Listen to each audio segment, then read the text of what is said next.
Me ia koe te mana, ka aha koe, ka kahara nei koe, ki te whakahau, ko pārura nei, ka kahurangi, ko ngā kano me mura mura, ki te pakanga kore, ka mamai kore, ruke atu I te he, I te porangi, a me kihia mai, ka porufu ai, ko ngā kano me mura mura.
Awa koe he takahia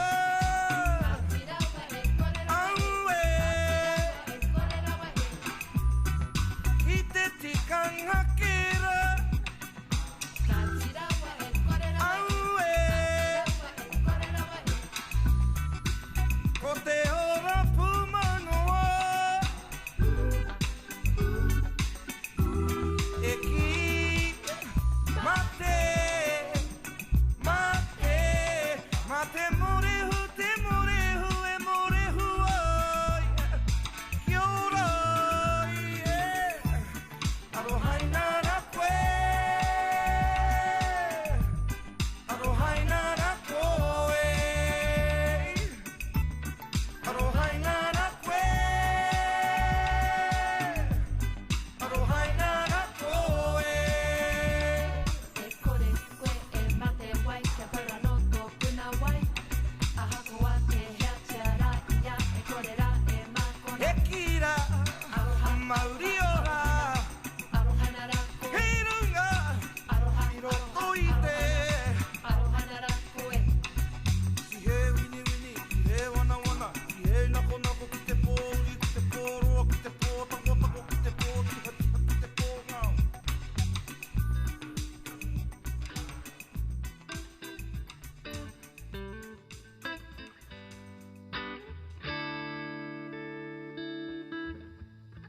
Ke te wera o te ahi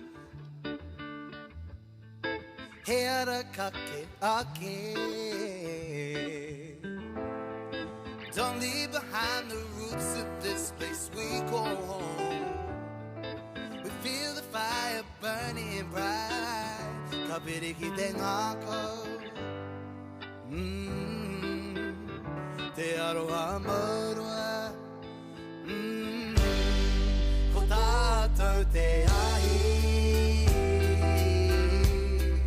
Ko tātou te ahi Ko tātou te ahi We are the fire Walking through the fire We can take it higher We are the fire We are the fire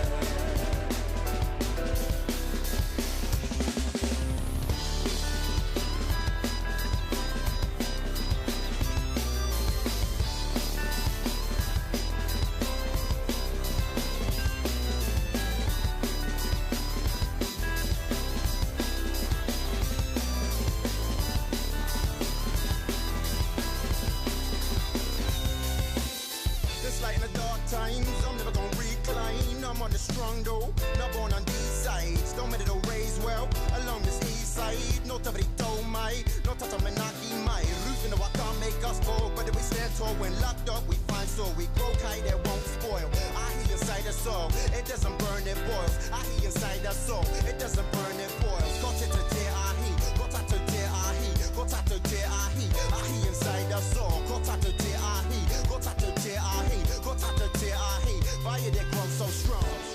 Tōnaki e te rahi Te mahara mauake Hey, rere tonu a mihi ki a koutou Te iwi mana ki mai Ko tātou te ahi Mai mua tia te ahi Ko tātou te ahi Walking through the fire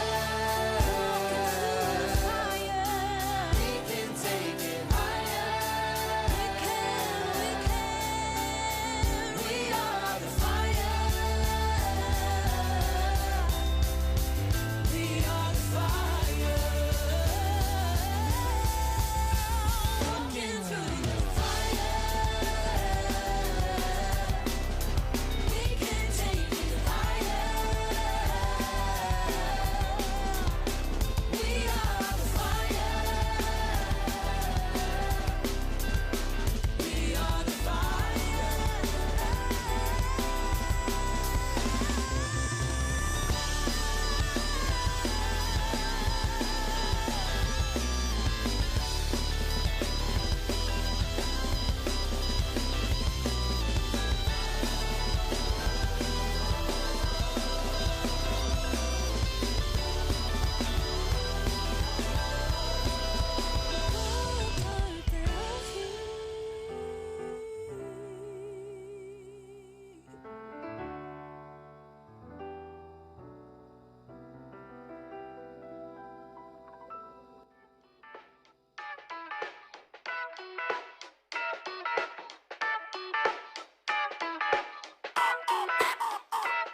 a te whenua. Ki a whakatawai ngā pura pura a rongo. E kano whakatipu atua, I heke no rangi a te a ko tau a tēnā e tamaka tiritiri a te whenua.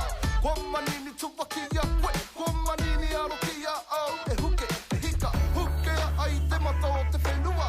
E tama ki te whakarite tika tō mara. Kei te kapu oringa, mauna he para, tonu te aratika. Kia ki te atu, tō mana wanu I ara, maira ki te whakatinanga. Ia, io, ia, rongo, ko te ao he tama, kei te kapu oringa. Whakapono tumanako, me te arohanga kai hei whakatipu mara. Rongo pū, rongo mau, rongo rio rio, whakatiraratanga o rongo e tama. Kaua e whakamake, paru ai o ringa ringa, he tohu ke tēnā o ngā mahi atua. Manaakitanga, hoi a te ia o te Māoritanga, he mana nui koe nā rongo. Kei te kapu oringa, mauna he para, tonu te aratika. Kia ki te atu, tō mana wanu I ara, maira, taku raukura. Whakaiho I putu, kaua e mataku, koe te ata o tipuna. Te whakatinanatanga o rākau, ko te ao he tama, kei te kapu oringa, mauna he para, tonu te aratika.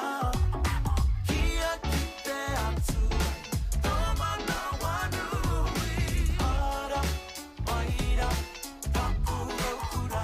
Ko te ao he tama, kei te kapu oringa, mauna he para, tonu te aratika.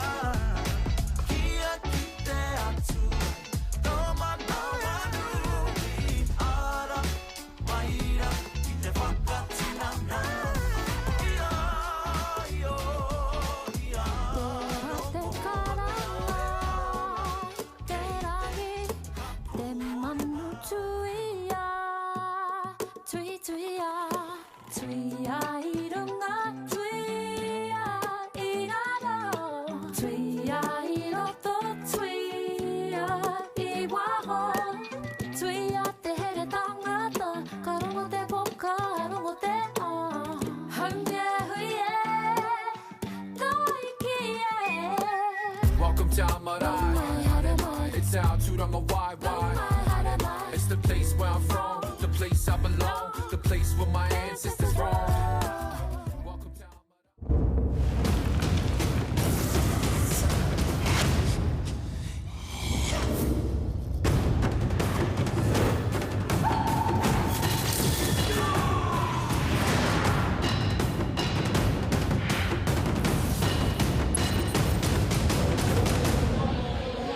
E te ti, e te tārau, rangatira mā tauti mai, tomo mai, ki te umu poka poka a tūma tauenga, ki te whare kakari, a Mana FC. He whakataitai Muay Thai, nui whakaharahara, kei mua I a tātou, ara ko whakapapa, tēnua, kia mohio mai koutou, e pāho matoratu ana tātou, I te pōnei ki ngā tōpito, katoa o te ao, free to air live on Māori Plus and YouTube, I te pōnei kua whakangungu mai, ngā mata kai kutu o te ao Muay Thai, mo te aha, mo te pakanga, te take. Ko te rau hiringa Brown Talk Wingwa, huri tēnei no Ngāti Raukawa, Ngāti Apakura, Ngāti Maniapoto, me Ngāti Kahu, ko au te tehi o ngā kai whakataki I te pōnei. Kia ora rā e te whānau, ko Anaru Grant tēnei, huri ahau no te waka te arawa. Te kau mā whā ngā pakanga ka tū a te pōnei, te kau rua te kau mā waru ngā ika āwhiro ka tū ki mua I te aroaro. Tonight we celebrate more than fighting, we celebrate whakapapa. The fighters you see are not just the individuals in the ring, but they're the living breath of their maunga awa, marae and whānau. Each bout carries stories of resilience, of rangatahi rising, of wahine toa leading, and of whānau Jim standing strong across the motu. Tēnā kia tirua ke tātou ki te whawhai tuatahi o te pōnei, and in the red corner, fighting out of last dance o Tara, the home of the brave 274, he rangatahi tonu tēnei kai whawhai, te kauma rima noiho te pakeke at just 15 years old. She's already an NZ Black Gloves junior team athlete representing her Pākehā, Kuki Aiden Nue, me Tonga Whakapapa. She's known as the last stance princess at whānau, Caitlyn Cecil. Inspired by her brothers and the bright lights of Mana FC, she only started fighting just this year and now steps into the ring tonight chasing her dreams. Here is Caitlyn e te whānau from my hometown, Te Rotorua Nui, a kahu no te Waiariki. She is also of Cook Island Māori descent. Ngāti te ngākau anō hoki. She fights out of all-out Muay Thai, a gym recognised for its discipline, strong community roots and growing Māori fighter base. Aries started her journey in the Muay Thai discipline with a desire to test herself physically and mentally. She has shown resilience and hunger to represent not only her gym, but her iwi and her hometown on the national stage. Kia mōhio mai koutou, ko pakanga enei toko orua. And I think back then, it was Cecil, Caitlyn Cecil that took the win. So obviously our whānau from Rotorua, Aries Caitlyn, have constructed a fight plan ready to take on her opponent. Whakamiharo ana te āhua nei, e rite ana te whare mo te whawhai tuatahi o te pōnei. Tai pō, tai ao, tai awa te tihei mori ora. Nei rā te mihi ka koutou, tēnā koutou, huri no kia ora mai tātou katoa.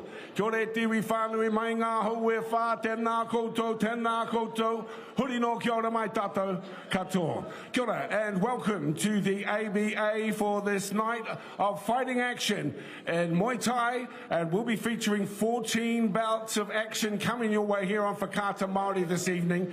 It is indeed a pleasure to be your ring announcer this evening, and a warm welcome for those of you watching on Whakapapa Māori, and for those of you who have come out to support our athletes tonight here at the ABA. The scene of so many wonderful fights in the years gone by.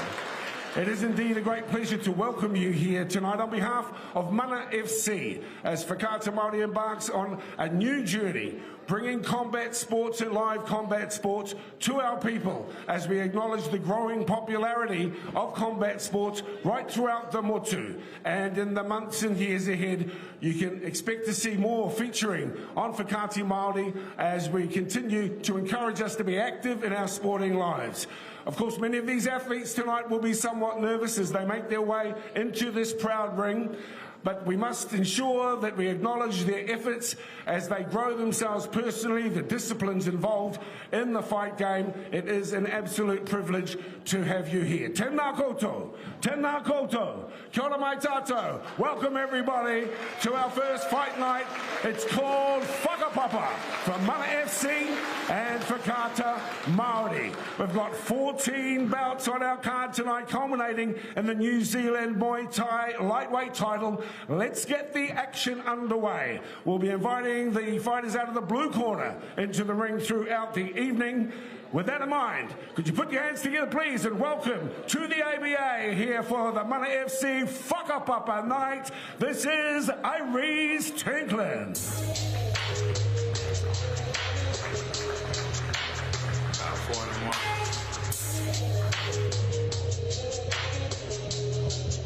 Got a trunk full of bags, yeah. We just run around the street trying to get the bag. You already know what time it is. God, G, what up? Big round. Auntie Todd. Yeah. 20 pack in the trunk of the low. Get stripped, trying to fuck with them all. On the corner selling nothing but dope. Love life, we was struggling though. Sentimental when it counted the phone. You ain't never gave me nothing to hold. Freight trailer finna fuck up the road. $250,000, you ain't gonna Thank you, Aries.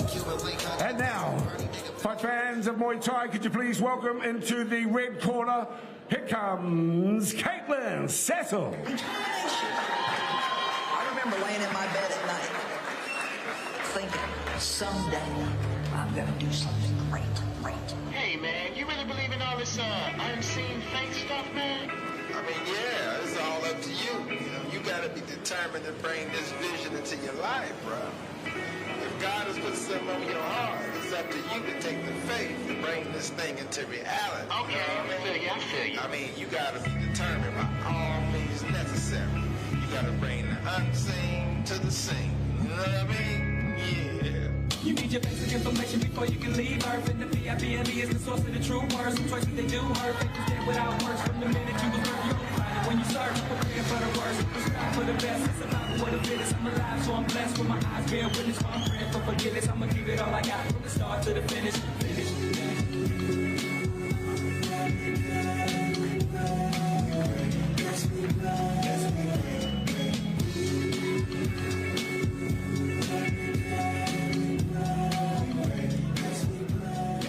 Thank you, fight fans, those here live in Tamaki Makaurau, and also those of you watching here on Whakapapa Māori as we begin our show tonight, Whakapapa, brought to you by Mana FC and Whakapapa Māori. To the official introductions now. This is an amateur Muay Thai contest over 3 2-minute rounds sanctioned by the New Zealand Muay Thai Federation.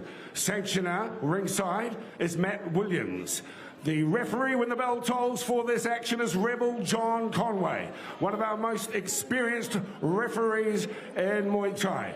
Judges ringside, Tony Angelov, Ant Fryer and Ben Sisson. Timekeeper, Speeder Taylor, and the medic ringside is Megan Nesbitt. Introducing you to our fighters. Ladies and gentlemen, in the blue corner in the blue and black trim, out of all out Muay Thai, this fighter is from Cook Island and Rangatiratanga. Mihiana Kiakwe, 16 years of age in his 6th fight, fighting out of Rotorua. Ladies and gentlemen, 71 kilograms. Could you please put your hands together and welcome to the ring, Caitlyn.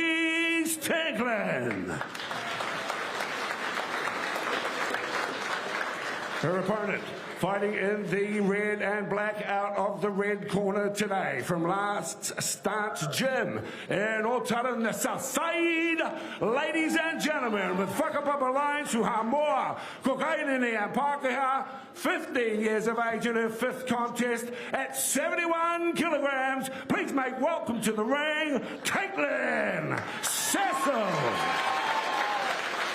3 2-minute rounds, amateur Muay Thai.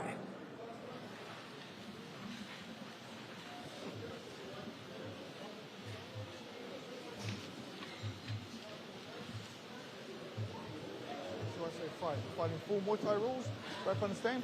Shake gloves, back in the corner, out of the bell. Ki te atu koutou I ngā kahu whakahaumaru I nei kai whawhai. The padded Come on! kākahu that you see them wearing this evening, not everybody will be wearing those kākahu here tonight. Caitlyn Seal coming in out with some good foot pressure. Time! Go in that corner there, please. Had a wardrobe malfunction to start the day off. Nā te mea rangatahi tonu ana e nei tamahine, e nei wahine. Koea te take pū e mau tonu ana rauā I nei kākahu whakahaumaru. You also see Muay Thai fighters, athletes wearing these kākahu in this category on the world stage. Good. Ka pai, ko te hauora, te mātāmua, ka tika. Come on, fight! And here we go. Caitlyn Cecil, heavy forward pressure.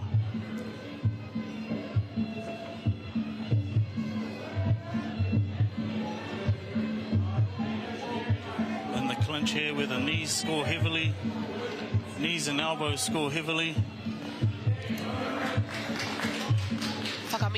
You wouldn't know that Caitlyn only just started this kina this year, last year actually, her first time. Ki tēnei te maia, e manawa piharau ana, e manawa titi ana tēnei tokorua. E noho tatana. Non-stop action from the get-go. Hei, kei te rere ngā meke inoa nei. Yeah, quite heavy with the hands here.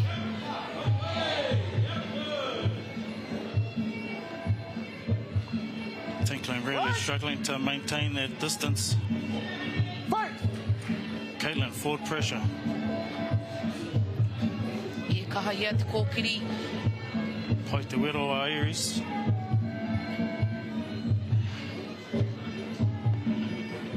E tuki ana, whakamahi ana I ngā tuki. Ara. Te turi. E tatu ana. Ngā tuki. For those new to the sport, the elbows and the knees score heavily, as well as sweeps, followed up by kicks and then punches, in that order.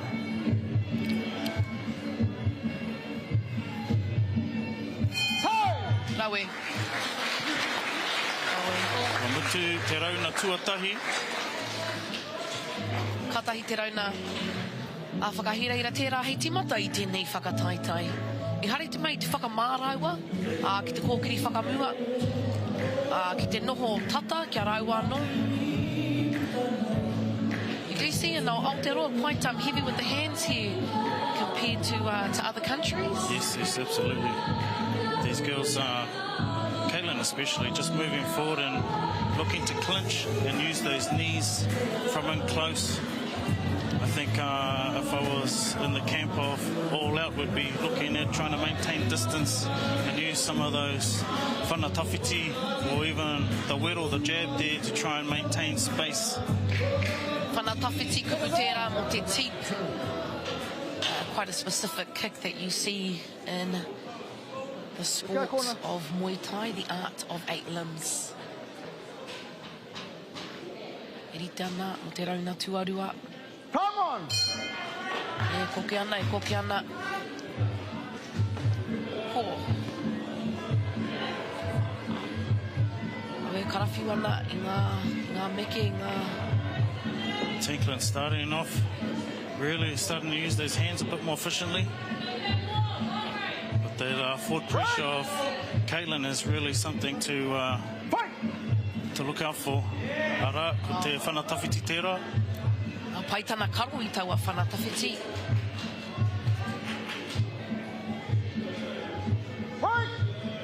She's really using those knees from in close there. Ara, whanatawhiti anō. A Caitlyn.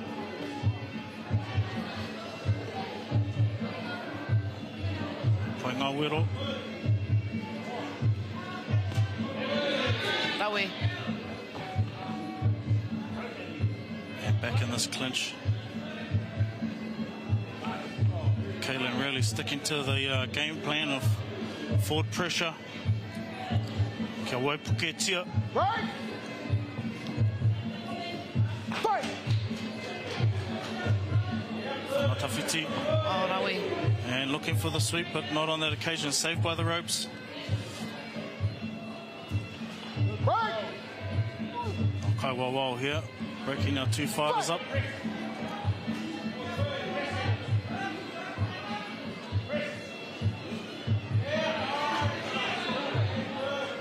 Caitlyn looking dangerous with those elbows. Didn't quite find a tone. Hoi anō. Caitlyn back to the rautaki. Forward pressure. Rawe. Caitlyn tonu tēnā e kōkiri whakamua ana.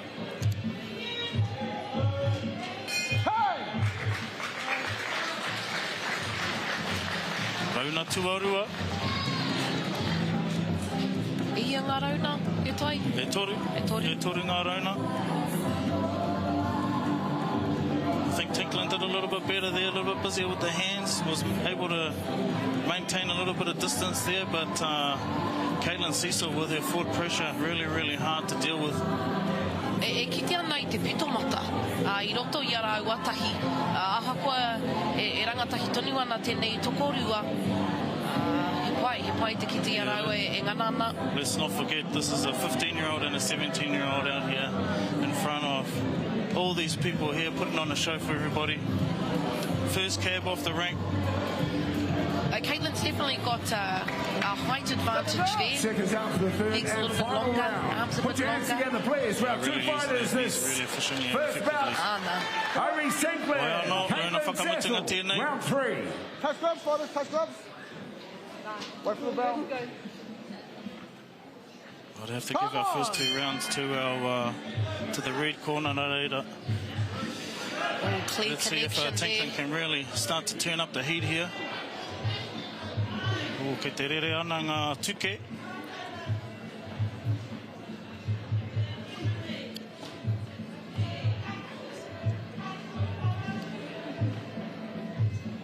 I hari te mea, e mataku e whakamara nei ana raua, kia noho tata.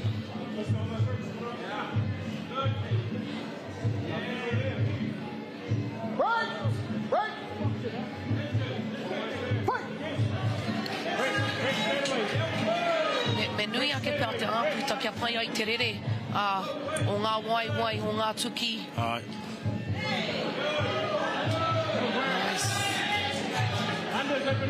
Solid connections made there by Caitlyn. Caitlyn, just the busier fighter, always coming forward. Caitlyn really starting to feel it in the hands here. Nganana ia ki te karo ai ngā karawhiunga Caitlyn.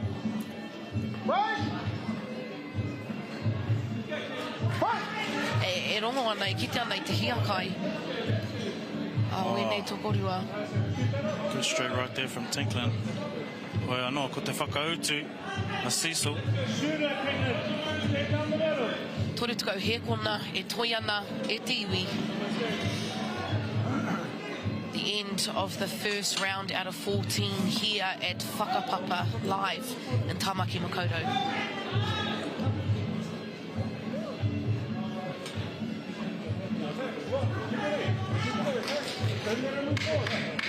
Both fighters looking to finish this round strong.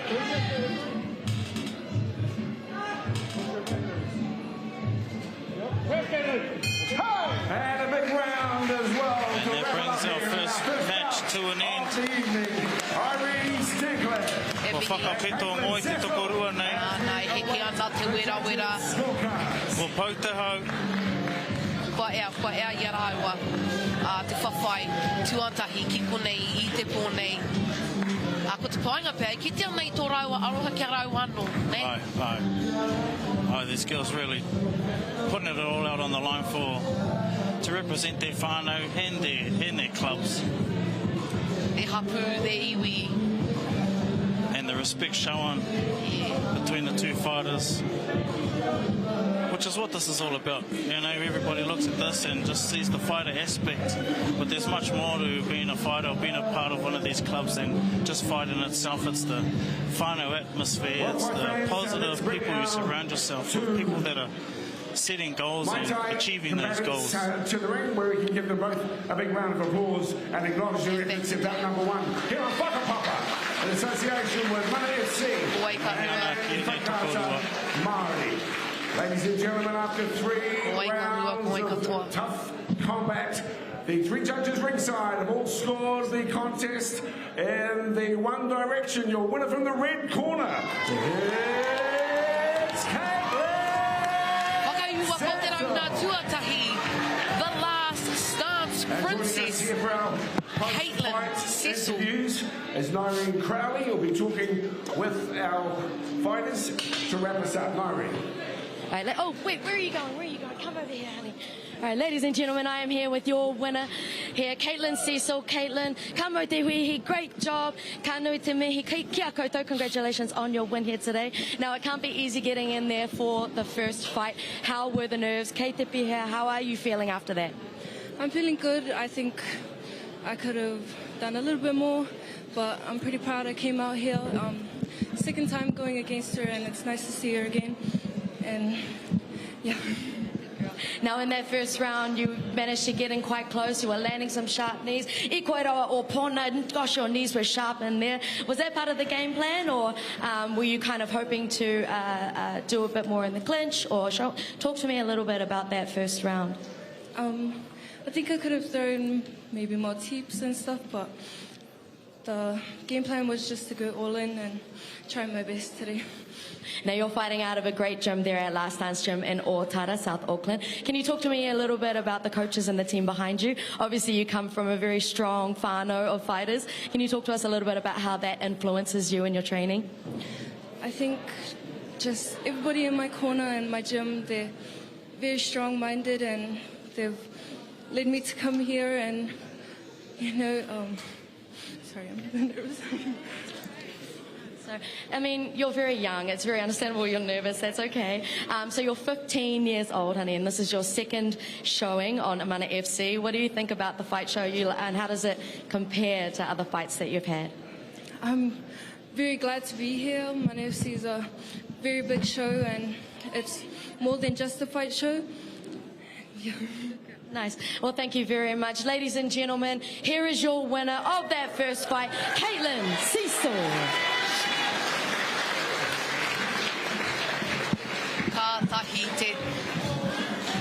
Kātahi te timatanga whakahirahira ko tērā o whakarotunga ne. Oh man, you know, it's always hard to be the first cab off the ranks, but I thought those girls really handled themselves well. That forward pressure from Cecil was really, really hard to deal with. So, you know, e mihi ana ki a Caitlyn me tōna rahi, me tōna ropu, e whakarite ana mo te pōnei. As we're looking at some of these highlights here, we had a bit of a wardrobe malfunction to start the match off.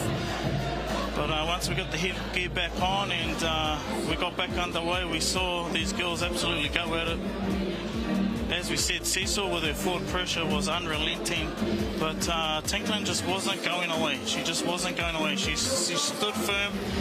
He toka tū mo ana te tangata, but at the end of the day, Cecil was just a little bit too strong, a little bit too forward, and just a little bit too sharp. Kawe haere tawhiti, we've got more after the break.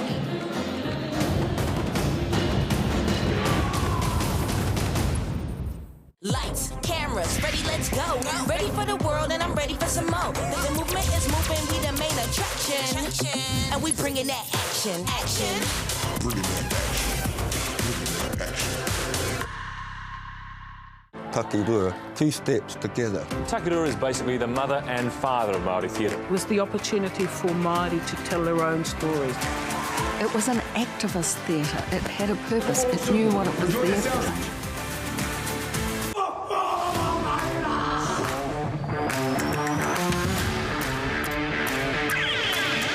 Rongo i te we. Rongo i te wana.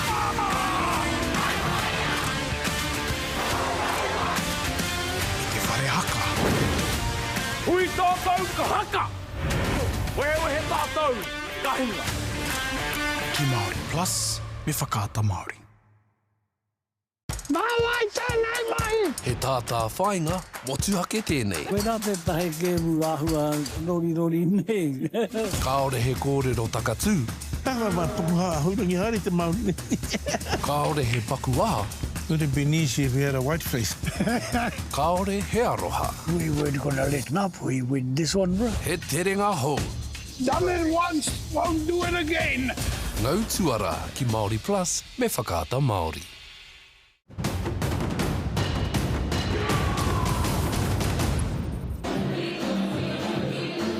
No mai, hoki mai, ki te whakataitai nui a whakaharahara, ki te whare kariri a Mana FC, ko Whakapapa, te ingoa, we're 14 bouts, battling it out, ngā kai whawhai, no ngā tōpito katoa o te ao, ko whakarauika mai i tēnei pō, mo te aha, mo te pakanga, te take.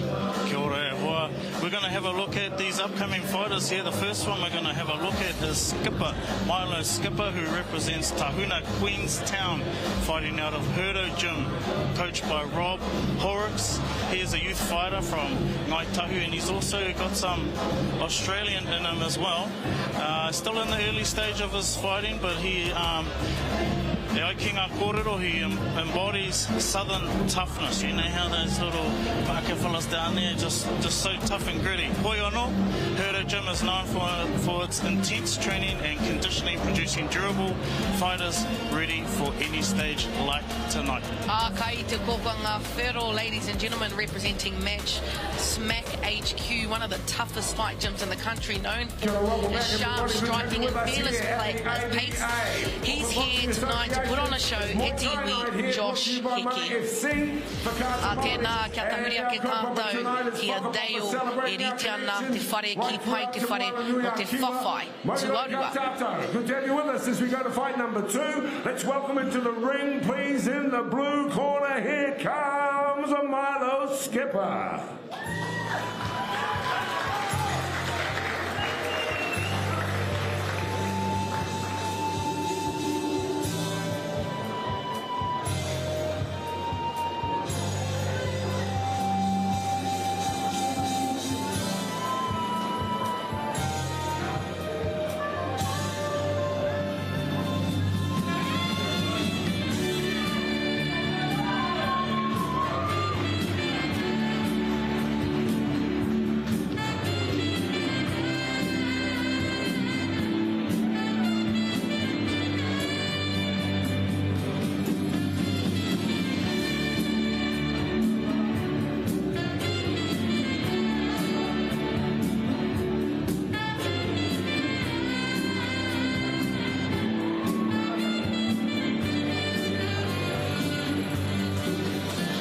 Milo's opponent waiting in the wings and ready to make his way into the ring. Here comes from Tamaki, it's Josh Hickey.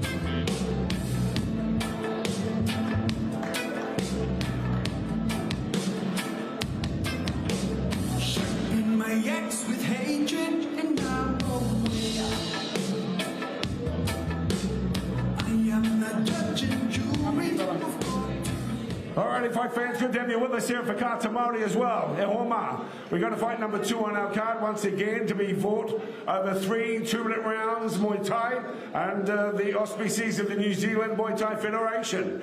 Our judges and officials ringside remain as per the previous bout. Let's go therefore to the official introduction to our fighters. Ladies and gentlemen, fighting in the black and blue trim out of the blue corner from Ngāi Tahu and Australia with his first fight in the ring. He's 18 years of age. He fights out of Herto Gym in Tahana in Queenstown. Ladies and gentlemen, it's Milo Skipper. His opponent in this fight under 71 kilograms fights out of Smack here in Tamaki, Makoto. He's 17 years of age. This is his second contest. Put your hands together and welcome to the ring. It's Josh Hickey. Josh Hickey, Milo Skipper. 3 2-minute rounds, amateur Muay Thai.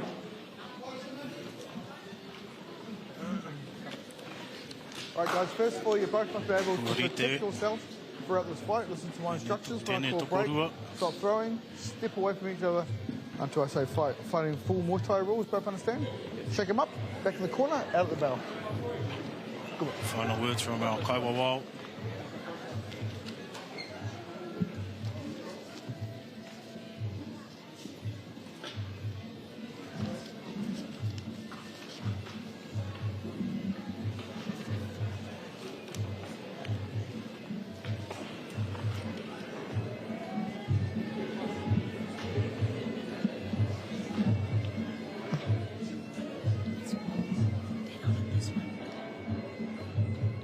All good, Red? All good to go?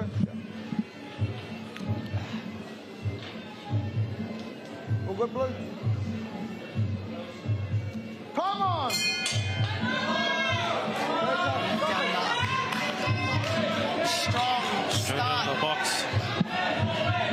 Whika with a very strong start there. Ngā whana me ngā meke. Meke tinana. Kaore kore e rongo ana te tinana ki te ngau o aua whana.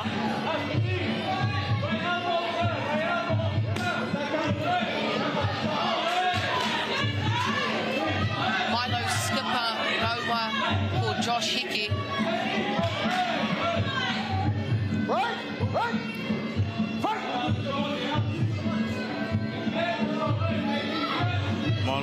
Milo really following in the name of the German, putting the herdo on his opponent here. But those smack boys, they breed them tough. Kaore kore ke te whakamahana tonu te tinana. Hei tā te whare whakapakiri Josh Hickey. They proudly call themselves the home of the heart. E ki te ana I te rā māro. This is what we all hoped for when we tuned in today. The boys just going hammer and tong.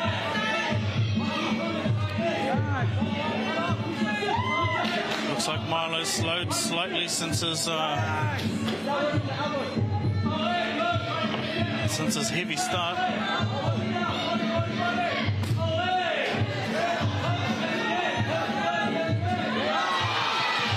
And Josh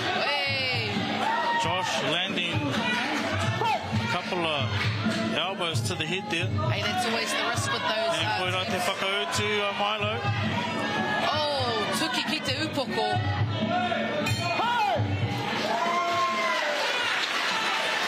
Rauna whakamutunga o te rauna tuatahi. Enei rangatahi. These boys are only young, but they're showing that they're fighting beyond their age. Anei te anamata. O te ao Muay Thai ki kone ki Aotearoa. Whakamiharoana. Also interesting observation, we have one sitting down and one standing in the corner. Maybe some mind games at play here. But Milo definitely putting on the hurt there. Starting off with an array of whana me ngā meke.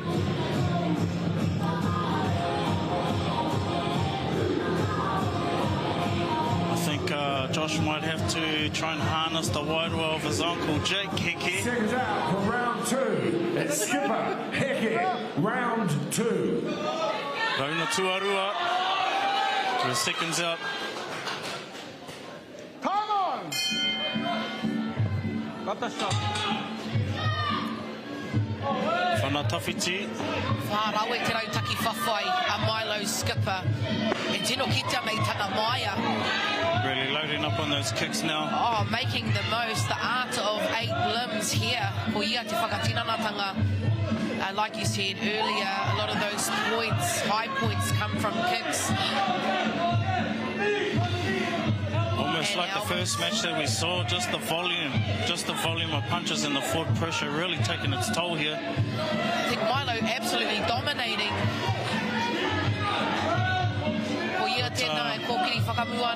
As we've come to realise, we should never rule out the smack gym. They're quite renowned, Smack, in Manurewa for mentoring rangatahi into this space. They were founded in 1989, so quite a long legacy.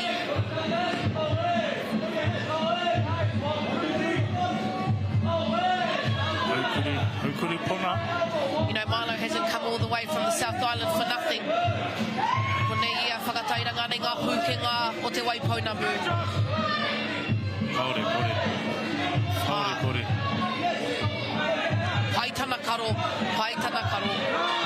Paitana kāri au anō hoki. E manawa titi ana. Got our first mouth guard droppage. Good little break for our man Josh. Ia te pakeke o tēnei tokorua. I think we're looking at 18 and a 17, so he's still very young, these boys.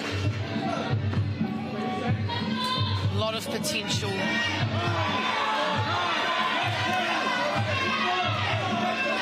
Milo's strength. Oh,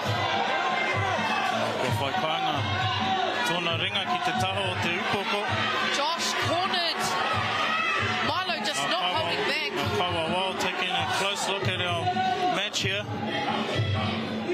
But Josh Hickey is still just wearing those punches.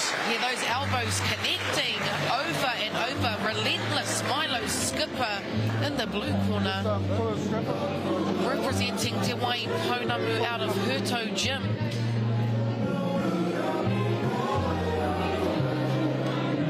Josh Hickey and his team will be looking to turn the tide here. So far it's been one-way traffic. But as we say, don't rule out the smack, boys. Kua he manawa I ki te ana. Te ngenge. E ki te hoki ana I te pikoko. O e nei tokorua. You know, it's really beautiful to see the coaches, you know, me mihi ka sika ki ngā ringa me ngā waiwai, he toa taki tini tini. These coaches put a lot into mentoring, supporting these young rangatahi into these spaces. Back up. Here we go, Ona Whakamutunga. Come on! Ona Whakamutunga. Again, Milo just e kōkiri whakamuana. Hyper-focused.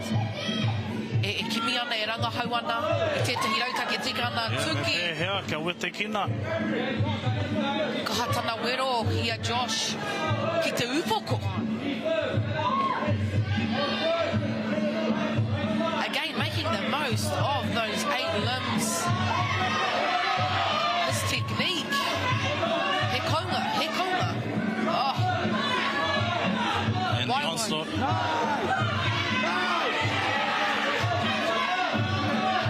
E ngana na Josh ki te karu I ngā karawhiunga katoa mai engari.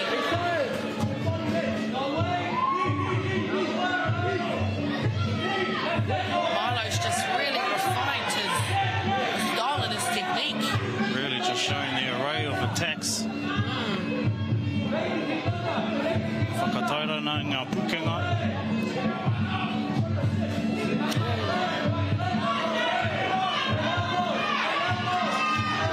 The toughness for Josh Hickey kei te tūtonu.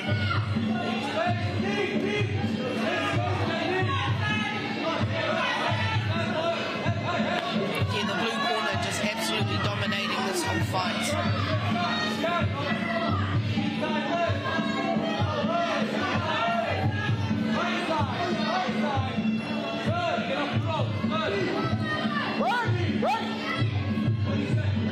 Milo, Uri, no kaitapu.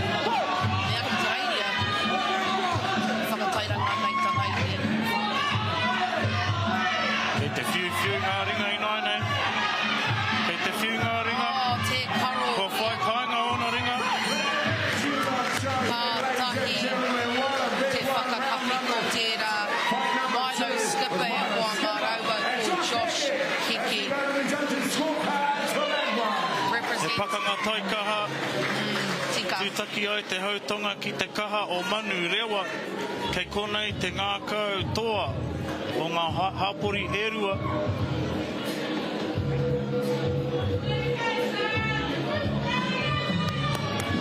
Josh Hickey still not taking a backward step after eating the onslaught delivered by Milo skipper. I think that young boy's going places. Another round of applause, everyone, for our 2 fighters in. I need te tiraho.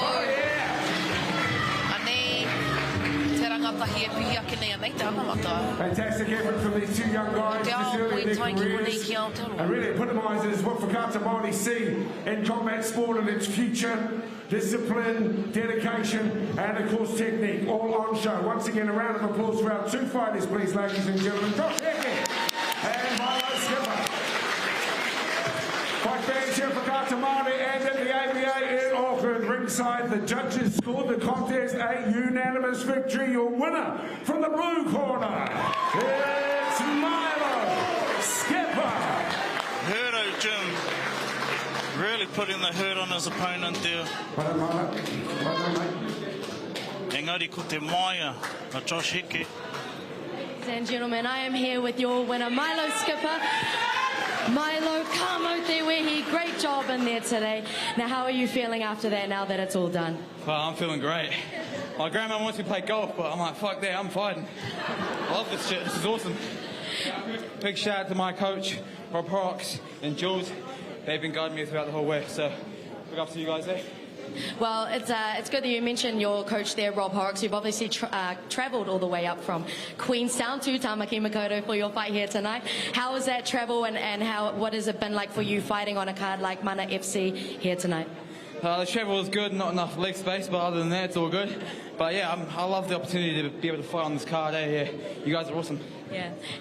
Now, a little birdie just told me that this is your first fight, and you have been just training since January. What's that journey been like this year? Obviously, you're very early in your career. You're displaying skills well beyond your years. Talk to us a little bit about what that's been like this year. Well, I mean, my coach is Rob Horrocks, so just take a guess. Obviously, it's been a journey. Yeah. Now, you showed a lot of skill in there, mixing up your weapons, but you did show a lot of strength in your kicks. I pai rawa o whana, your kicks were sharp as. Is that a favourite weapon for you? I mean, yeah, I love the, I know that since I'm a southpaw, I can use that to my advantage. But my opponent hit me with some mean-as kicks as well. Man, I felt that, but yeah, it was awesome. Well, congratulations on your win here tonight. Ladies and gentlemen, ladies and gentlemen, here is your winner, Milo skipper. You heard it there from Milo skipper. What a fight, what a man, and a couple of whakatanes in there also. Te toa whakauhuaka o te rauna tuarua uri o kaitahu Milo skipper ka tika memehi ki ngā ringaringa me ngā waiwai o ia krapu o ia kai whakataitai. Let's go have a look at the highlights of the second round this evening. And here we go. Josh came in really strong at the start. Just looked like every time that Josh was starting to find his feet that Milo just had a bit too much in the tank, had an answer for every single thing that come forward, and that forward pressure was just something to behold. I au e mātaki atu ana I ngā manaakitanga o tēnei whawhai.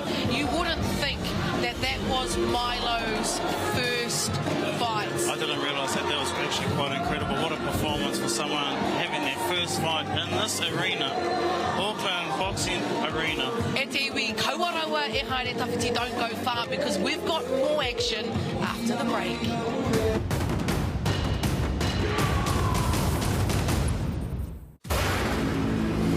Wai. One. Ahi. Hau.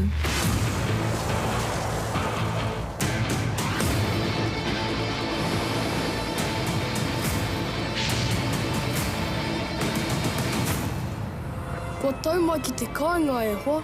Avatar, The Last Airbender, streaming now ki Māori Plus. Māwai tēnei mai! He tātā whainga, motu hake tēnei. Koe nā te tahe kēmu āhua Rory nei. Kāore he kōrero takatū. Tawa mai pukuha, hurangi hari te mauni. Kāore he pakuaha. Would have been easy if we had a white face. Kāore he aroha. We weren't going to let up. We win this one, bro. He terenga hou. Done it once, won't do it again. Ngau tuara ki Māori Plus me whakaata Māori. The world needs kids like that. I think actions speak louder than words. I don't want to boast, but we do lead the way in a lot of areas. A big part of our fighting is to bring light to the Māori. This is the future. It's our stories carved in our skin. Karawhia! This is our kaupapa. Welcome to jump on our wakai.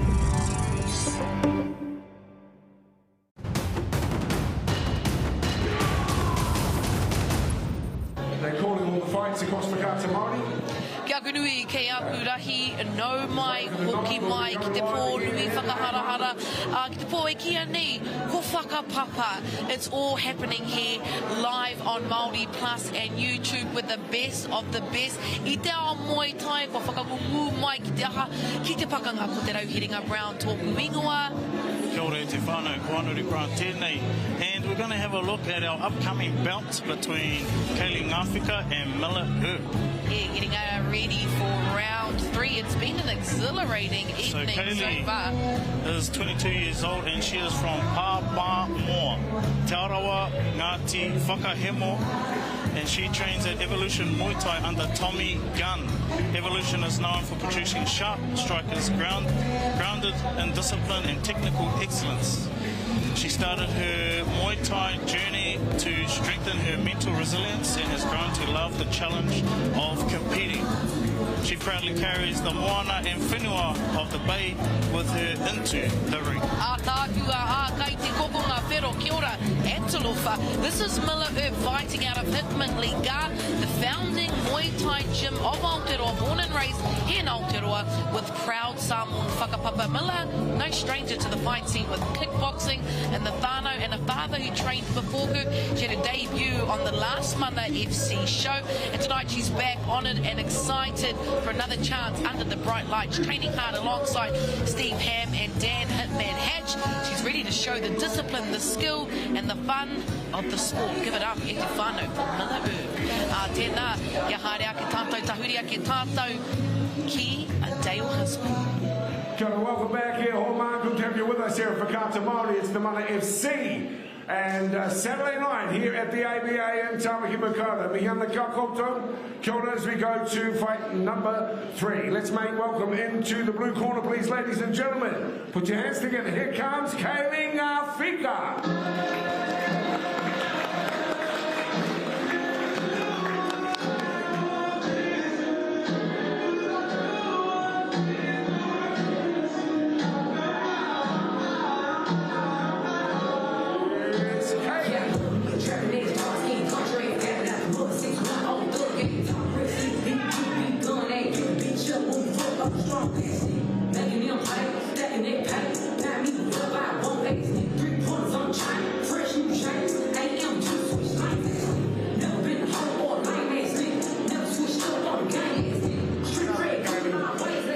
Welcome, and Kaylee's opponent from Hitman Liga, could you welcome him into the red corner, please, Miller Earp.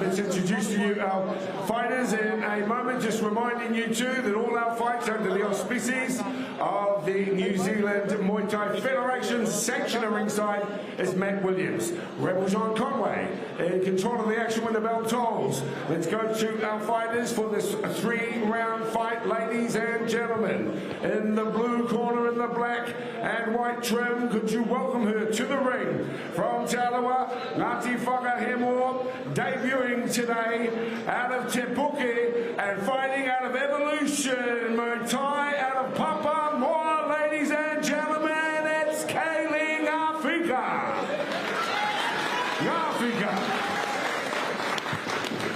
Her opponent in the black and maroon trim out of the red corner is 17. This is her second fight. Hails from Ngāti Hamoa and fights out of Hitman Liga in Tamaki Makolo. Fight fans, welcome to the ABA, Miller Earp. Let's get the instructions from Rebel John Conway, our referee. Come in, ladies. Ladies, first, you both have to be able to protect yourselves throughout this fight.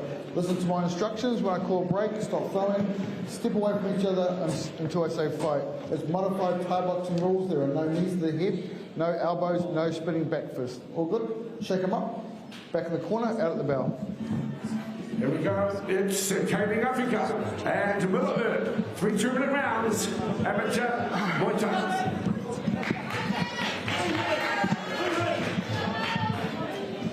All good? blue, red. All good, blue. And we're seconds out at Te whānau. He rangatahi. Ene wahine. Ngāwhika straight in there. Kita nei te ngākau hihiri ki Wainganui I tēnei tohorua. Yeah, these girls definitely are not warming into it. They're just absolutely throwing everything into it straight off the bat. E rangahau toni wana I tētahi rautaki, sussing each other out. E tau tu tonu te mahi. Ana.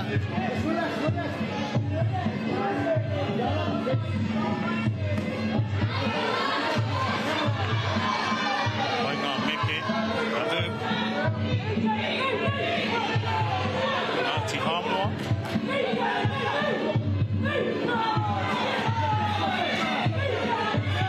Miller Earp in the red is the daughter of Roger Earp, world champion and trainer of Jason Sati, former owner of ETK.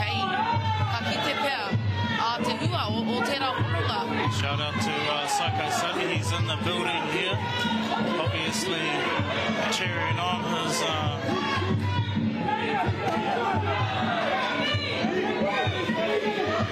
on his knees.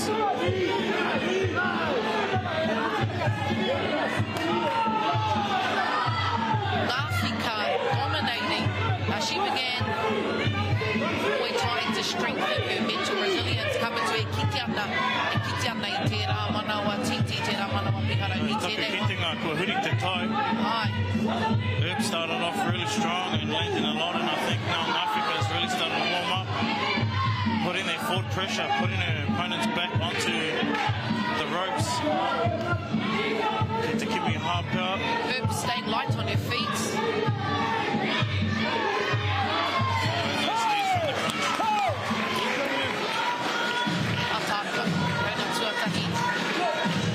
What an exciting round. That was definitely probably the round of the night so far. And we're only into bout 3. Just finished round 1. For those of you who are just joining us live on Māori Plus and YouTube, streaming globally, e te whānau here at ABA in Tamaki Makaurau, Mana FC presents Whakapapa. 28 fighters, 14 bouts. Ko e whakanui ana I te whakapapa. So this is Miller's second fight, and this is Ngāwhika's debut. So, and these girls really showing that they have an old head on them. They really showing the skill set that they've prepared with. Seconds out. And here we go, seconds out. Come on!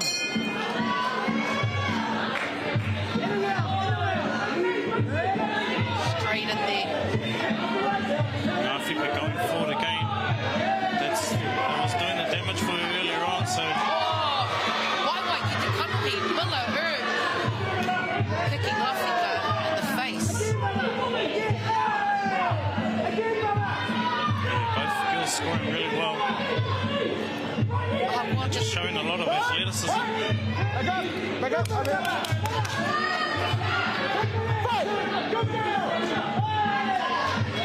Rongo ki te wairua tō.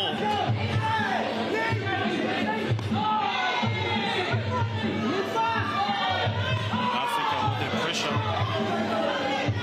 Yeah, she's dominating. Ngāwhika driving forward constantly.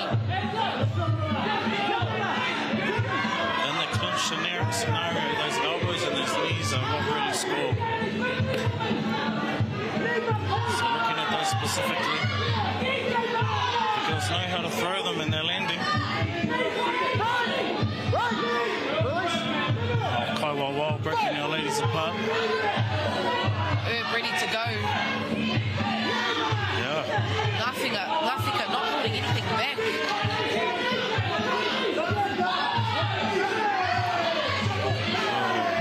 Landing a very, very heavy knee there. Both women throwing with bad intentions. Not a lot of block kicking happening here. Oh, all offence. Which is what we like to see. Both of them. Even though Ngāwhika is going forward, Earp is still scoring. Ngāwhika going straight to the face. Two very close rounds there. Wouldn't want to be a judge. Oh, quite heavy with the hands, eh?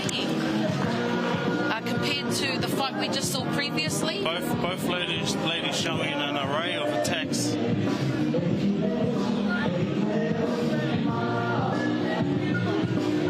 But that forward pressure we've seen from our first two fighters, and then now in this third fight, the forward pressure really telling. Their resilience really inspiring for wahine so young. Absolutely giving it their all. Mo te hemo tonu atu. Ana, e me ana koe. Representing Evolution, Muay Thai and Hitman Liga here at Whakapapa Kaore Kore Poho Kereru katoana o Raua Klapu. Ko tētahi o ngā kaiako ko Tommy Gunn o Evolution Muay Thai. He is a multiple time New Zealand and WBC champion. Yeah. Touch gloves. Cool, back up a bit. Launa whakamotu nei hoa. These women coming from rich Whakapapa.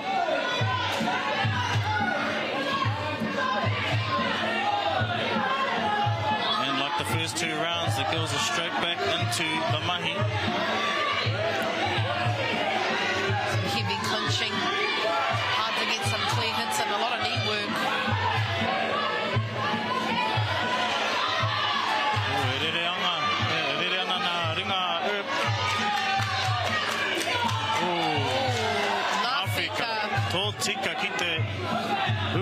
Really making this last round count.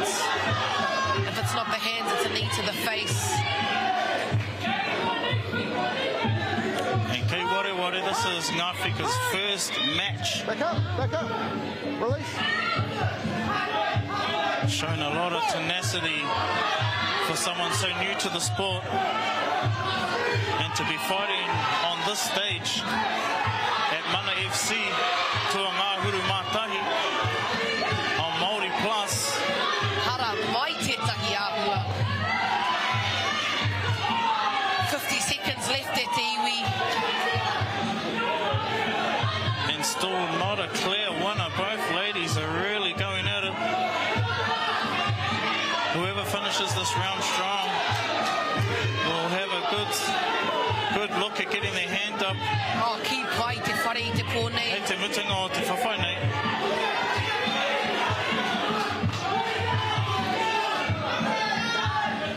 E nei tokorua I te kauhanga o te riri. Ka rongo ki te kakara atu. O te hemo tonu atu.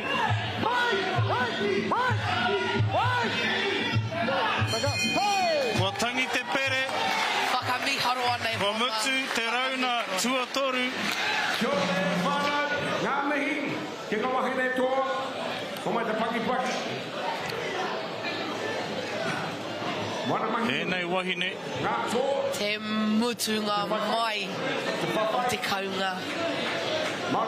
Like we said earlier, all these first rounds, he rangatahi, te katoa. Ana. Evolution no te waiariki me te kaha. O te hitman whānau. And fight number 3 on our card tonight.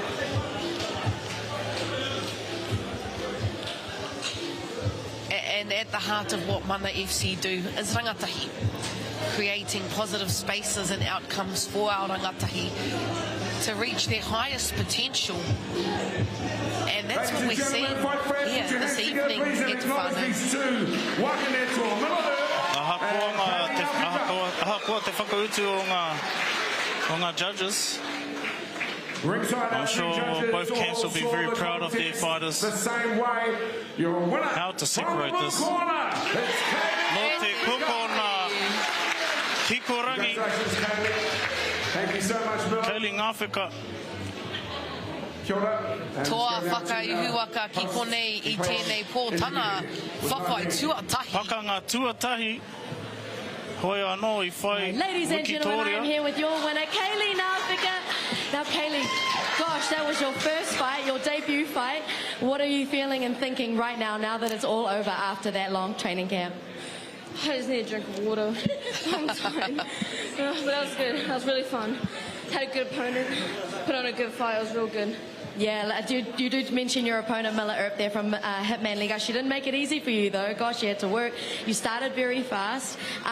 What did you feel like you had to problem solve a little bit throughout that fight? Yeah, definitely. Definitely. Now, you're fighting out of a very strong gym there at Evolution Muay Thai. You've got Duok Lee and Emma Diprose in your corner. Can you talk to us about the influence that they have on supporting you through that training camp? Just pushed me really hard. Amazing coaches, amazing team. Well, I really, congratulations on your win here this evening. Ladies and gentlemen, e ho maane te toa, your winner here tonight, Kaylee Nāwhika out of Evolution Muay Thai. Thank you.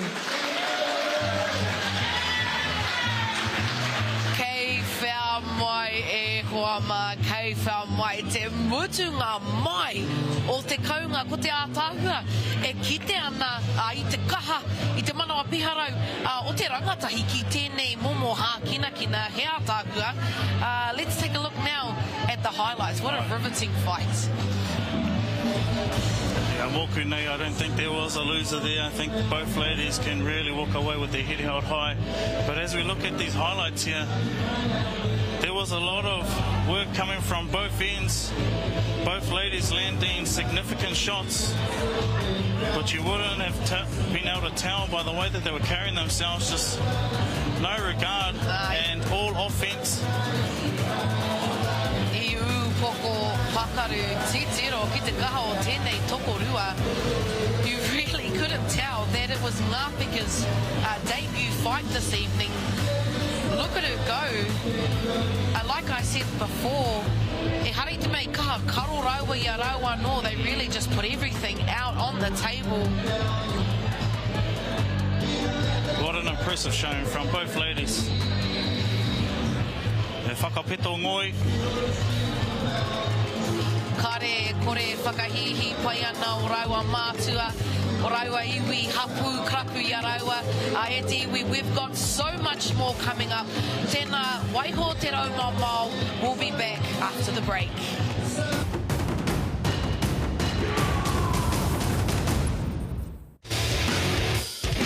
You can just tell these guys have got it. How can you not be amped about that? As soon as I leave home, it feels so far behind. This is the future.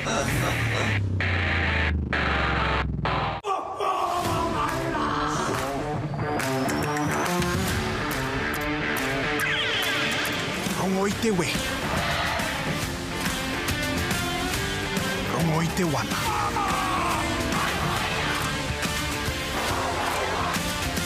I te whare haka. Hui tātou ka haka! Wewe he tātou ka hinga. Ki Māori Plus, me whakaata Māori. What they were doing was privatising the right to fish. There was a lot of anxiety. And it's fair to say that there have been winners and losers. We're talking hundreds of millions of dollars.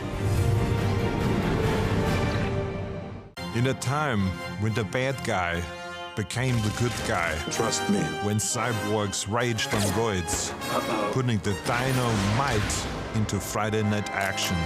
Ki Māori Plus me whakaata Māori. Lights, cameras, ready, let's go. Ready for the world and I'm ready for some more. Cause the movement is moving, we the main attraction. And we bringing that action. Bringing that action.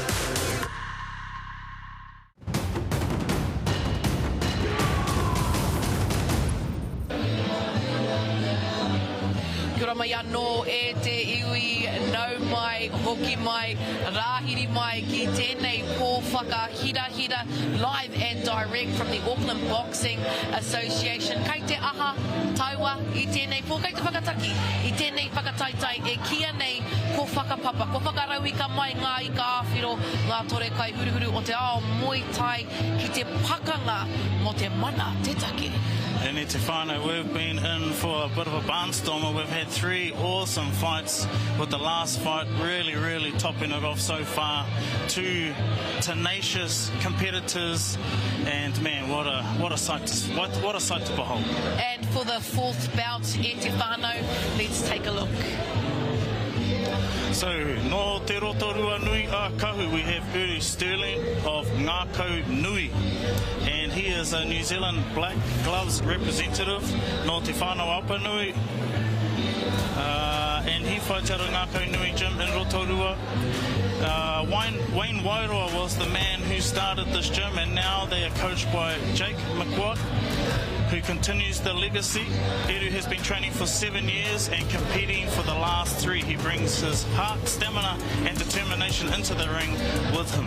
And in the red corner, te kaumārima noiho te pakeke representing Papakura kei te tonga o Tamaki Makaurau ko Kobe Edmondson. He first started training at Sultan de Terry Tuteru before moving to New Era Performance alongside his brother. Now under the guidance of Coach Stevie Ray Vesetolu, with 7 fights already to his name, 5 wins. Tonight marks his 8th time in the ring, fighting to represent his gym, his whānau and his hometown of Papakura, live here on Mana FC. E rite ana tātou. Dale, kei a koe te wā. Thanks very much to Rangatiratanga and also Anu. In Homa, we come to fight number 4 on our program. It's great to have you with us with Māori Plus and of course Mana FC for our promotion here tonight at the ABA in Auckland. It is Whakapapa, and a warm welcome to you, those who are viewing on Māori Plus and the YouTube channel, and of course those who are present here in Tamaki Makaurau. Ladies and gentlemen, let's welcome into the ring, please, the one and only Edu Sterling. Come on down.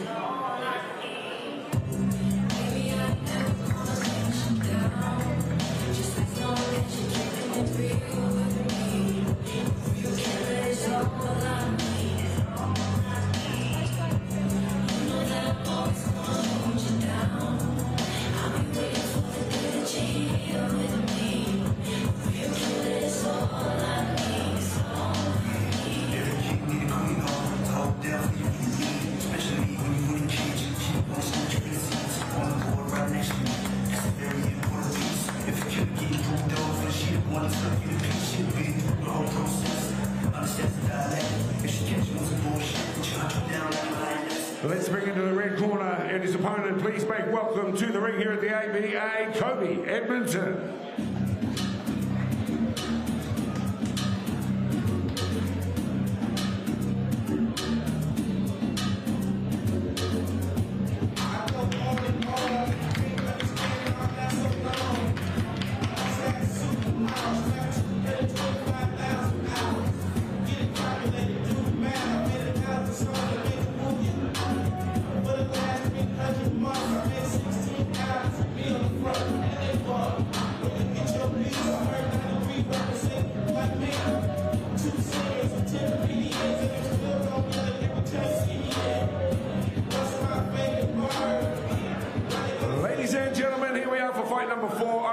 Tonight, Whakapapa, and it's a celebration of the best of Muay Thai.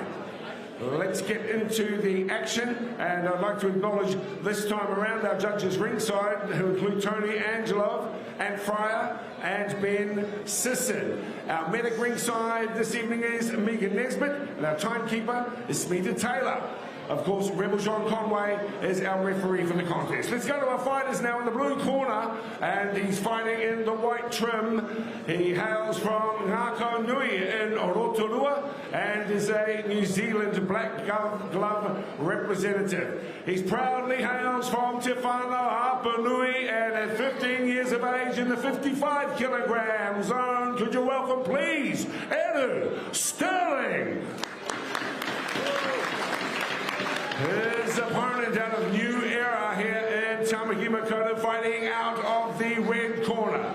This is his 8th contest, and he also is 15 years of age. Ladies and gentlemen, in the red corner, it's Kobe Edmondson.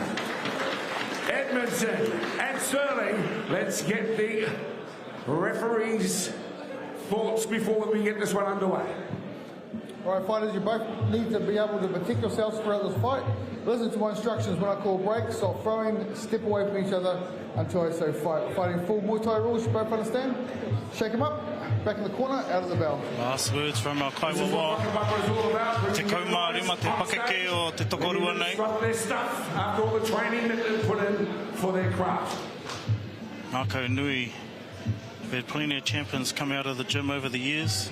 Some notable champions, Thomas Piato, Ranui Jonathan, and Jake, you see ringside at the moment with Eru.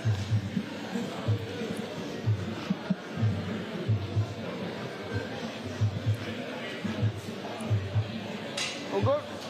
All good here? Come on! And we're underway.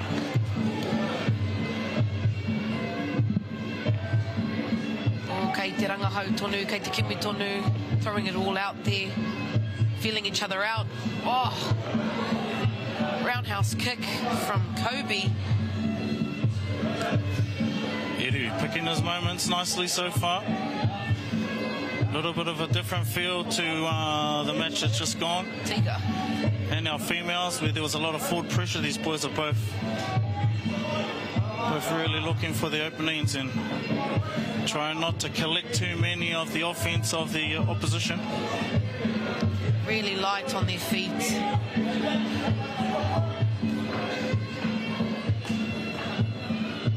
Kobe e kokiri whakamuana, pushing Eru back into a corner.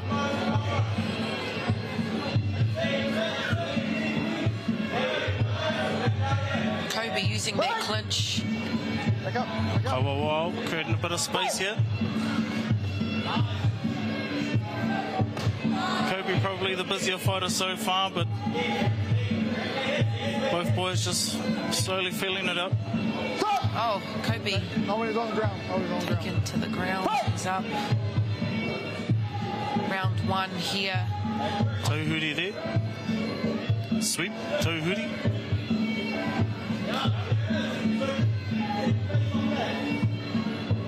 Yeah, beautiful technique from both these rangatahi. Rotorua versus Papakura. Kowai Kahua. Kobe. Kobe probably the busier fighter. Eru really looking to finish the round strong.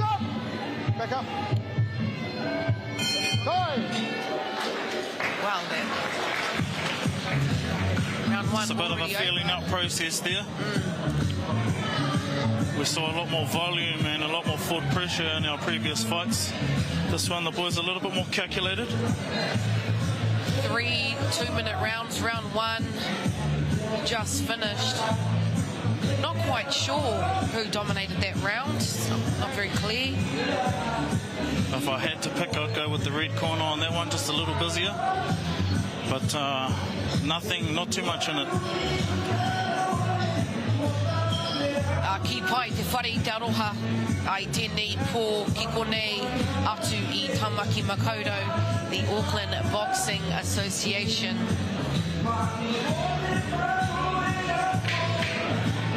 Eru Sterling representing te whānau a Apanui, me te whānau Amaru Haere Muri. Back up. Tauna tuarua. Ke te rere ngā ringa I tēnei wahanga. A bit more aggressive coming into the second round.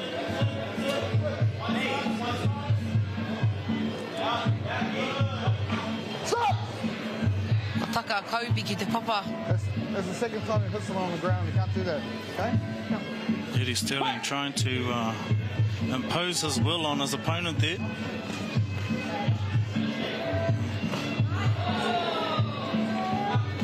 Ko te whakautu ko ngā ringa.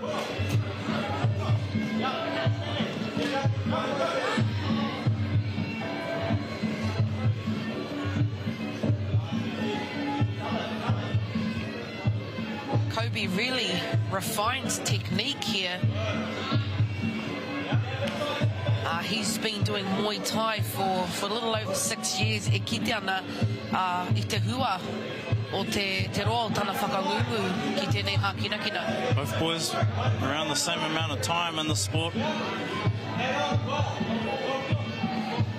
Slowly sharpening the weapons.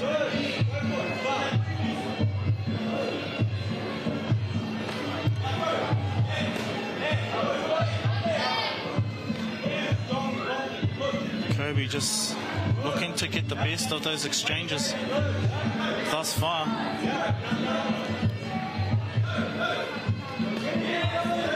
Kobe Edmondson in the red corner and Edu Sterling in the blue.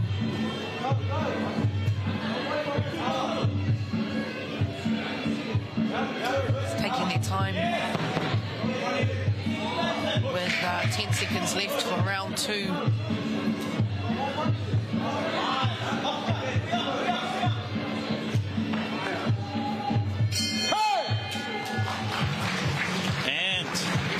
Tuarua. Probably a bit more like the first round there. Cody Edmondson just a little bit more volume. Eddie really looking to pace himself throughout the match. I think for this last round, if he really wants to make an impact, he has to throw the plan out the window and just throw volume. But both boys very calculated in their movements. No wasted energy. These first 4 rounds here at Mana FC highlighting te pitomata, the potential me te kaha o roto I nei rangatahi e pihi ake nei. Exactly. Even with the fights just gone, you can see another 5-10 years where these fighters are going to be. Rauna tuatoru. Te timatanga noi ho tēnei o te haerenga. Hoi anō, rauna tuatoru. Mea whakamutunga.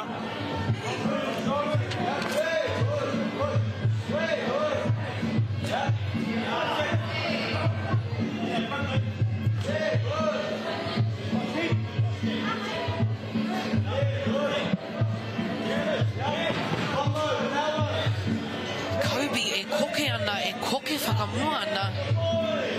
Mō te hemo tonga atu eru, e ngana ana ki te karo. I tōna, I ona karawhiunga. Aukuru turi. Don't hold the rope, stop! Don't hold the rope, back up. Fight! Wai te wero Edmondson. Te wero ko te jab.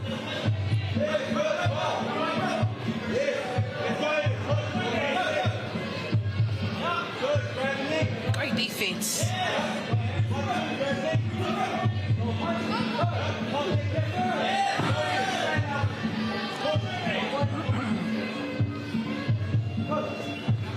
Edu's really going to have to do something to bring it home. With 40 seconds left to go in round 3. Yeah, Red needs to turn it up and finish strong here.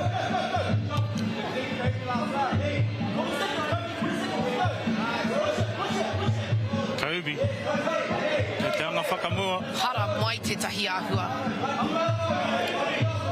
Nā tuke. Oh, we, te kaumari ma noi o te pakeke o tēnei tokorua.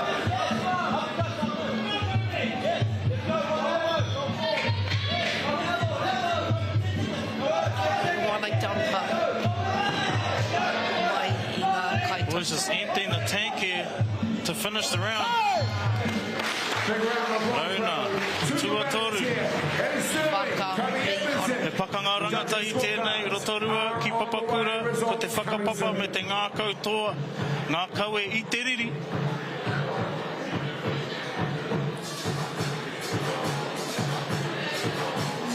Kei te kimi hā.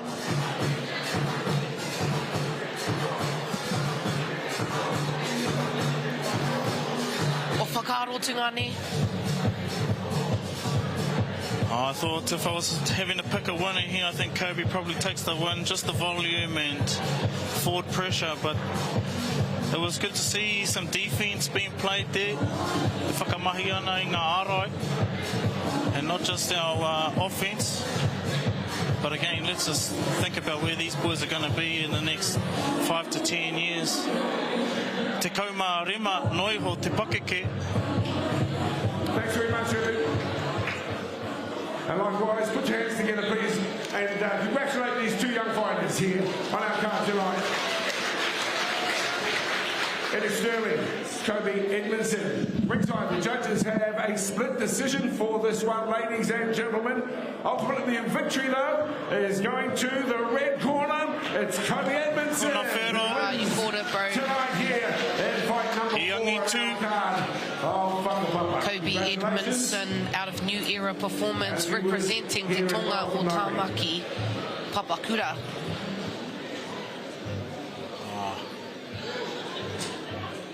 Two warriors leaving it all in the arena. All right. Ladies and gentlemen, ka nui te mihi mo kia koutou. Congratulations on your win here today, Kobe Edmondson. Kobe, you were 15 years old. You've been in the sport for quite a long time. What kind of things do you have set for yourself in the future? Why do you love the sport of Muay Thai so much? It keeps me motivated, keeps me doing stuff, keeps me fit. Now, you had a really awesome fight here tonight, and you deserved that win here this evening. Now, he didn't make that easy. There was a very sharp fight all the way right up until the end. Was that kind of how the game plan was with you guys? Was that part of it, where you just had to stay light on your feet and you had to push him right through to the end? Yeah, I mean, yeah, it's whatever works. Whatever works, ladies and gentlemen. The words of a winner here this evening. Please put your hands together, ladies and gentlemen, for your winner this evening, Kobe Edmondson. E te iwi, Kobe Edmondson, te toa. E huro ana te whare, i whakahingi ana. Nui te kōrero. Te ika, tēnā kia tiroa ke tātou ki ngā mira-miratanga, ki ngā piki, me ngā heke o te rauna tuawha.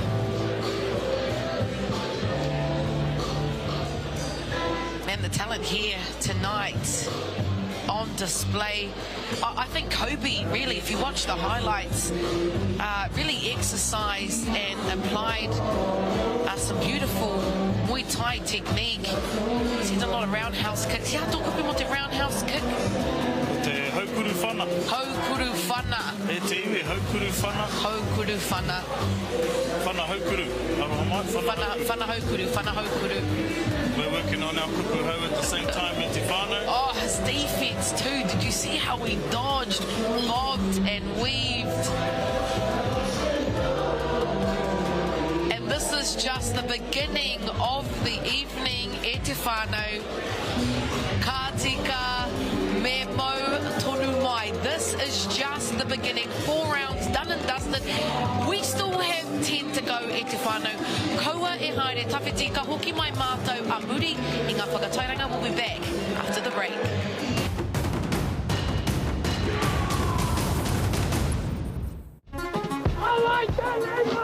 Rawata nui ko te oranga tonutanga. I hongi au i te papa. I poe ai, really, ora papa. Ka kore au e hia, kia kuhoki au ki te rātau mahatanga anō. Ka taina tātou e te ao Māori. Kia nei, e rangona ana te hiamo o te motu i tēnei kaupapa nui whakaharahara ne.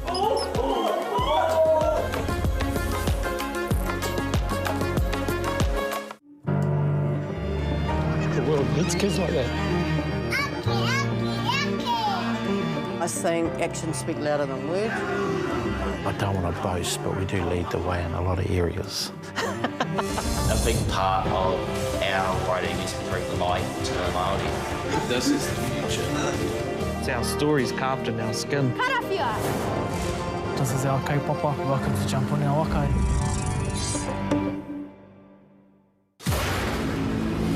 Wai. One. Ahi. Hau.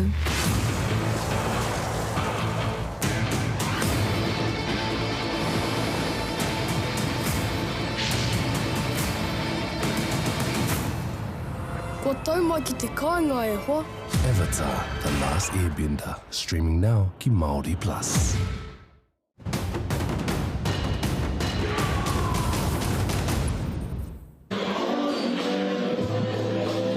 Tēnā rāhiri mai ki te whakataitai Muay Thai mana nui o te ao Māori e kia nei ko Whakapapa.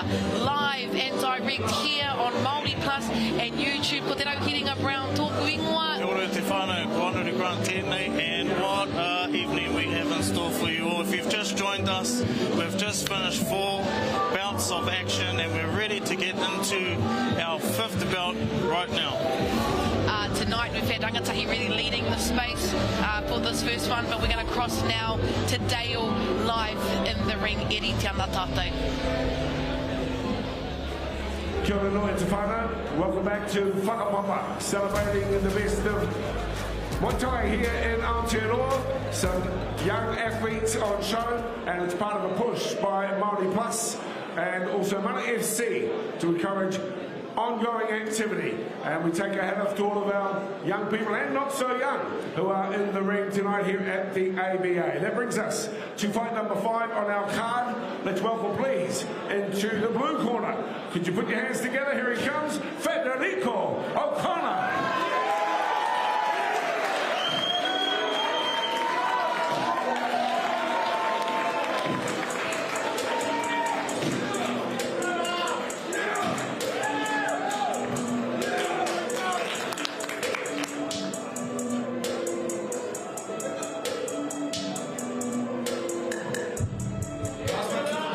Federico's opponent, please welcome into the red corner, ladies and gentlemen, fight fans here on Māori Plus. Could you welcome Tahana Ball?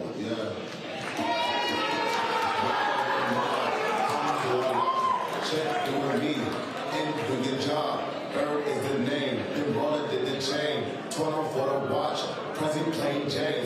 Yeah, Maggie Jane, rest in peace, that was the barrier. Herb Bass, look up, feed the village in Liberia. TNT, taking pictures, call them the hysteria. Mama City, all beat, kids, not carrying up. I'm stuck in it, guess I could get that drop.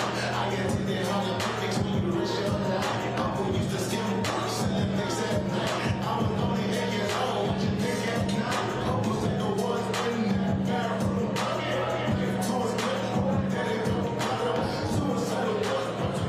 Ladies and gentlemen, this is a Muay Thai contest over 3 2-minute rounds and sanctioned by the New Zealand Muay Thai Federation. Sanctioner ringside, Matt Williams. Referee once again, Rebel John Conway. Judges, Angela Fryer Sisson. Ringside, let's get to the formal introductions. Fighting out of Herto Gym and Tahana and Queenstown, Italian and Dutch Whakapapa, raised at Rama here at Tamaki Makaurau. Could you welcome for the 72 kg contest, ladies and gentlemen, fight fans here and around the world, it's Federico O'Connor. And Federico's opponent, ladies and gentlemen, hailing from Muay Thai and Tagati, this 20-year-old fights out of Wimbledon, Muay Thai here at Tamaki Makaurau. Put your hands together, please, for Tahana Ball. Let's get referee Rebel John Conway's instructions. First a Waiku.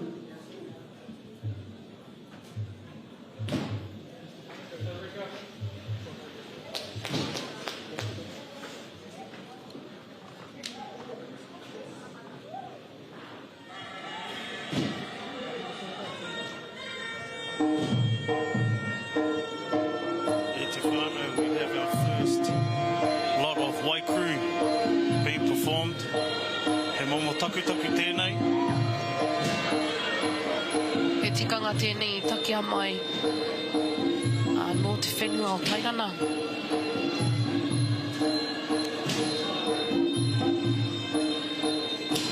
Tēnei kanikani, they pay homage to those that have been before them, their coaches, their gyms.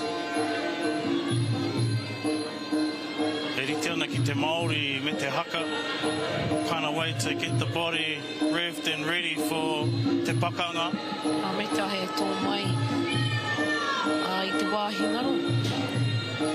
E whakahaumaru, e whakawātea, I te ara whakamua. Atahua, e atahua.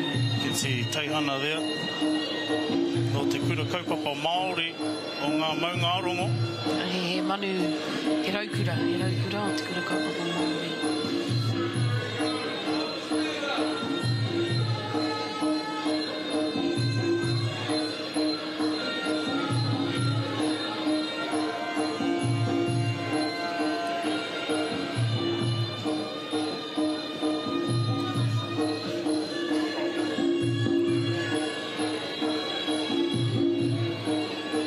This is typically what you would see before every Muay Thai fight.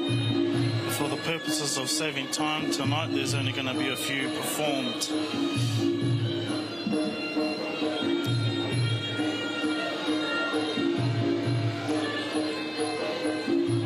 E tika ngā whakamānawa tēnei I te kai ako. I ngā ringaringa me ngā waiwai. Kua tautoko ngia. Whawhai ko tautoko I tēnei, kai whawhai tēnei. Tōna haerenga.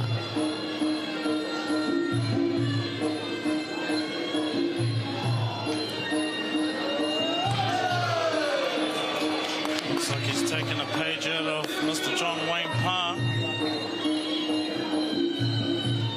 Muay Thai fighter out of Australia. E motuhake te rātu āhuatanga ki tēnei hākina. Our referees got it up. All right, fighters, first, you both must be able to protect yourselves throughout this fight. Listen to my instructions. When I call breaks or throwing, step away from each other until I say fight. Both fighting Muay Thai rules, both understand. Shake them up. Best of luck, back in the corner, out of the bell. 72 kg, ladies and gentlemen. Rake ana te kitea. E hara e nei te tore kau huruhuru. E mātanga ki te mahi. Federico. The second fighter coming out of Hurdo Gym, Queenstown, under Rob Horrocks. He ata, he no Italy me Dutch. Te whakapapa o te tangata.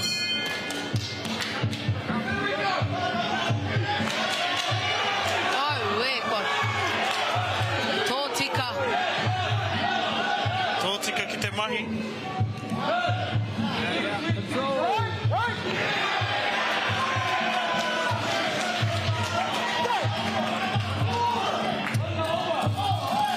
Both boys really exploding out of the blocks.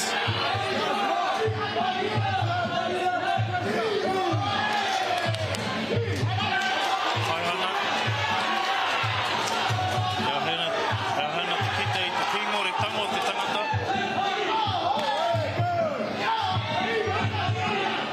Te poto. Federico really taking it to his opponent. E kaua e waiwai pōturi kei kiri māku. Kua eke a tēnei pakanga ki taumata ke atu. Alright. Ati te makarona. Tōtika ki te mahi. Tōtika ki te mahi tunga ne mō te he mōtonu atu.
the shift. He pakeke ake e nei kai whawhai.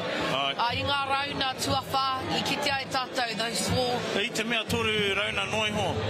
Toru rauna noiho te roanga o te whawhai.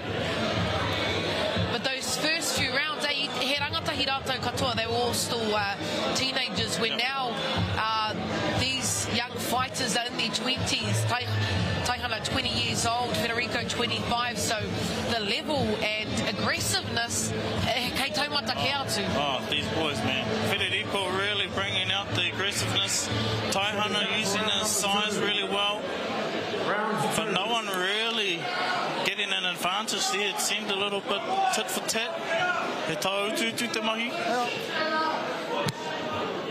Hanga whero te kanohi o Tahana. Ka pēhea te rauna tuarua. Ka pēra arawa te miharo. Ai rānei. Tahana something to prove. Te tauhuri. The height advantage, not Kia really. Federico.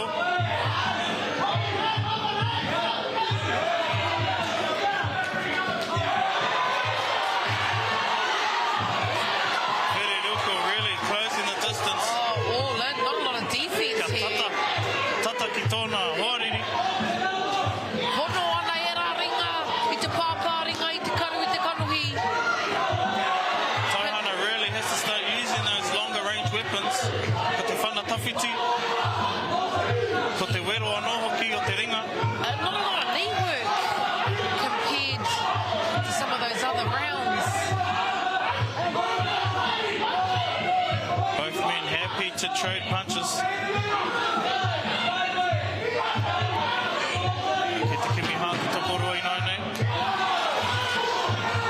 Still a whole minute left to go.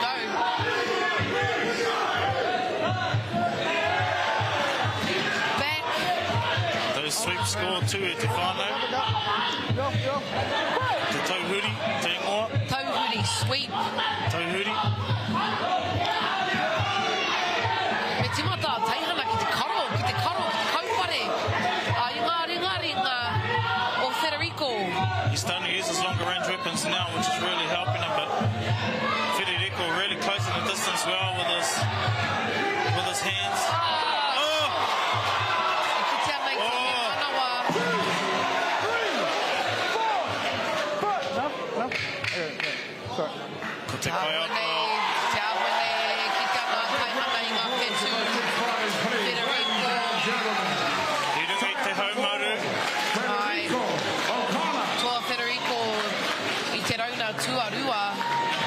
Te kaiako a Tahana.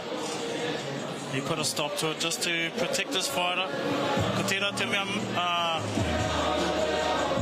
Koe te mea matua. Ai, tikana, mātāmua ko te hauora. Ana. And great respect there shown from Federico.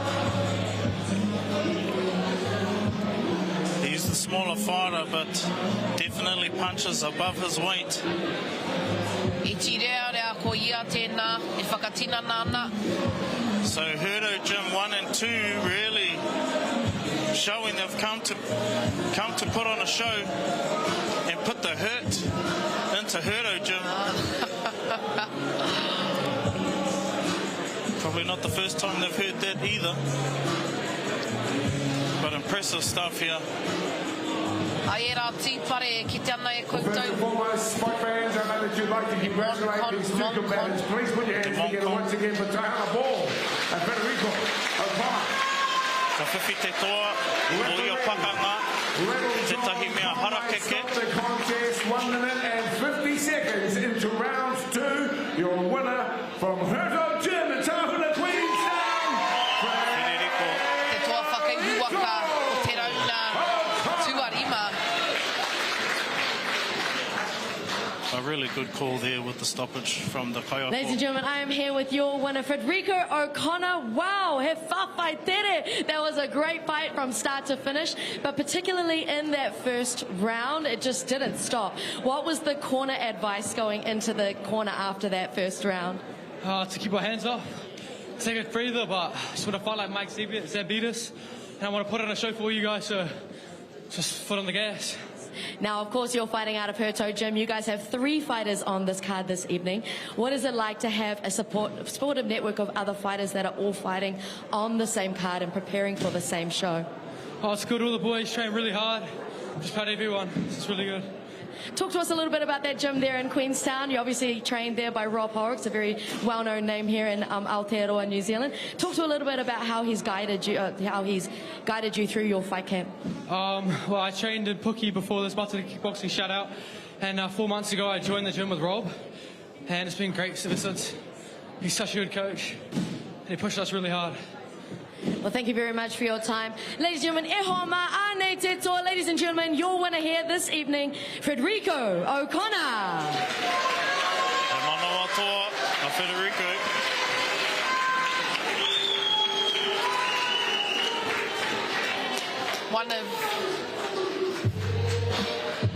One of the most exciting bouts we've seen here, round 5 at Whakapapa, live and direct. And Tamaki Makoto, let's take a look at some of the highlights of that bout. O whakaaro tungani? Well, Federico, he came out, he delivered. Aha kua te Taroha Tahana. He was able to close the distance and really get those hands working. Both boys happy to trade shots early on, but those shots of Federico really just a bit too telling in the end. Oh, you could see him really make the most of the distance. If there was distance there, you'd see him run up and use the power from that momentum to get those really powerful connections right there. Closing the distance, using the range really well. Federico. Performance of the night so far. And we're not even halfway through it, Stefano. That was just bout 5 with a strong finish in round 2. Kaua e haere tapiti puritia te rau mama, because we still have plenty of action after the break.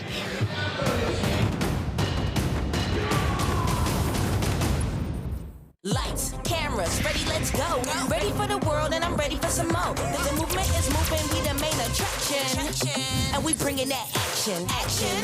Bringing that action.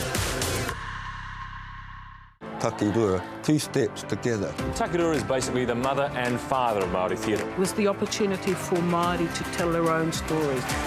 It was an activist theatre. It had a purpose. It knew what it was there for.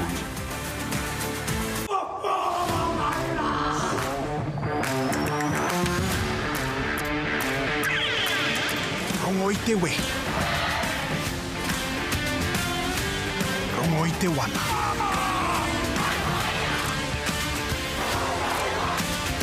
I te whare haka.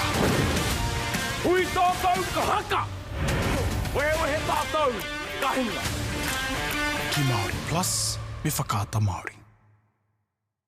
Māwai tēnei mai! He tātā whainga, motuhake tēnei. Koe nā te tahe kēmu āhua rori nei. Kāore he kōrero takatū. Tawa ma pukuha hurangi hari te Māori. Kāore he pakuaha. Would have been easy if we had a white face.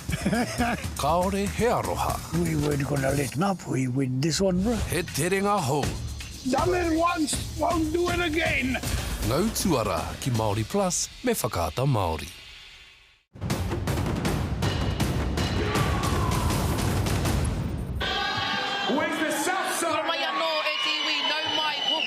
We're here live on Māori Plus and YouTube.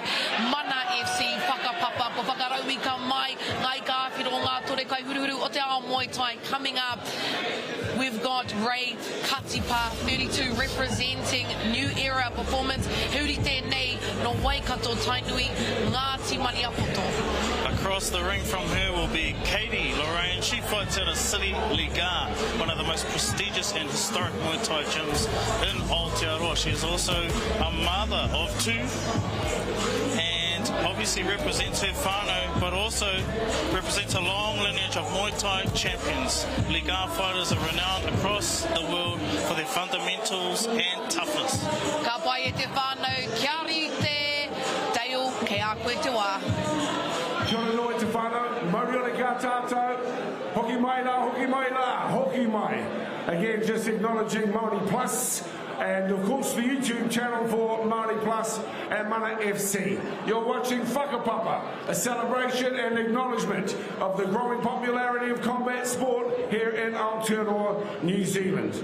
That brings us to fight number 6 on our card. It's the Battle of the Mamas, ladies and gentlemen. Let's welcome to the blue corner. Here she comes. It's Kaylee Lorraine.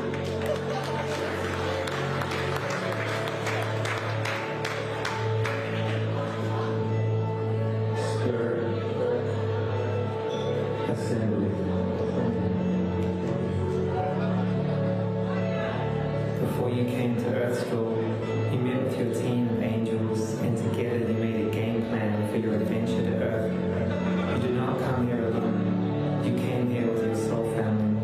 You came here to bring light into darkness. Light is information. Darkness is a lack of information. You came here at this time on assignment to create a shift, to make a change, to assist in the transition. With light and love, everything is possible. A miracle is a shift in perception from living in fear to living from love. I call upon divine will to align and activate the highest potentials for every single person tuning in. We ask for strength, courage, and protection to stay on a path and lead with love. We ask that all negativity and low vibrational energy that is not here for our highest good be cleared and released now. We pay our respect and give our offering of gratitude and love to the earth, to our ancestors, and to the guardians of this planet. And we call upon our allies in the plant kingdom and the animal kingdom. We call upon the star nations, the ascended masters, and the angelic realms to help transmute all that no longer serves us. You chose to be here at this time. Step forward, activate, and start sharing your unique gifts with the world. The world needs the real you. Let's go. Welcome, Katie, welcome. Ladies and gentlemen, please also, could you welcome from New Era, coming to the red corner, this is Ray Katipa.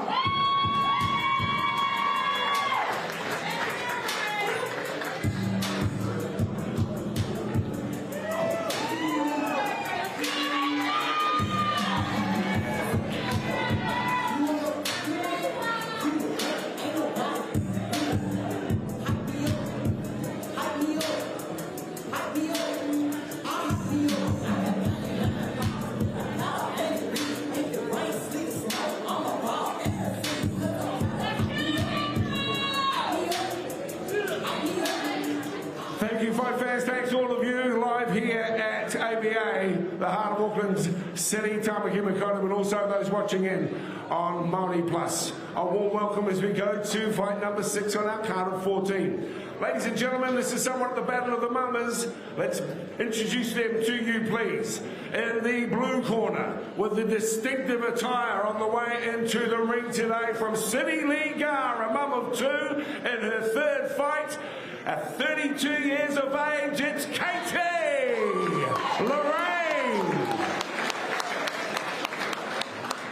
Her opponent fighting out of the red corner as well, same age.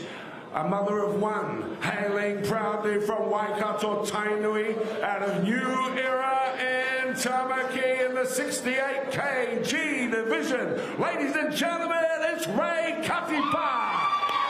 It's Katipa. And it's Lorraine. 3 2-minute rounds. Muay Thai. Okay, ladies, first of all, you both must be able to protect yourselves throughout this fight. Listening to my instructions, when I yell break, stop throwing, step away from each other until I say fight. This is full Muay Thai rules, you both understand. Shake hands, shake them up, back in corners, out of the belt. Fight number 6 on the card, ladies and gentlemen. It's Katipa and Lorraine. 3 2-minute rounds. Ka hua nei ko tai mai. A ngā tipatupai arehe ki te whakataitai Muay Thai. 2 very different styles. Both ladies walking out.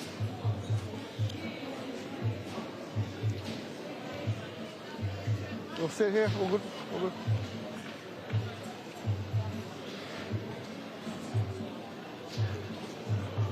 Aiga versus New Era Performance.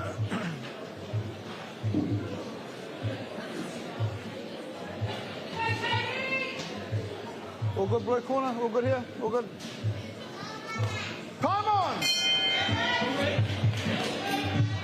Kua timata.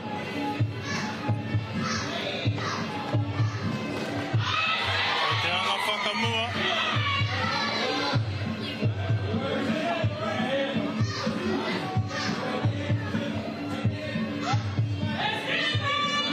Whakamiharu.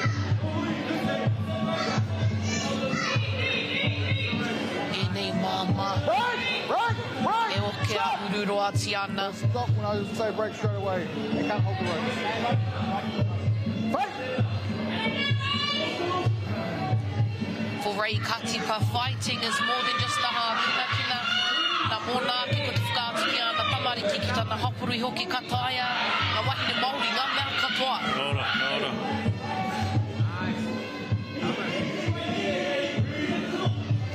And for Lorraine in the blue corner, this fight is about honouring that legacy while carving out her own name in Hākinakina. Break! Back up. The ladies just shaking off the dust a little bit. Sussing each other out, really, first round. I'm sure their coaches will have plenty to say at the break. Break! Stop! Analysing each other's rautaki technique.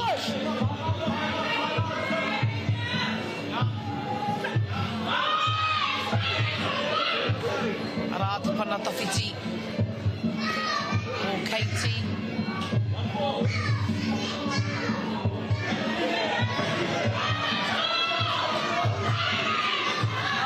Ray Katipa pressing forward. She looks to be favouring the punches and Katie the kicks and knees. Really inspiring to see these wahine give it their all, showing their tamariki what they're made of. Hara mai te ātāhua.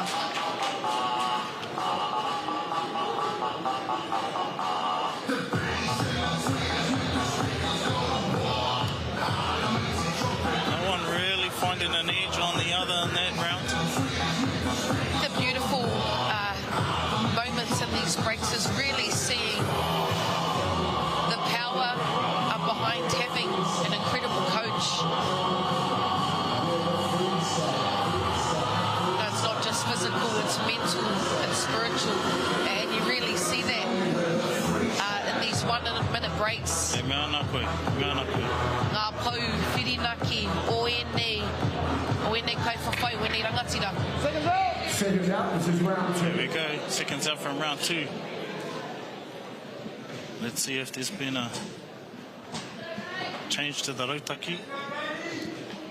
Come on! Ko tahi atu ana, Katie in the blue corner. Amara, Pana, Tahana. Kahi atu whakamahi te whanatawhiti, keeping that distance quite broad between them. Tahana. Making it really hard for Katipa to close that range, to get into position to use those hands. Yeah, really different from the first round. Real shift since that first round. A bit more cautious, taking their time. Yeah, we haven't seen a clinch yet. But probably attribute that to those kicks from Katie.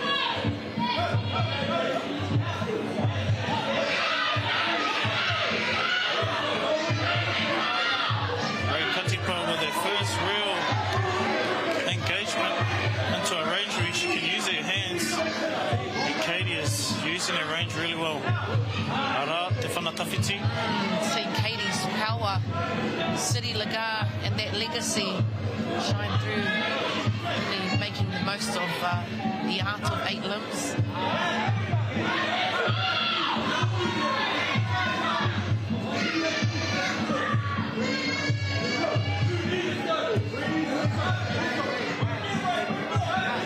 But you can see they're trying to get into range to use those hands. She's there now. Te kimi hata tokorua. rua no hoki. It's been a furious pace. Only 20 seconds left. Rua kauhia koe toiana mo te rauna tuarua. Te kauhia koe toiana. Rei katipa, re te anga whakamua. Rauna tuarua. A lot more even in that round. City Lagar in Auckland versed New Era performance again in Taumaki Makoto. Rory Katipa is going to have to try and close that distance and really get those hands working in this last round. She's probably looking at 2 rounds down there. But e mihi ana kia Kaylee, aua whana tawhiti, really making it hard to close the distance. Nai tino ki te ana Amara mana te ki te i te mana nui o tēnei tokorua i tēnei ko kei kia he mana wahine. Singers out to the third and final round for Kaylee and Ray Katipa, round 3. Boys, come on, touch them up. Touch gloves, last round. Touch them up, touch them up. He ke ana te wera wera. Both of these wahine toa really giving it everything they've got. Round 3, leaving it all in the ring. Kei te kimi te tauhuri.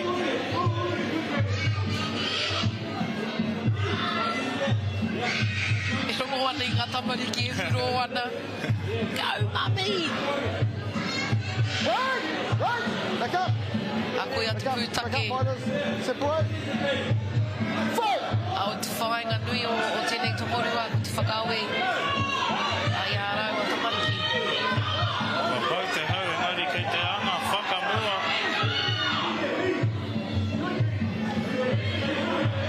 Kia kaue e mate wheke. O ke a ururoatia. Kaylee using her power to back her opponent up into the corner. Halfway through the final round. Katipa.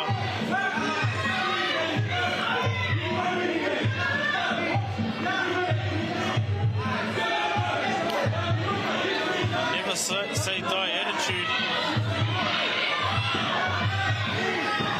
Ngā tuke, ngā meke.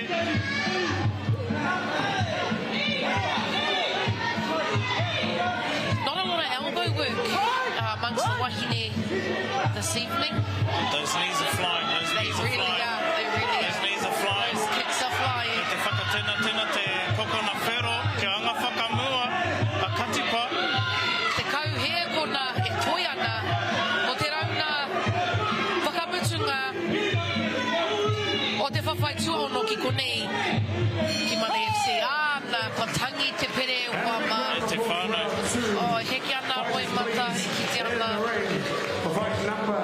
Mā te upoko pakaru. And Ray Katipa. Both ladies sucking in the big ones after that. Truly inspiring. Kaylee.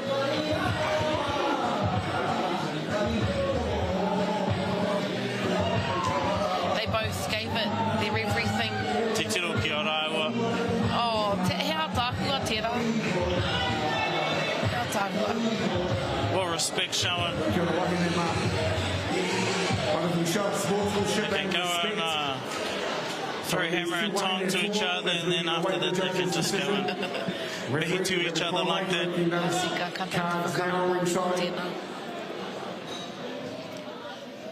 That's what it's all about, e te whānau.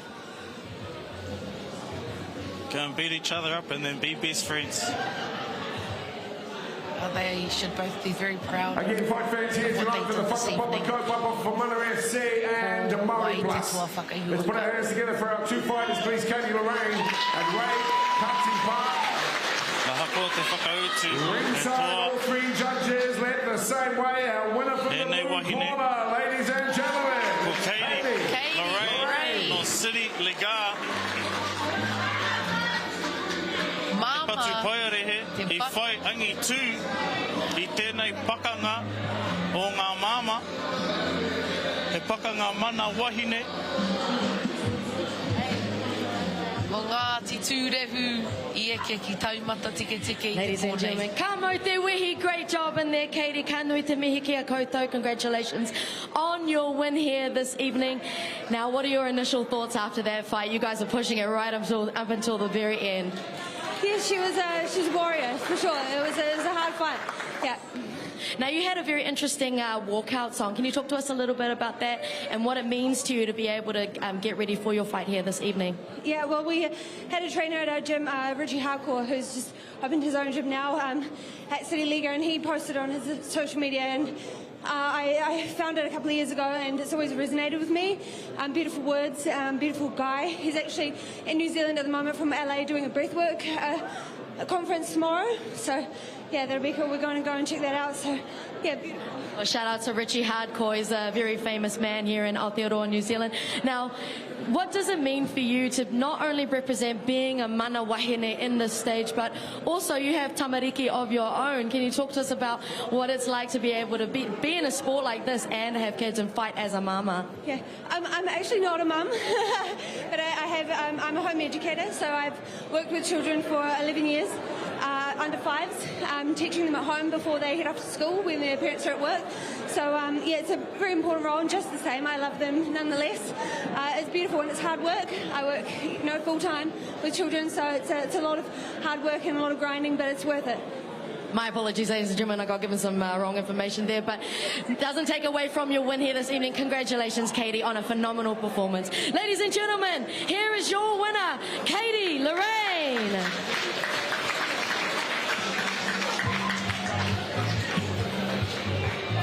Whakamiharo ana e hoa mākare kore whakahihi pai ana a rātou whānau I a raiwa. Me te aha, hanga he ngā rā o tō tātou kai rangahau, because we also thought she was a mum. Kia manawa nui mai e te whānau, but an absolute beautiful display of tēnei mea te mana o te wahine. And beautiful words spoken by her too. She looks after tamariki, so she might as well be a mum anyway. Yeah. And very unique with her walkout and her costume and everything else. So, yeah, awesome to see Katie take the win there. Yeah, well deserved. Let's take a look at the highlights at the whānau. Like I said before, beautiful display of discipline and resilience, really. And te whanatawhiti there from Katie, she really used that teep very, very effectively. E hari te mea I mate wheke a rei katipa. She gave it everything, and it was quite close. She preferred to use her hands, so trying to close that range was the difficulty for her. When she did, though, she landed with authority. But Katie proving too strong in the end. Too many weapons.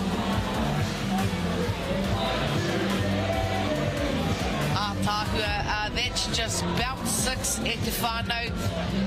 We still have some amazing kai whawhai coming up, so don't go far at te whānau. Stay tuned.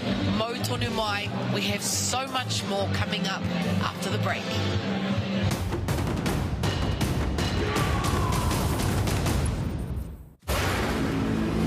Wai.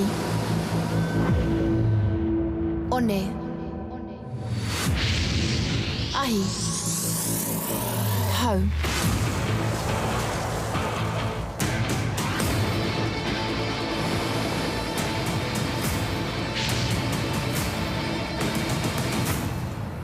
Ko tau mai ki te kāinga e hoa.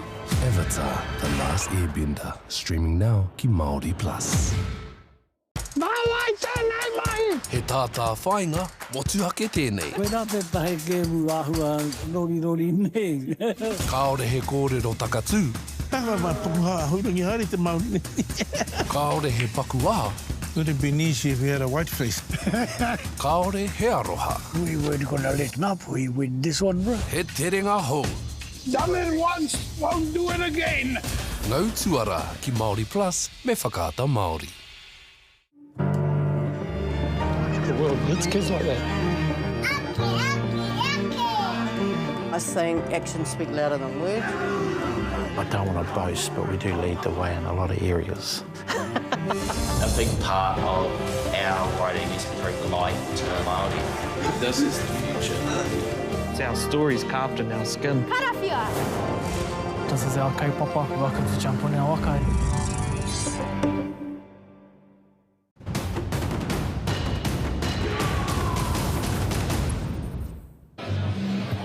Kia ora mai anō e te iwi, welcome back to Mana FC's Whakapapa, te whakataitai nui whakaharahara o te ao Muay Thai ki kone ki tāmaki Makoto. We've got bout number, what are we up to, 7? 6 or 7. Number 8, we've got bout number 8 coming up in the red corner.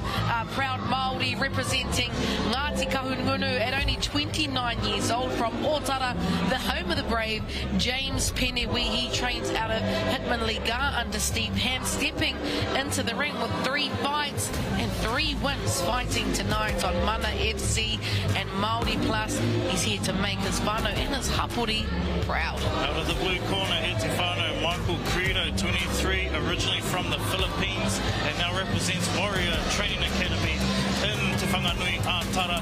He has also fought on platforms such as Razor Promotions and Undisputed Fight Series. So e hara ia I te tore kai huruhuru he mātanga ki tēnei mahi. Kāti te pahupau, that's us e te whānau. Let's get straight into it. Dale kei a koe te wā.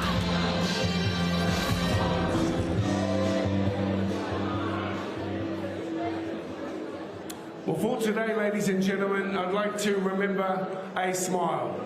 And I'd ask if you bear with us for just a moment, please, as we acknowledge the passing of a significant figure in New Zealand combat sport. I know that we're all enjoying ourselves, but if you'd be kind enough, Homa, to just pause for a moment as we pay tribute to a man who passed away today after giving so much of himself, such a lifetime of service to the sport of boxing in New Zealand. Many of you may not be aware that Pat Leonard died today at the age of 90. Pat Leonard, for your information, e Homa, was the National Secretary and Supervisor of the New Zealand Professional Boxing Association, and he has held that role for 55 years and 8 months. At the age of 90, Pat died today, and in the tradition of combat sport, and in particular of boxing worldwide, we will afford Pat the honour of a 10-bell ring. Please, if you'd be so kind as to just pause for a moment and reflect on his passing, and at the same time reflect on all who have gone before us and paved the way for us as people, and so we too can pave the way for those that follow in our steps. Just to acknowledge the passing of Pat Leonard at the age of 90 today, a 10-bell salute.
Thank you. Ladies and gentlemen, te rangatira Pat Moe mai rā. Haere atu rā, haere.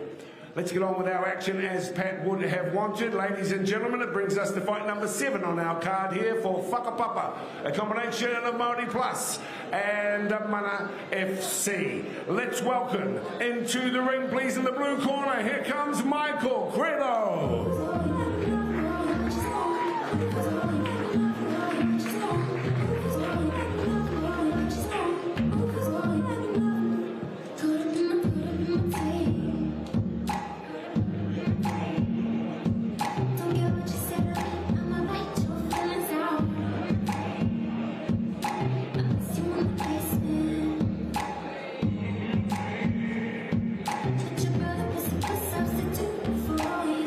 Ladies and gentlemen, Michael's opponent in the blue corner, could you welcome him to the ring? Thank you. Here comes James Penewi.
Underway then. This is fight number 7 on our card of 14 as we introduce you to the fighters for this 3 2-minute rounds of Muay Thai.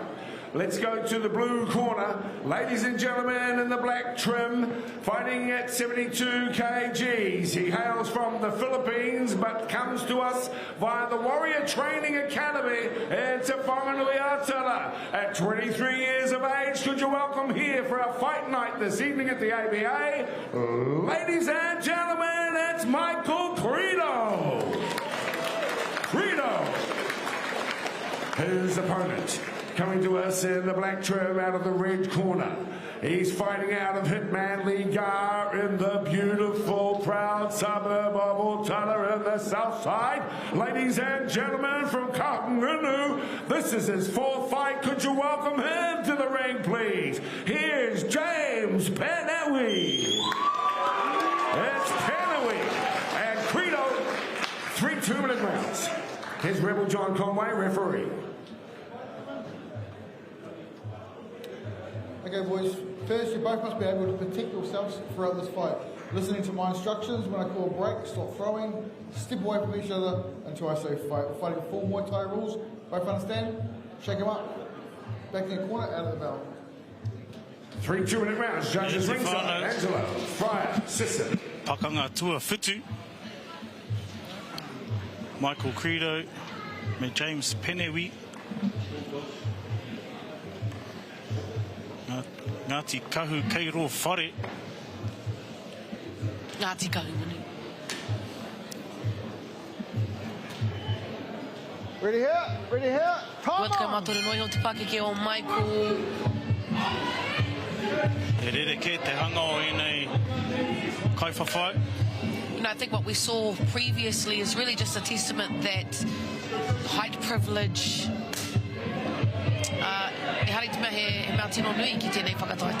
Yeah, the shorter fighters have really been dealing with the length and range of their opponents really well.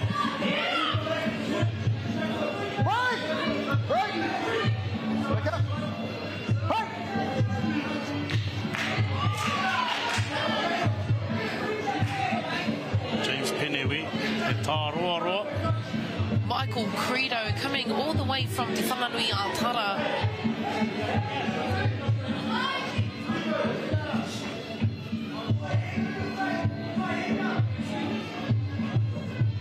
And kei te rangahau, kei te kimirautaki, kei te ata mātai i ngā i te taira whawhai o te hōriri. Still filling each other up.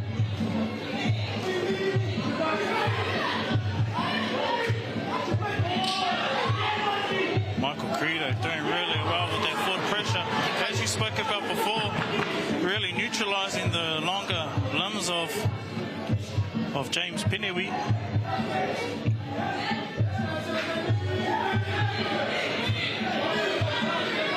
Six-year difference between the two, ko Michael a te taina o te tokorua nei. Ngari e kite ana. I tana kaha. Mana. Koe Penewi. Yeah, really not letting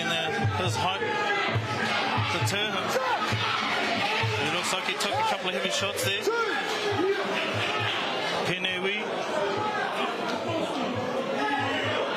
Te raka he raru ana te pukohiwi. Sorry. And Kaiwawa has called that one off. More due to injury than anything else.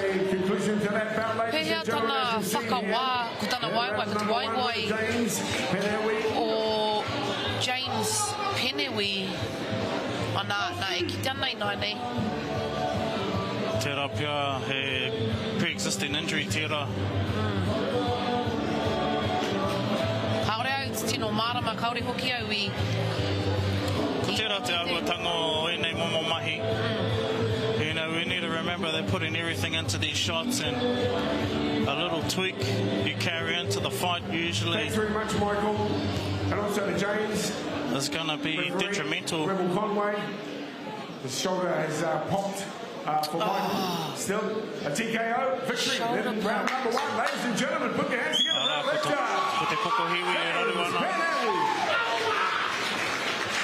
You could see the way he grabbed it. Something was not right. Kaoroha hoki. Michael, thank you, James. Come all the way from Wellington to get a TKO in the first round here live at Mana FC.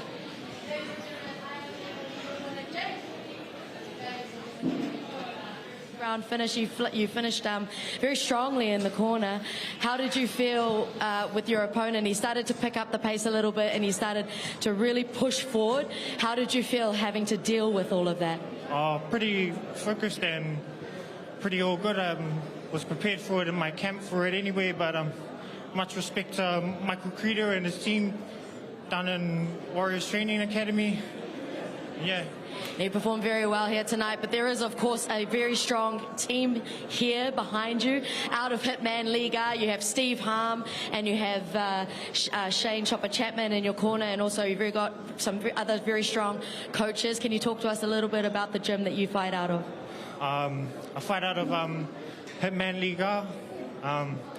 Thank you to my coaches, Steve, Chopper, Henry, for all the hard work that they put in to get me here. And yeah, the family at Hitman Liga as well, all the people that we go hard for and sweat hard with at gym. And yeah, thank you. Now, that was a very quick finish. Do you have anything lined up, or do you have any kind of ambition to fight really soon now that you're basically ready to go? Do you have any fights possibly in line for the rest of the year? Hopefully, I'm ready to take anything if anyone's ready to give us some fights or anything like that. And yeah. Well, thank you very much. Ladies and gentlemen, e homa anei te toa, your winner here this evening, James Penewi. James Penewi e te whānau. Nā, I rongo koutou. O whakaihu waka. I rongo hoki koutou I te wero. I te tono. Kai te pirangi James ki te whawhai anō. Ana mena ia whakarongo mai koutou. Anei te tehi kai whawhai. Get at him. E whakanui ana e whakatairanga. I tōna whakapapa, I tōna iwi. As we're having a look at some of these highlights here, you can see his pressure, forward pressure. But in saying that, Michael had his moments there, landing some considerable damage. But unfortunately, suffering a pop shoulder that's forced him out of this match. We were really looking forward to seeing that, because even though the range was with Penewi, Michael was able to close the distance really effectively. And if you watch closely at Tahana, you would have seen the shoulder pop out there. Hoi kaua e haere tapiti puritia te rau ma mau tonu mai, because we have way more action coming up after the break.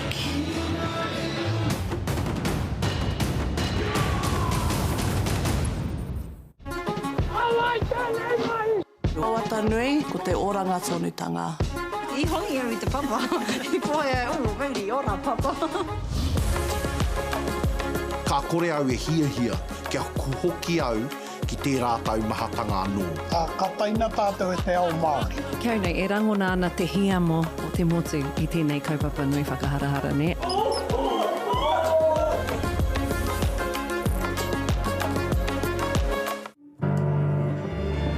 The world needs kids like that. I think actions speak louder than words. I don't want to boast, but we do lead the way in a lot of areas. A big part of our writing is to bring light to Māori. This is the future. It's our stories carved in our skin. Karawhia! This is our kaupapa. Welcome to jump on our wakai.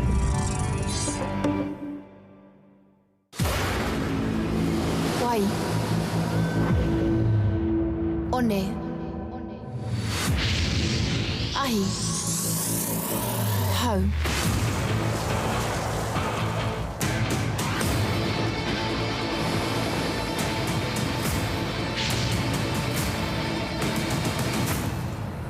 Ko tau mai ki te kāinga e hoa. Avatar, The Last Airbender, streaming now ki Māori Plus.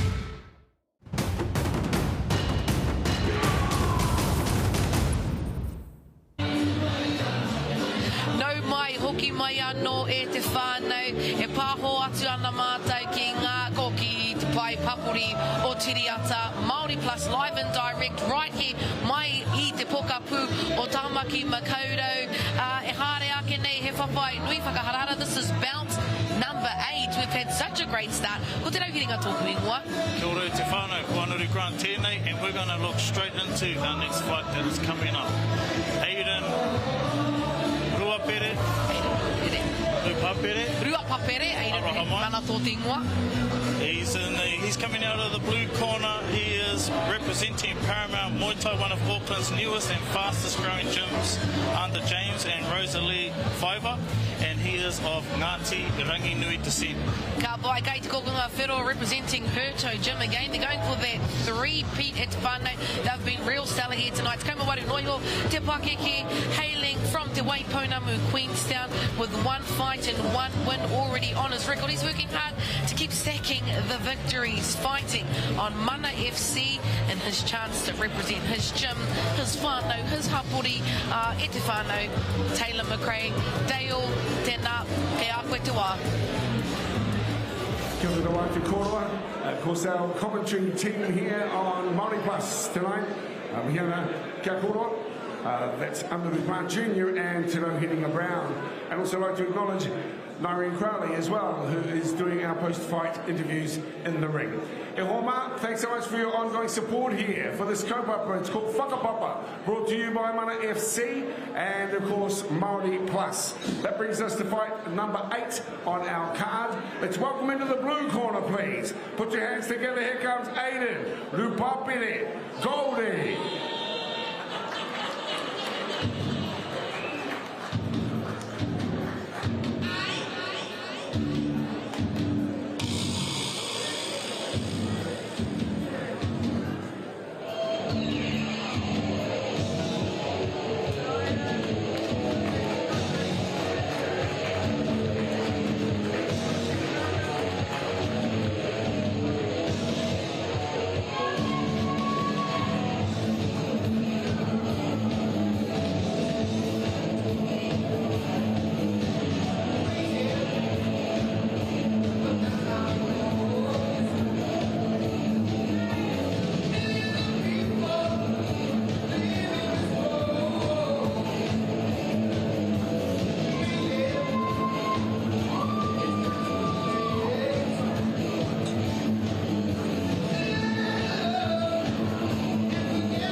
Welcome your opponent for fight number 8.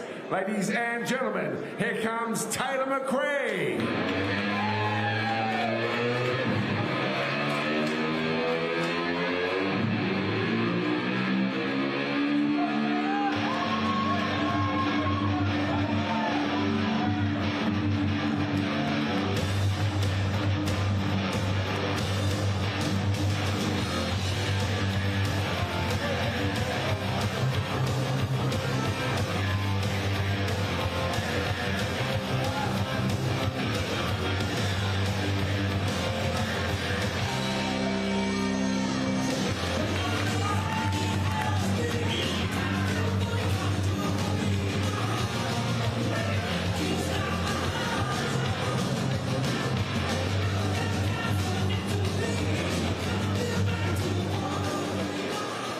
Should there some rock as we get back into it here, ladies and gentlemen. Fight night at the ABA and bringing you up and coming stars of our combat sports scene. Let's welcome to the ring our fighter in the blue corner, please.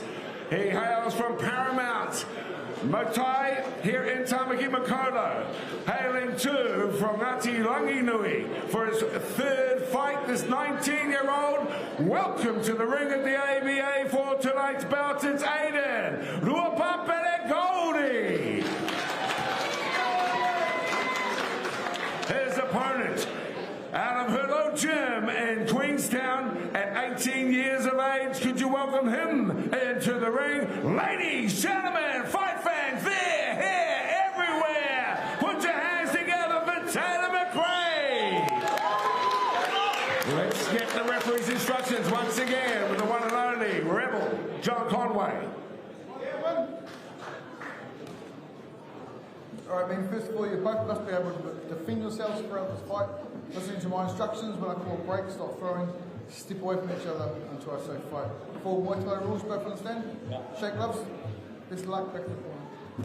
Let's get underway here. Aiden, Whakapapa Goldie, and Taylor McRae. Ki te pakanga. Aiden Whakapapa Goldie and Taylor McRae of Hurlo Gym. Looking for the three-peat tonight. All Hurlo Gym members have been very impressive, aggressive and go-forward style.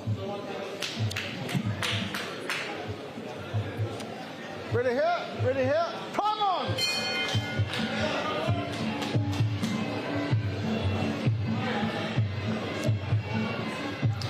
Tēnei tokorua, he rangatahi tonu.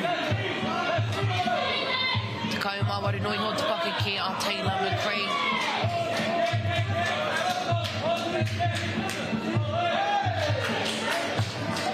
Kei te whakamahi i ngā waiwai.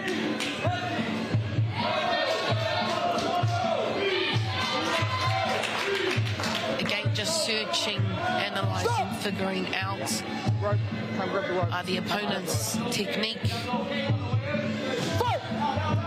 It's quite a common pattern, going all in on the first round.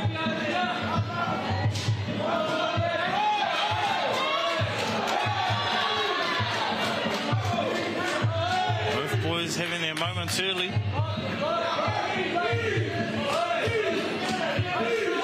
Those knees and elbows scoring in the clinch.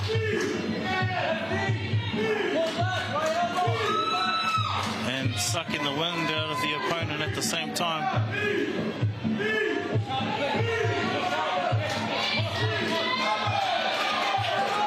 Wow, letting them work here.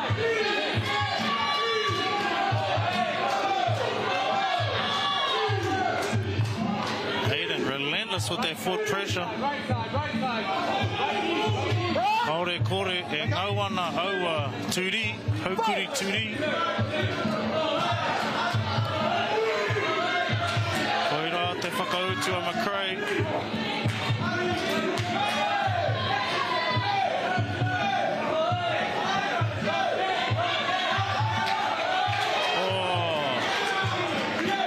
Tahi te ringa meke.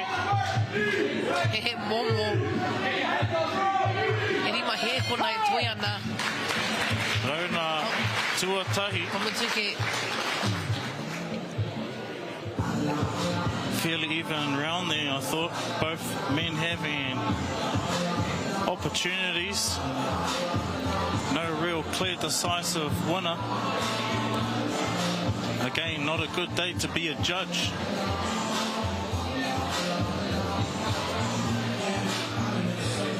Kei te kite, e ngā kaiako. Aiden Whakapapa Goldie in the blue corner, representing Paramount Muay Thai. Te tehi o ngā krapu Muay Thai tino nui.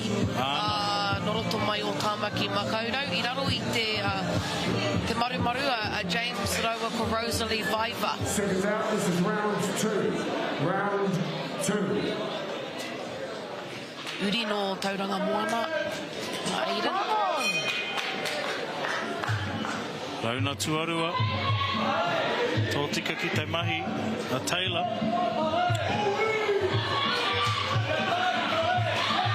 Aroha mai e te whānau kia mana wanui, it's rua pere. Again, I ango he ngā rā o te kairanga hau. Rua pere, kawa ko te rupa pere. Rua pere. E mana nui tō te ingoa, engari, a tēnei whawhai. Tuke ki te upoko. Kaha tēnei tokorua ki te whakamahi, ai ngā waiwai.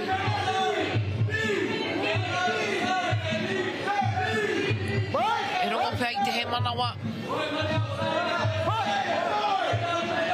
Ki taki tirohanga he momo whawhai mamau tēnei.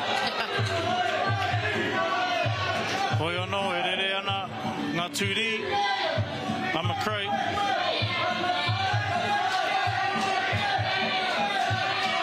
Taylor potentially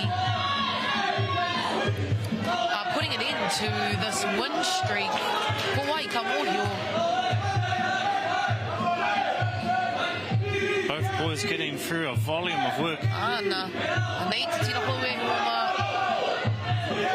E hawana te rangatahi.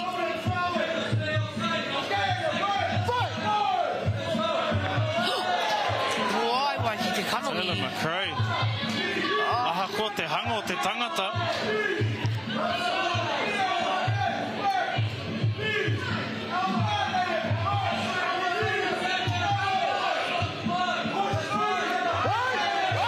Another hard scoring round for our judges. Te kauheko nei toiana. Taylor putting it all out there. Te tūri. Ai, mo te he motonu atu e hoa mā. A te rā pana. Whanatawhiti. Rauna tuarua e hoa mā. Whanatawhiti pēhea te tipi. Te tipi anō hoki? Ko te tipi te reo pāke e hoa mā. That's a specific kick that you see in the sport of Muay Thai. Commonly referred to as a push kick. A push kick. Whanapana. Tipi rānei. Ke a koe. Usually used to maintain distance, slow down the oncoming opponent. But both men really emptying the tank on each other here. And both landing considerable blows with those knees. Very, very effective and score highly. Again, not a good day to be a judge. Wouldn't want to be deciding on the outcome of this fight. Mana FC really just the absolute talent on display here. Te rauna whakamutunga o te whawhai tuawaru at Pōni.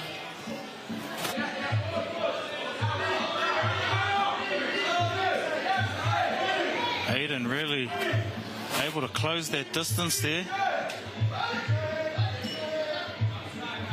Both boys really looking to utilise those knees.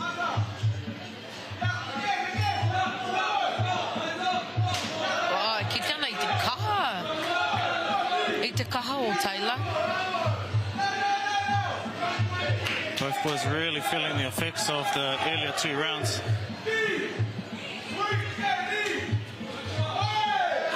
Hoi anō, ke te rongo tonu ki ngā tohu tōu. A ngā kaiako.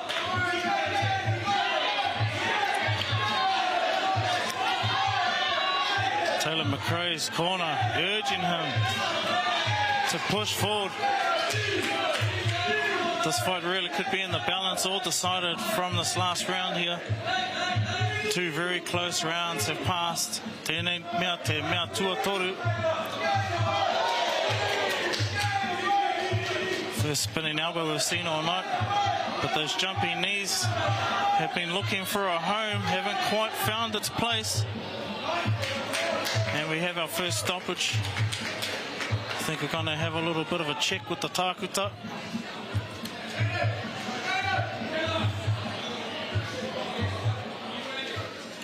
Is there a doctor in the house? Like we said earlier, e hoa mā tāmua ko te hauora o enei rangatahi. I wouldn't be surprised if they end the fight here.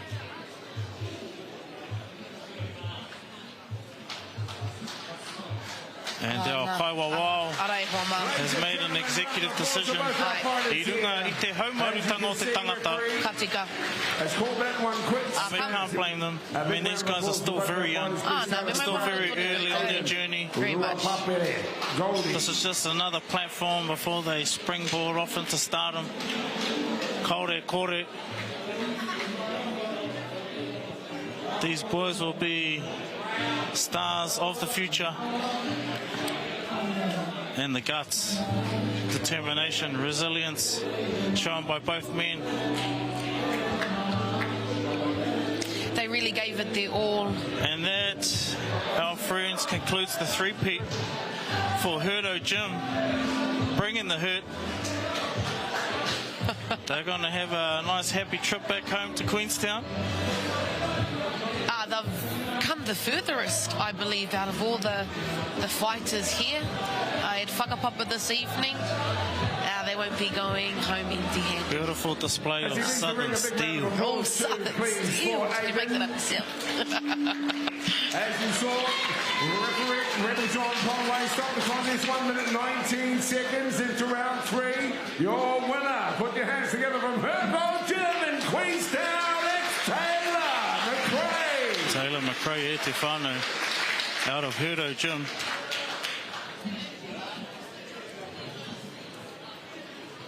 All right, ladies and gentlemen, I am here with your winner, Taylor McRae.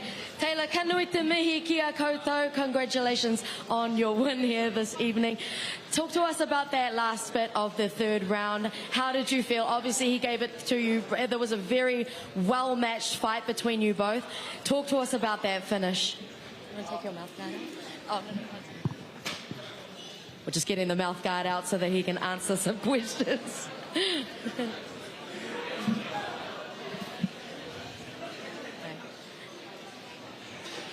Finished there. You know, I was being a little bit ignorant to my coach's advice, so he was fucking amazing. Oh, sorry. He was amazing in the clinch. You know, I had to do something. I saw it opening in his hands, you know, just sent it. Yeah, just, you know, you have to finish the fight by hurting them, so. Now, congratulations, because you also closed off the three-peat for your gym this evening. It's a very successful night here for Hurto Gym under Rob Horrocks. Can you talk to us about the energy in the gym when you guys are all getting ready for this show? Just hard work, train, you know. I'm really thankful to have these guys' support, Rob and Jules, Milo, Isaac sometimes. You know, yeah, it's great to have support from such top quality fighters like these guys, so I'm just really happy I was able to secure the dub today, you know. Now, obviously, you're in a sport like Muay Thai. Do you have any kind of goals or things for you just to be working towards or achieving through the sport? Just another win at this point, you know, one step at a time, try to get another fight in there, you know, just do my best. It's a great sport, I love it. I hope I keep on doing it, so just move forward.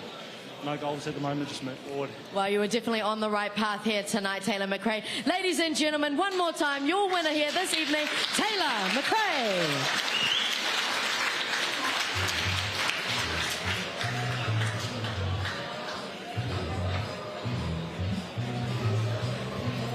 Katahi te pakanga whakahira ko tērā. Like you said, Hurto Gym coming through with the three-peat all the way from Tahana, Queenstown, representing Te Waiponamu here at Mana FC for Whakapapa. What a fight that was. Back and forth, and then to finish at the end with a cut like that. Definitely Hurto Gym going home happy on the plane. And like you said before, Tungane, mātamua ko te hauora, oenei kai whawhai, oenei rangatira. Now let's take a look at the highlights. They just came in real strong. Both boys, a lot of volume. Literally. It just seemed like Taylor was just kind of getting the edge in a lot of the exchanges there. But Aiden really standing up to everything. It was only a cut that stopped him. If it was up to him, he still would have pushed on to the end of the fight. You really saw the disappointment when they made the call, but absolutely understanding. Look, the epitome of upoko pakaru. Tahana. Our rangatahi coming through thick this evening, really inspiring, regardless of the outcome. Aiden, Taylor, me whakahihi, kātika. Tahana. E te iwi kaua raua e haere tawhiti. That was just bout 8. We've got so many more to go. All the action here live on Māori Plus and YouTube broadcast around the world. Utonu mai.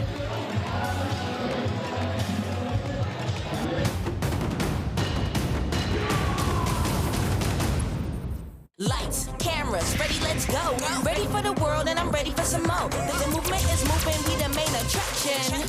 And we bringing that action. Bringing that action. Takirua, 2 steps together. Takirua is basically the mother and father of Māori theatre. It was the opportunity for Māori to tell their own stories.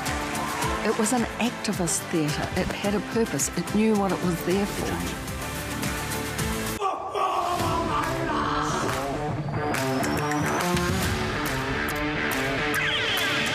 Rongo i te we. Rongo i te wana.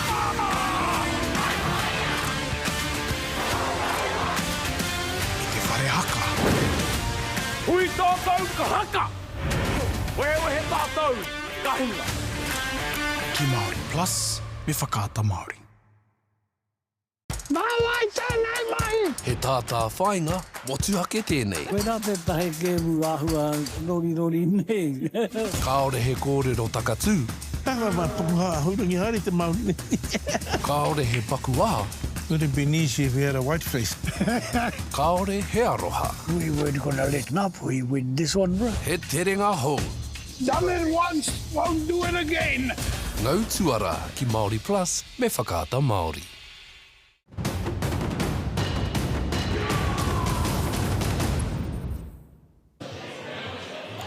No mai hoki mai e hoa mā ki te whakataitai nui whakaharara ki tēnei hōtaka e kia nei ko Whakapapa Mana FC's Muay Thai showcase live and direct on Māori Plus and YouTube here kei te pokapū o tāmaki makaurau te kaumā whanga rauna rua te kaumā waru ngā mata kai kutu he pō nui whakaharara. Absolutely, we've had so much action. It's been action-packed. We've had stops. We've had people go the distance. And man, I'm really looking forward to seeing these next fighters coming up. Let's take a look at the next fight. Okay, we have Luke Ellis, who is representing Warrior Training Academy from Te Whanganui Ātara, and his statement is, I can do this and I'll give everything a go. Ka pai kai te kokona whero e hoa mā ruatakau mai wa noi ho te pakike or Rory English from Te Waipounamu, a small village of just 40 people, to training with legends in Tāmaki Makaurau. Rory has had 5 fights behind him and a passion for full Thai rules tonight. He brings that hard work, te rā puku mahi, te whakaute ki ngā tikanga o tēnei whakataitai, ki te ahurea tairana me i tēnei mea, te Muay Thai Dale, kei a koe te wā. Thanks again to Ngami. Let's go now to fight number 9 on our card here on our coverage of this wonderful celebration of combat sport here on Māori Plus. And also want to acknowledge Mana FC. Good to have you with us this evening in Homanga Mihi. Let's go to fight number 9 on our card, and welcome to the blue corner. Fight fans, ladies and gentlemen, here he comes. It's Luke Ellis.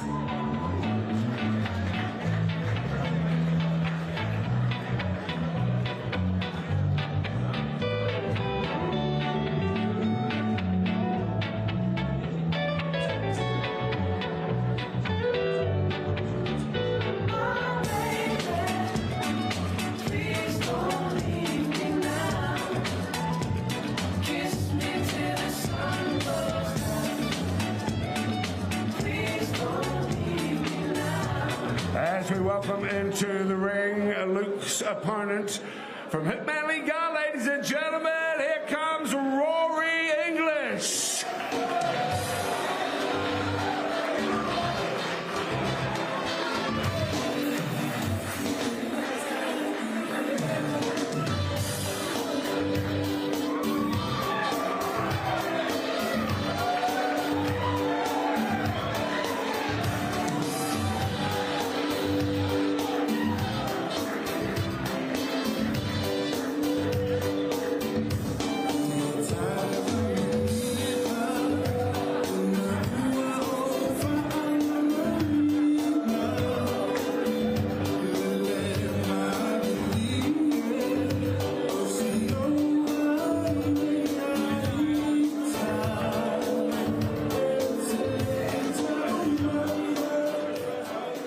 Fighters, once again, 3 2-minute rounds of Muay Thai, sanctioned by the NZMF, New Zealand Muay Thai Federation. Sanctioned at ringside, Matt Williams. I'd like to pay tribute once again for the long night, but great work that has been done by the one and only Rebel John Conway, and acknowledging our officials ringside, including our medic, Megan Nesbitt. Let's go to fight number 9 on our card, 72 kilograms.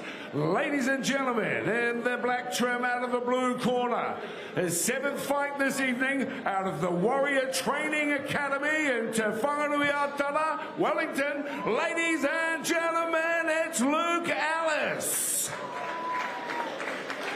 And his opponent out of Hitman Liga in the green trim out of the red corner with Whakapapa lines through Mana Māori and English. He bears the surname English too, ladies and gentlemen, with his 6th fight.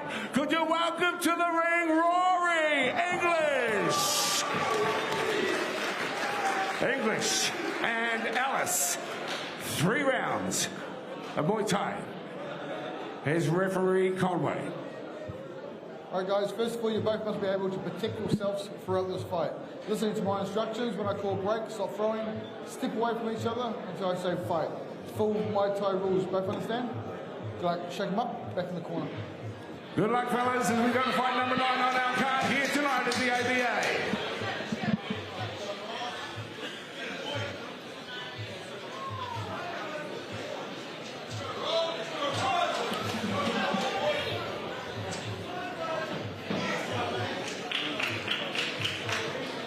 E te iwi. All good, Red? All good, Blue? Kakari tua iwa tēnei. Luke Ellis and Rory English.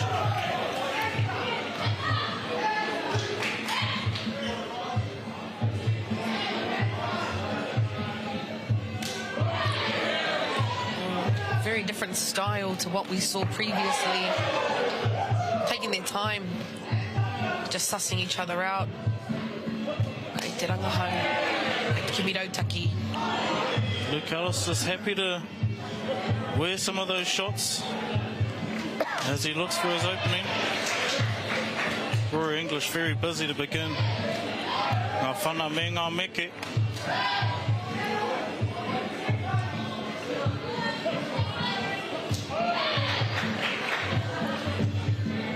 The battle of the biggest cities in the country, Te Whanganuiatara, me tāmaki makaurau, ko Waikahua.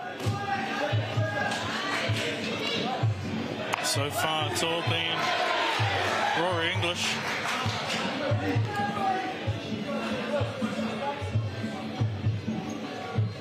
Luke Ellis out of Warrior Training Academy. We've already had one come through so far.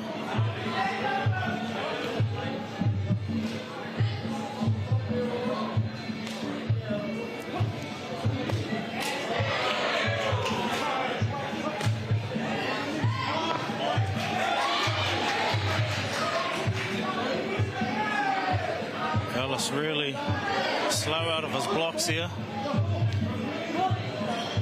When we're talking about attack, Tungani, what are the hits that count the most in a sport like Muay Thai? Typically what will score most are elbows and knees, followed by sweeps, and then you progress to the legs, which are the kicks, and then hands score least. So you'll especially see in the clinch the usage of knees and elbows, and then from the long range, the arms and the feet come into play. For our whānau joining us live tonight who aren't too familiar with the sport, what's a sweep? A sweep is basically, it's like a takedown when one opponent is able to put the other opponent on the ground, but it has to be done a certain way. It can't be like a double leg or a single leg, which you'd see in the MMA arena. Kapai and it clinches when you see them quite close there. E mau wana, e mau tonu wana. Ki te hoariri. You'll see the kaiwa let them work that position. See a lot of knee work happening when they're in that close clinch. Kupu Māori mo te clinch. And our clinch, we haven't got our clinch one yet. But te kauhanga o te riri is our ring. Te kauhanga o te riri. Rauna tuarua. Come on! So look, Luke Ellis will surely be looking to put out a bit more volume. He was more on the receiving end in that first round. But also very hard when you have such a tall fighter like that. Because you're going to get punished every single time you close the distance. And that's exactly what you'd expect for someone coming out of Hitman Liga. With coaches like Shane Chopper Chapman, needs no introduction. Quite strategic, these fighters, taking their time.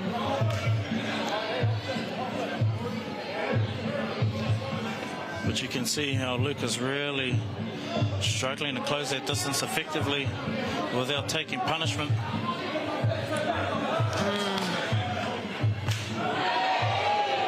Whanaungatanga, e ngau wana I te puku. Ana, e rongo wana I te kaha. Ana. I era o era whanawaiwai.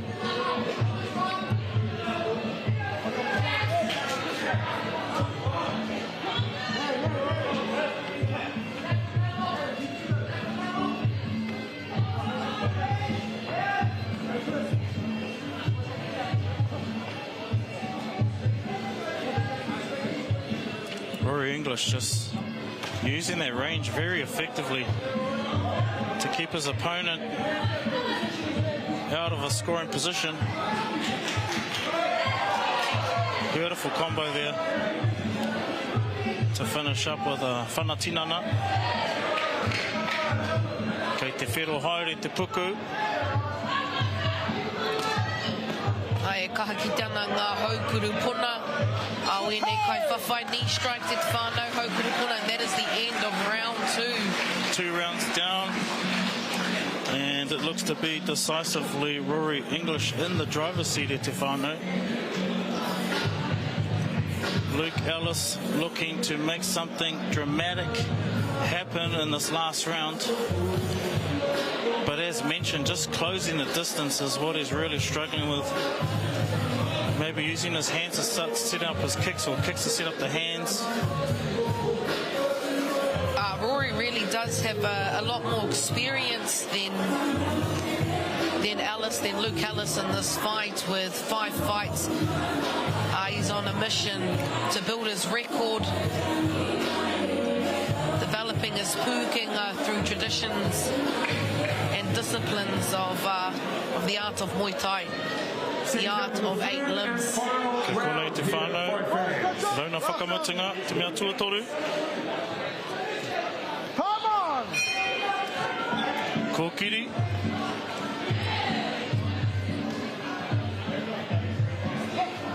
Look to see a bit more volume from Luke Ellis. Oh, Rory's control. E mara mana te kite. Really clean technique. Yeah, I don't think I'd want to be closing the distance if those legs were coming my way either. Being strong from the clinch, you can see the bigger fighter really starting to outmuscle. Oh, Rory dominating. This Hoariri.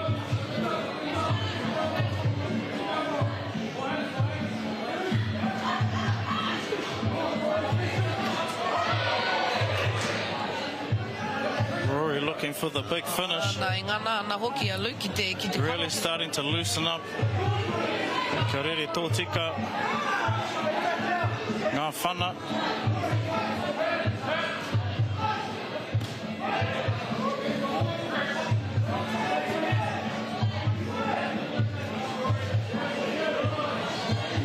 And the Liga onslaught continues.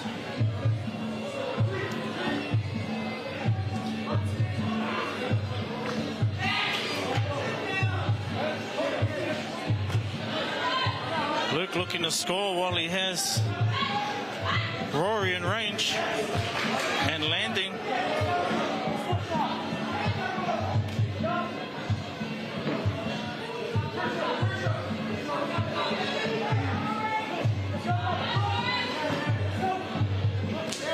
Rory looks to be on a upward trajectory here.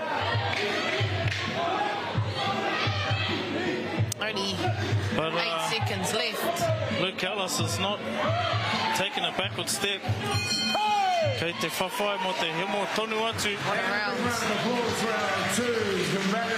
And what a display there from our Hitman Liga warrior, Rory English. Me te mai a hoki o Luke Ellis. No te whanganui ātara.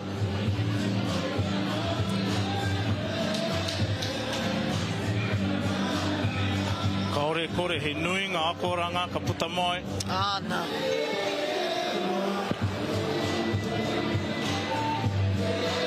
Kātahi te mana wau titi ko Luke Ellis. Hakua ngā piki me ngā heke I kōkiri tonu ia, I kōkiri whakamua.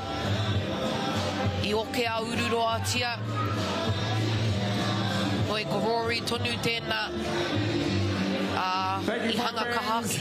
And put your hands together once again, please, for our two men in the ring tonight, Luke Ellis and Rory English. Ladies and gentlemen, here tonight on our Whakapapa card at the AVA here in Auckland. The judges ringside have all gone but one way, and your winner from the red corner, it's Rory. Rory English, Hitman Liga. Kare kore whakahihi pai ana o na kaiako I aia. Legendary coaches Steve Ham and Shane Chopper Chapman Ladies from and Hitman gentlemen, Liga. I am here with your winner, Rory English. Rory, kei te peha. You did very well throughout that fight. It was a very dominant performance by you. How are you feeling now that you are satisfied? Are you satisfied with your performance? Because you looked like you were having a lot of fun in there by the end of it. Yeah, it was a lot better than my last ones. I felt like stuff I was doing looked better than my other fights, but I'll have to watch it back to see. But yeah, I'm pretty happy with where I'm at and how I performed there. Now, you've been fighting for a little while now. You've fought in different promotions, Muay Thai. You were actually on the last Mana FC. Can you talk to us about your experience on fighting for Mana FC and how they look after you, this promotion? Oh yeah, it's the greatest thing I've ever done in my life. They give me a t-shirt and take some photos of me with my top off. It's so good. I love it. Now, we're recorded on my moto, Whare Meke Meke. Can you tell us a little bit about your gym there in Hitman Liga? Obviously, you've got a phenomenal gym of coaches. We've already spoken about it here tonight. But you also have some pretty good training partners in the likes of somebody like Michael Lynch, who is, you know, you guys are very similar. Talk to us about what it's like learning from someone like Michael Lynch at your gym. Oh, it's awesome. He's like such a rangy, dangerous guy. All kinds of pointy bits on that guy. So it's really good sparring him because it's just scary to do. And yeah, we're amassing quite a mean team under Steve and Henry and Chopper and the boys, so it's cool to see how the gym's grown over the year. And Josh as well is also a weapon, so yeah. Now, he mihi o ki o kai tautoko. Is there anybody that you would like to thank while you have the stage here this evening? Yes, to thank my coaches, Steve, Harm, Henry, Chopper, Richie, all the boys, all my training partners. Thank my parents for coming on and watching, and thank John the Rebel Conway, such a good ref. Yeah. He is a good ref indeed. Ladies and gentlemen, e ho mai anei te toa, your winner here this evening, Rory English.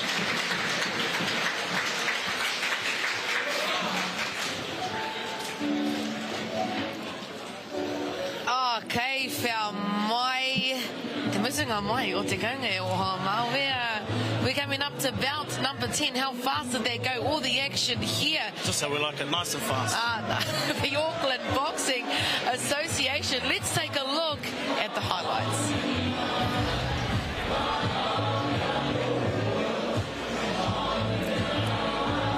And as we all saw at Tahana, it was all pretty much one-way traffic.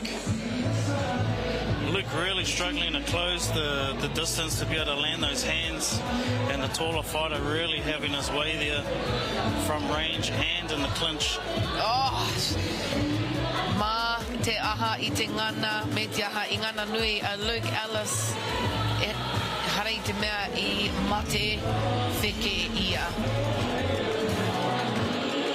Like I said earlier, e te whānau, we've still got plenty more ahead.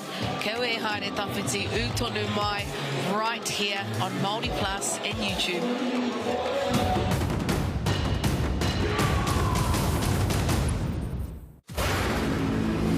Wai. One. Ahi. Hau.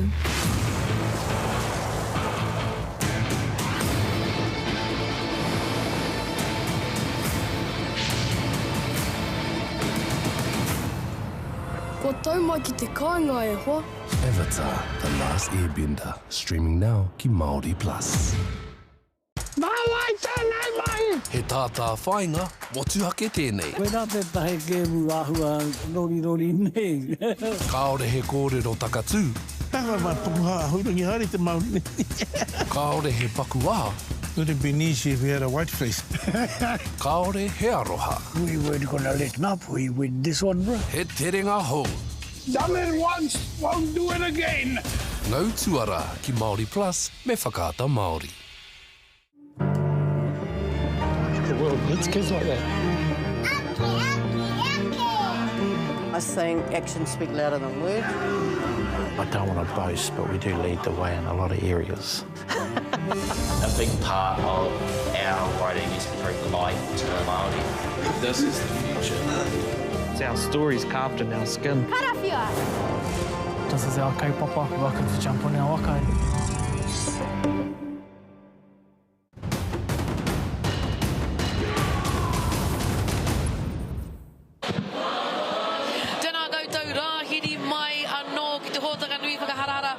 Whakapapa Mana FC's live Muay Thai event broadcasting to you live on Māori Plus and YouTube, where the best of the best from across the country have come together to ballot it out here in Tāmaki Makaurau. Aira e hoa, now we are up to bout number 10. We have Gabriel Anderson and Journey Petero ready to take the stage.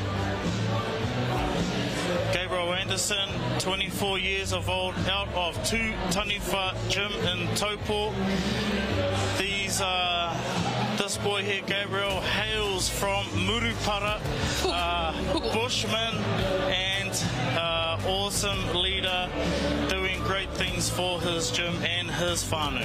Whakami haro in the blue corner, 18-year-old Journey Petero Samoan, Cook Island fighting out at Altara's Last Dance Gym, founded by his papa, his father, known as The General, a WMAF New Zealand champion with 34 fights already to his name. Journey has represented Aotearoa on the world stage for a decade. Tonight at Te Whānau, he fights for his whānau, for the home of the brave Altara, and to honour the late Dojo Dixon. E riti ana tātou deo kei apwe te wā. Thanks very much. We come from a land on top of the land down under, so don't you worry about that. Ngā mihi everybody, good to have you with us and to fight number 10 of our card, which is all about Whakapapa. So congratulations to Mana FC and of course Māori Plus at the YouTube channels. You've been showing the fights all night. Big mihi to those of you who are watching and enjoying the action as these young athletes strut their stuff right here on our Saturday night fights. Fight number 10 on the card. Let's welcome into the blue corner, Gabriel Anderson. Come on down.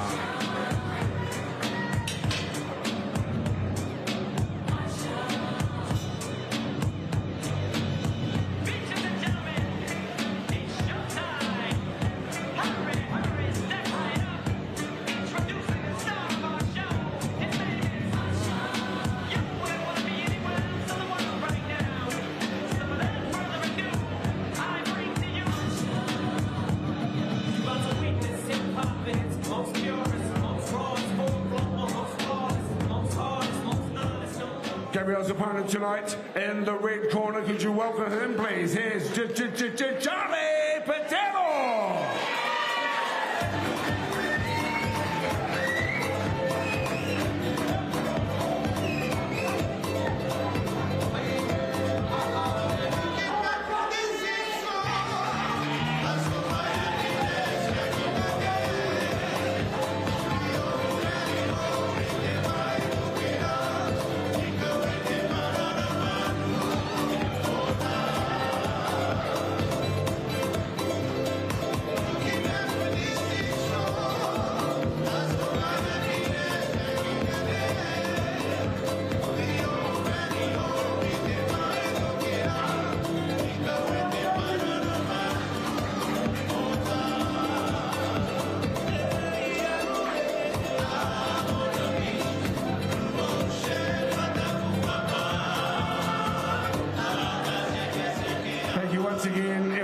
Good to have you with us this evening, and some interesting music for walk-ons for many of our fighters tonight. Let's get down to the action once again. 3 2-minute rounds. Referee Rebel John Conway in control of the action. Our ringside officials remain as per the previous contest. This is fight number 10 on our card of 14 in the 78-kilogram division. We'll go to the blue corner first, and in the black trim, ladies and gentlemen, he comes to us from Tūtaniwha in Taupo. He's 24 years of age. He's had 8 fights. This is his 9th tonight. Proudly with Whakapapa lines into Ngāti Manua, ladies and gentlemen, Gabriel Anderson. His opponent tonight in the black and white trim out of the red corner with Whakapapa lines into Hamoa and Cookie Aiden. He is the WMAF champion and the New Zealand Black Glove champion for the last 7 years straight. He's an experienced combat artist. This is his 34th fight. Ladies and gentlemen, it's Johnny Patero. 3 2-minute rounds. Here's the last word from Rebel Conway. Come on. All right, guys, first of all, you both must be able to protect yourselves throughout this fight. Listen to my instructions. When I call break, stop throwing. Step away from each other until I say fight. Fighters, full Muay Thai rules. Shake them up. Back in your corner, out of your bell. 3 rounds, Muay Thai. E te whānau, kua rite ki te pakanga. Journey Petero bringing a wealth of experience with him, 34 fights, e te whānau. Gabe Anderson, the humble bushman from Murupara. Belco Logging represent. Oi, ki tā mai kaho Journey Petero, world champion e te whānau. Me te Māori tau o te tangata. World champion NZ Black Glove for 7 years straight. Koia ko Journey Petero. But like Anaru said before, Gabriel honouring the legacy of his mama here tonight.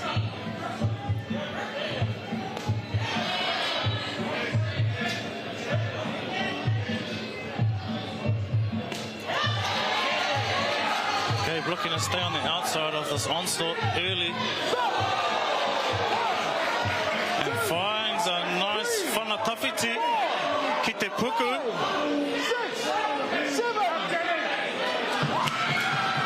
Ko whai Pero Gabriel. Oh, weh. Just relax there. Titiro. Look at the respect shown. Manaakitanga. Ladies and gentlemen, here we are now. How about a big round? Who would have thought? After it seemed like it looked like it was all going one way until that push kick, te whanatawhiti, delivered right to the puku. o Petero. When we take a look at the highlights, it's fun. You'll get a better, more succinct look at what happened there exactly. It happened so fast, I missed it. I was really excited to just watch while that we're waiting for the replay at Te Whānau, like I said earlier, Gabriel has stepped into the ring here after not even 2 months after losing his mother. Tētahi o ngā pou. Here we go, the replay here. We see Gabe Anderson with his back to the ropes, and then finds the push kick to drop his opponent. Kore, kei reira Ange, mā taki ana.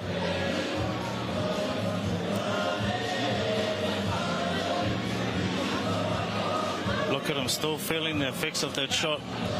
Well placed, well timed, well executed. There she is. Kei reira tōna māma. Ladies and gentlemen, you saw that. And his younger brother, Seth. In the most emphatic fashion, could you put your hands together and congratulate our victor, Gabriel Anderson, ladies and gentlemen, with the first round knockout.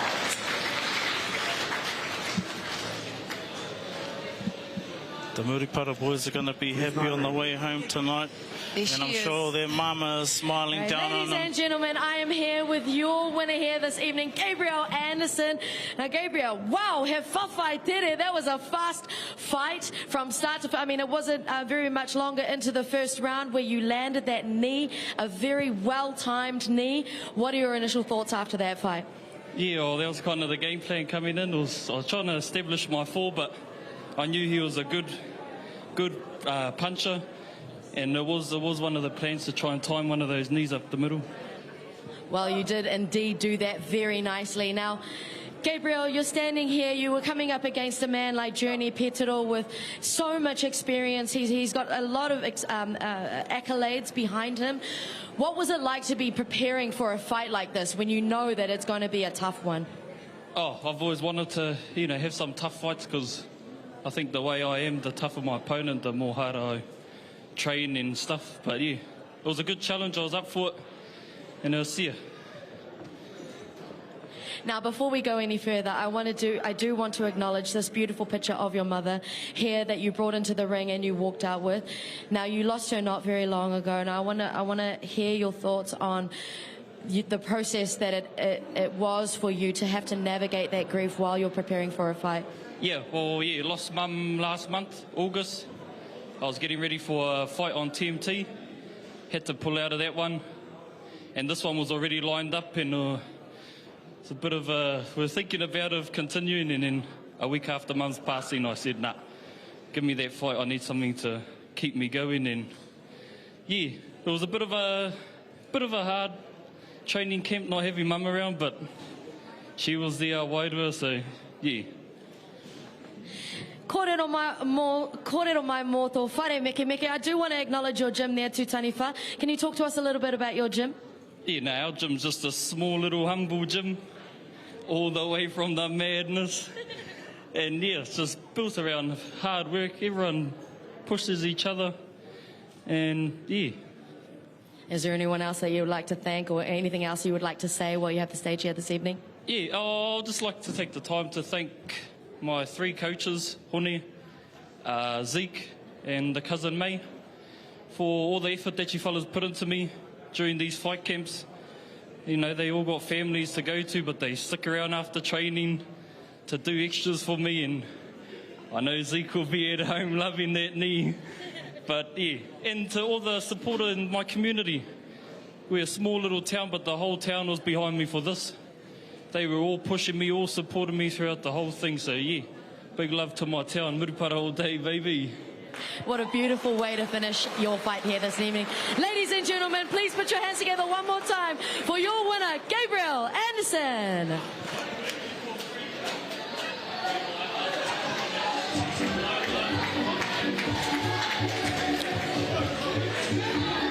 Murupara ki te ao, e mihi nui ana kia journey raua ko Gabriel, e mihi nui hoki ana ki te whānau me tō rātou kaha ki te whakanui, ki te whakamānawa i tō rātou māma, i a Ange Anderson kāre e kore, e mene mai ana, e whakahihi pai ana tō rātou māma I ngā mahi tutuki a rātou I te pōnei.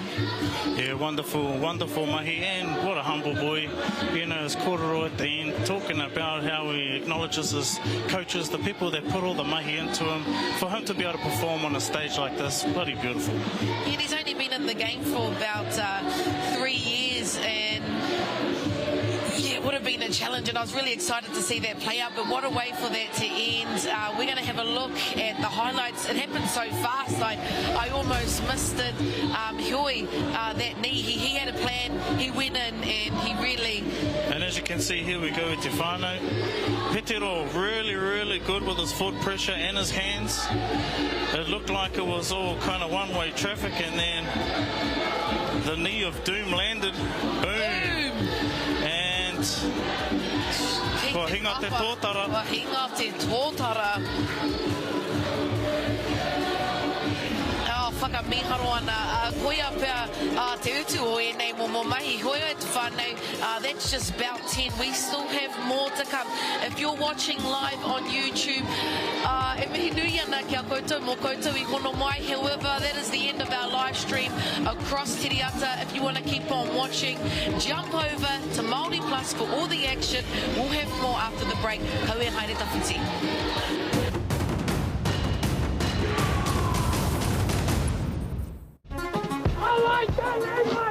O atanui, ko te rangatiratanga. I hongi au I te papa. I koe mauri ora papa. Ka kore au e hia, kia kuhoki au ki te rātau mahatanga anō. Ka taina tātou e te ao Māori. Kia nei, e rangona ana te hiamo o te motu I tēnei kaupapa nui whakaharahara ne.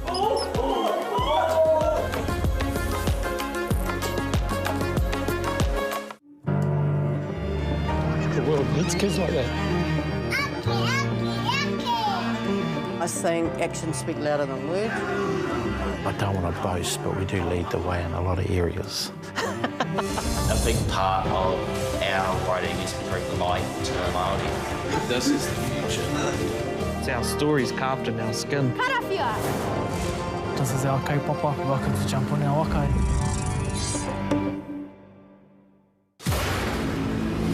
Wai. One. Ahi. Hau.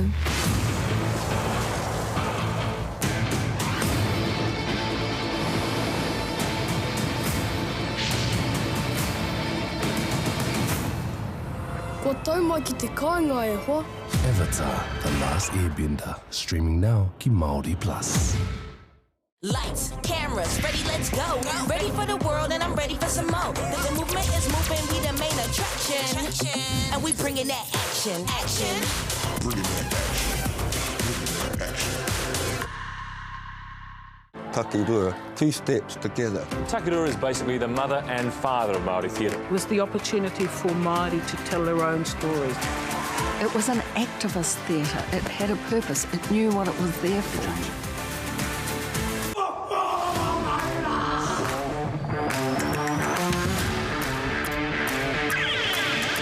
Rongo I te wehi. Rongo I te wana.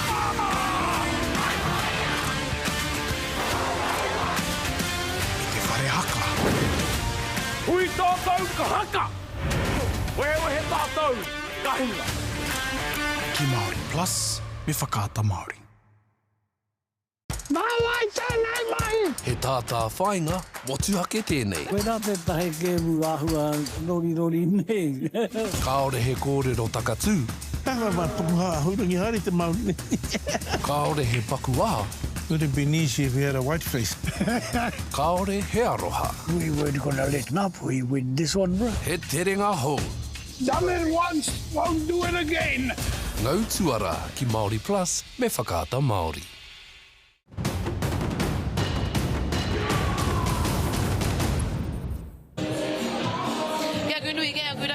Nau mai, hoki mai, ki te hōtanga nui whakaharara, e kia nei ko Whakapapa, Mana FC's live Muay Thai instalment, but the first to be broadcast on Māori Plus. We're not on YouTube anymore, so no mai tēnā rawa te koutou mō koutou I hono mai. Kia ora, yes, we're moving our way through our card here today. We have our next battle coming up with two wahine, one coming from the Stable Combat and Fitness Centre in Eleventh. That is Taroha Davies, and she is 17 years old. Ka pai, kai te kokona whero, te kaima waru noi ho te pakeke o Ishtar, Maki huri mai he uri no Ngāti Parau, te whānau ki ne tāpura, fighting out of Rangataua o Aotearoa, a club guided by te reo Māori tikanga, trained by her mum and her koro with 15 fights, 5 gold medals at te whānau, and a New Zealand title. Ishtar has even represented Aotearoa on the world stage in Paris, supporting Muay Thai's Olympic dream. Tonight she carries her whānau, her hapori and te tai rāwhiti here, kai te kauhanga, a tūmatauenga, Dale, kia koe te wā.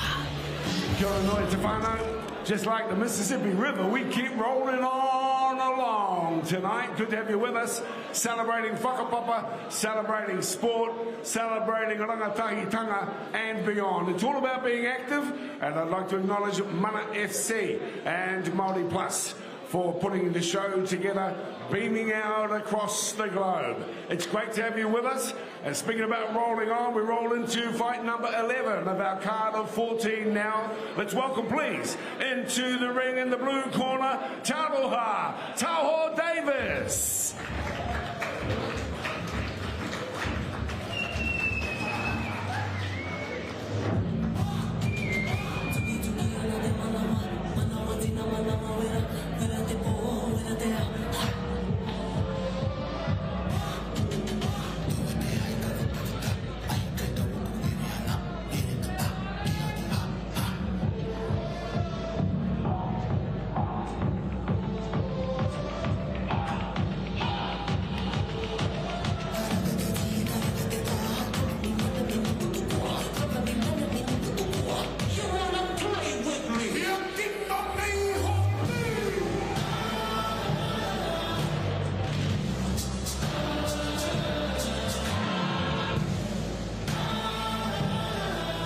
Taroha, let's welcome Taroha's opponent, please.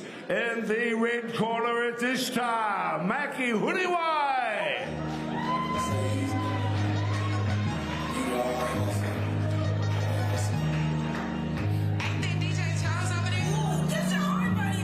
Intricate lifestyle, reaching gangsters.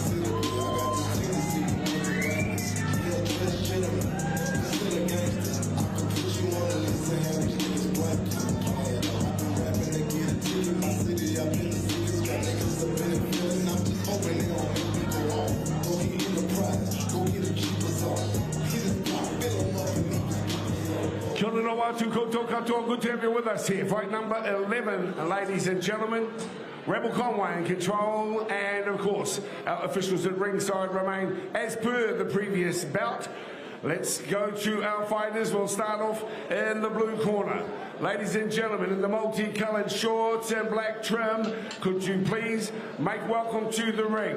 Fighting out of the Stable Combat and Fitness in Eleventh in the Hora Whenua, but living in Rahui Pōkeka from Tainui Waka, could you please make welcome at 60 kgs, Taroha Davis. And her opponent in her 16th fight, 18 years of age, Ngāti Parau, and from Te Whānau, Hele Tūpora. Ladies and gentlemen, a world champ and Olympian. Let's welcome her to the ring today. It's Ishtar, Maki Huriwai. 3 2-minute rounds. Muay Thai. Let's get the instructions once again. But we're starting off with the Waiku. Cut. Let's go to Rebel Conway. Wahine ma, wahine tō. Okay, ladies first, you both must be able to protect yourselves throughout this fight. Listen to my instructions. When I call a break, stop throwing, step away from each other until I say fight. Fighting full Muay Thai rules, you both understand? Shake them up. Best of luck, back in the corner. Ishtar Maki Huriwai, Taroha Davis. 3 2-minute rounds.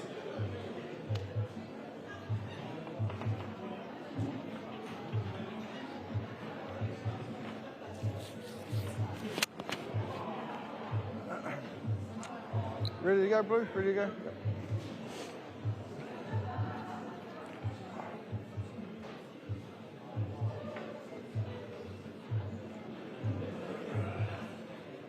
All good, Red? Ready?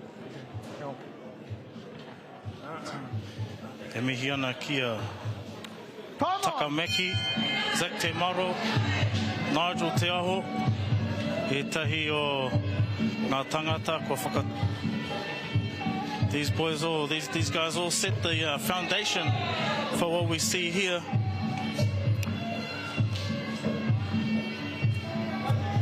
Been in the martial arts scene for now 50 years. Started in the 1970s by Takameki.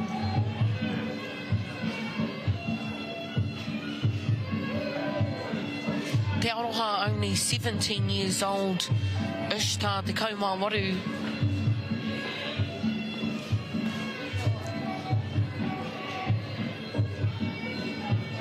He anō tō raiwa taira whawhai. O akai taumata ki atu. And Ishtar really landing some heavy knees there. But Taroha just taking it in stride.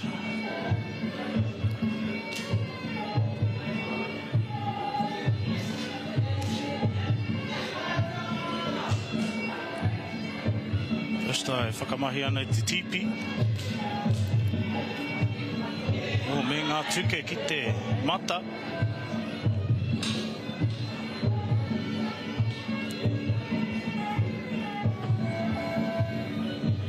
Taroha still trying to find an opening.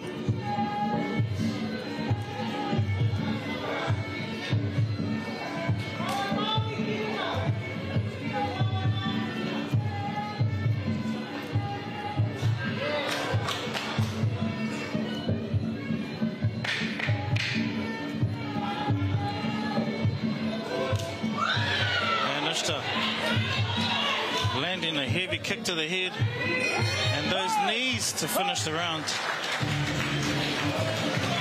Taroha e rongo ana I te ngau o ngā tūri a Ishtar. Ishtar looking very calm and composed.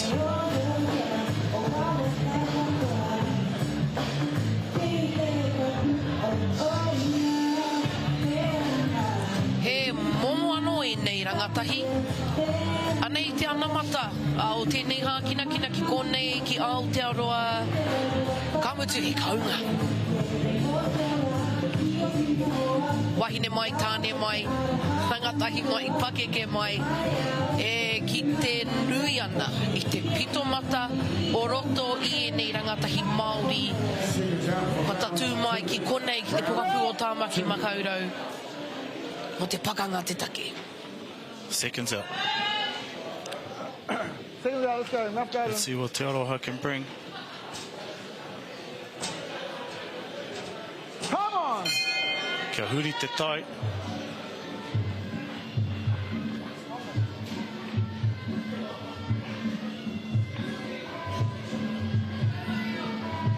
Really inspiring watching these young wahine give it their all.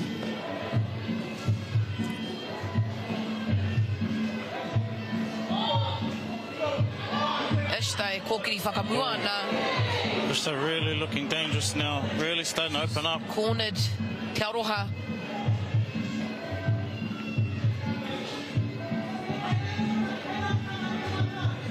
Taking their time.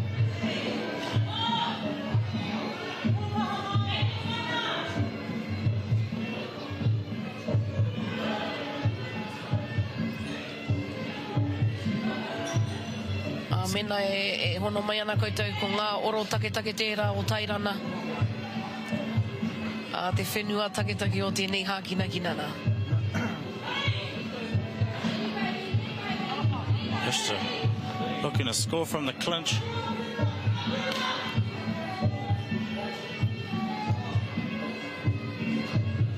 Taroha still looking for an opening.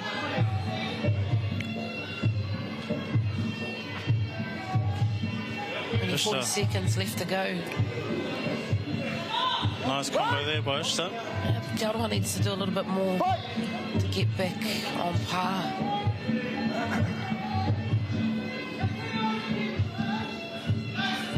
How would you say it, Anna, do one-way traffic? One-way traffic. One-way traffic. Still no giving up in there. Tino kore nei. Kei te kite I te manawa toa. Ana. Te manawa piharau. Te mahi e konei toi ana. Te rauna tuarua. And on paper, Ishtar is definitely the most decorated of the two.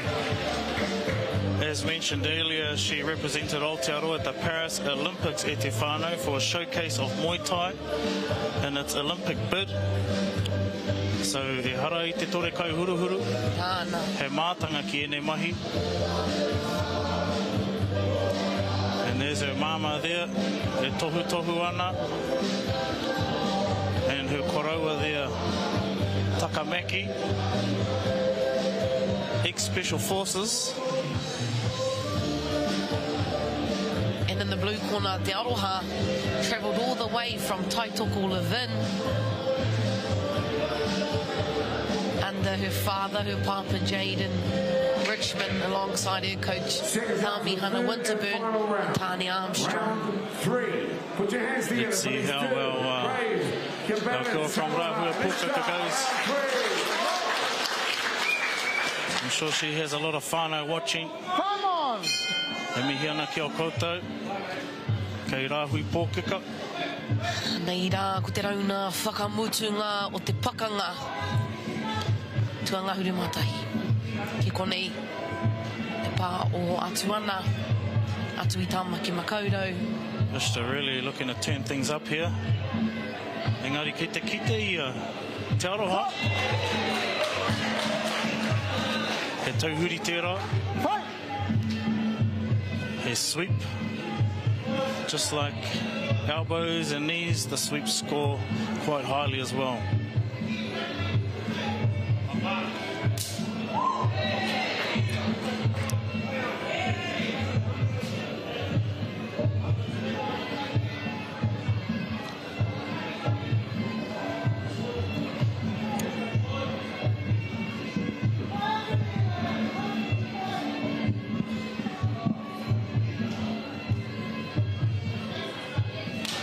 Ishtar looking very relaxed, and what a kick that was. Yeah, ko tino tau here, eh? Really grounded. Aye.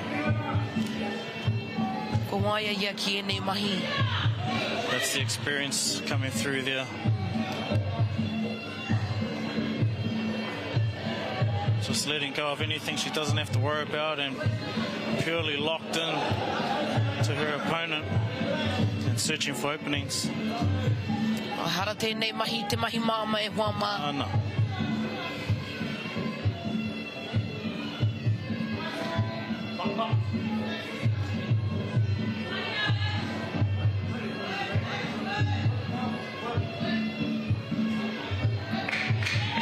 Te kauhe konei toi ana.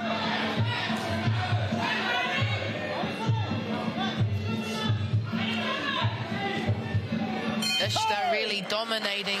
Hui kaore a Taroha I mate wheke. And this contest, ladies and gentlemen, your warm Me whakahihi rau a kātika. Ne. Nothing but applaud. Ana. Such resilience. Ki pai te whare o te Auckland Boxing Association atu I tāma ki Makaurau.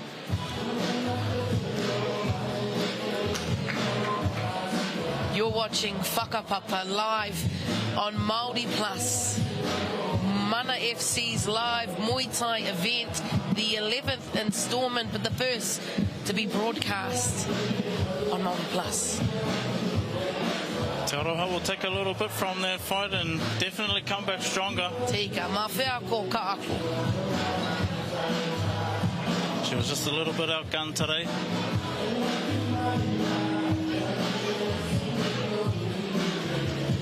Taroha starting in the start due to bullying. Please, could you put your hands together and congratulate I'm sure those bullies are running away from her now.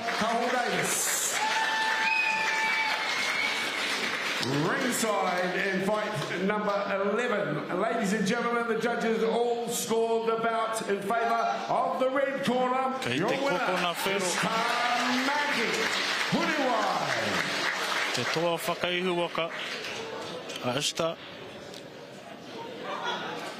Another accolade to add to her very long list of accomplishments. Ladies and gentlemen, I am here with your winner here this evening, Ishtar Maki Huruwai.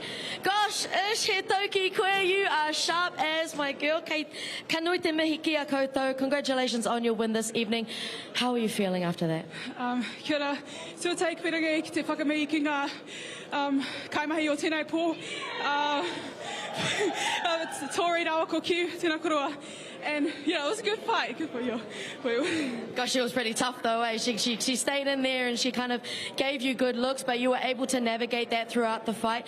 Now you have a host of accolades behind you, my darling. You're very young, but you've already competed in Paris at the Paris Olympics. You've got gold medals to your name. You've been in the sport for a very long time, but you do find it hard to get opponents. So what does it look like for you? What is the next steps for you? So yeah, New Zealand, it is hard for me to find opponents, but lucky for my opponent who stepped up from a young age. So that's good in New Zealand. That's what we need to see more of. And no, I've had a fight over in Aussie last month. Yeah, and that was a good opportunity for me. And they're looking at another fight for me in Aussie in November. So yeah. Wow, it'll be awesome to close out there with one more fight and watch you in the ring again.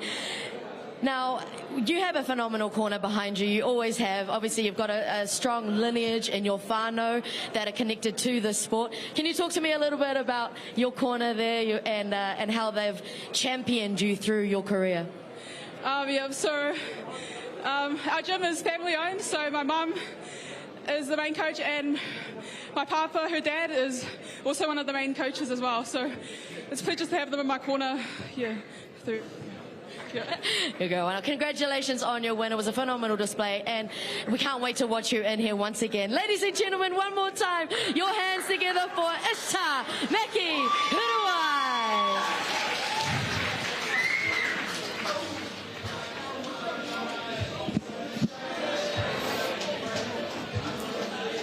What a beautiful display. Me whakahihi korua kamutu o korua whānau kātika. Lovely too to hear te reo Māori here at Whakapapa e te iwi. We're going to throw to the highlights and have a look at ngā piki me ngā heke o tērā rauna tuanga huru matahi.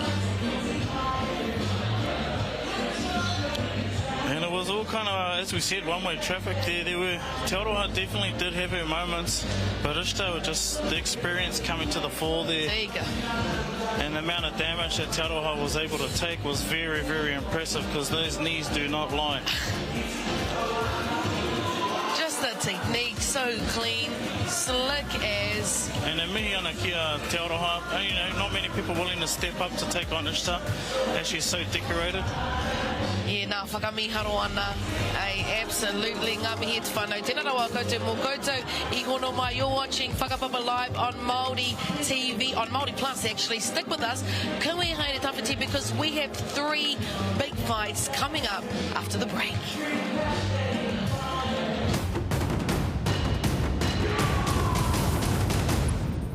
Lights, cameras, ready, let's go. Ready for the world and I'm ready for some more. The movement is moving, we the main attraction. And we bringing that action. Bringing that action. Takirua, 2 steps together. Takirua is basically the mother and father of Māori theatre. It was the opportunity for Māori to tell their own stories. It was an activist theatre. It had a purpose. It knew what it was there for.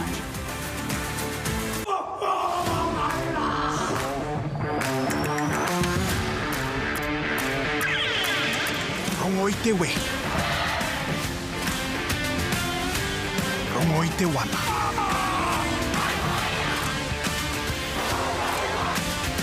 I te whare haka. Ui tātou ka haka!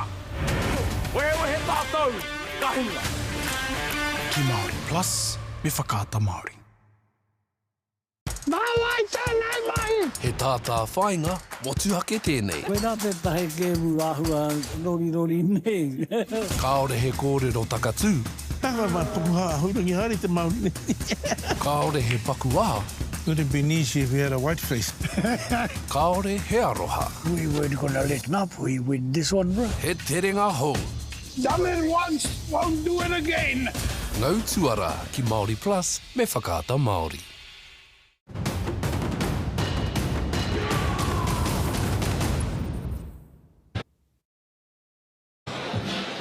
No mai hoki mai e te whānau. You're joining us live on Māori Plus at Mana FC's live Muay Thai event here in Tāmaki Makaurau. Let's take a look at bout number 12.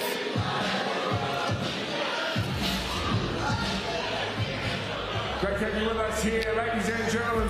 And our media te whānau out of the blue corner, representing Paramount Muay Thai here in Tāmaki Makaurau. Ka bai from King's Academy. Could you welcome to the ring, please? Shihan Gilish, goal fearless, relentless and ready for war. His second Mana FC appearance. Teo kia koutua.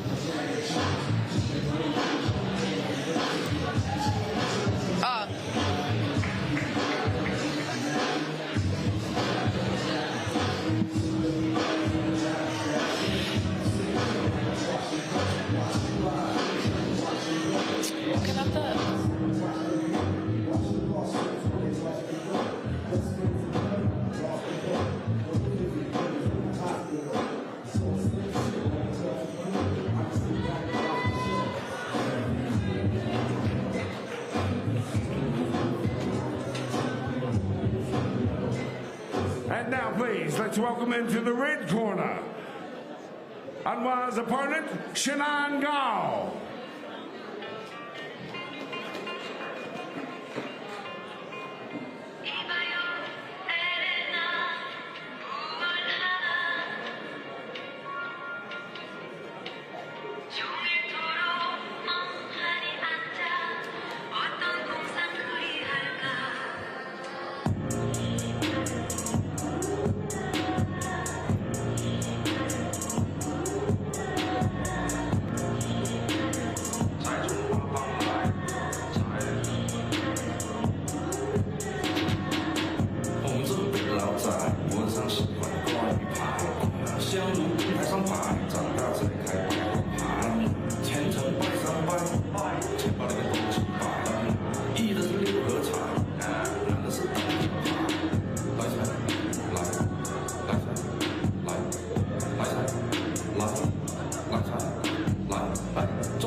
Once again, ladies and gentlemen, two fit, strong and competitive athletes on show here tonight at the ABA as part of our Mana FC and Māori Plus promotion, Whakapapa. It's great to have you with us as we go to fight number 12 on our card of 14. Rebel Conway is in control of the action, ladies and gentlemen, as we introduce you to our fighters. In the black and green trim, out of the blue corner, could you welcome him please at 60 kgs. He's the New Zealand champ, born in Syria and the South Island kickboxing champion. Ladies and gentlemen, welcome him from Paramount Muay Thai. Welcome to Anwar Al-Madi. His opponent, fighting in the maroon and yellow trim out of the red corner, hails from a career that started back in Thailand, ladies and gentlemen. He fights out of King's Academy here in Tāmaki Makaurau. Ladies and gentlemen, fight fair to Shihan Gao. Shihan Gao, Anwar Al-Madi. Referee's instructions, John Conhorn. Fighters, first, you both must be able to protect yourselves throughout this fight. Listen to my instructions. When I call break, stop throwing, step away from each other until I say fight. We're fighting full Muay Thai rules. Fighters shake gloves, shake them up, back in the corner, out of the bell. Shihan Gao, Anwar Al-Madi.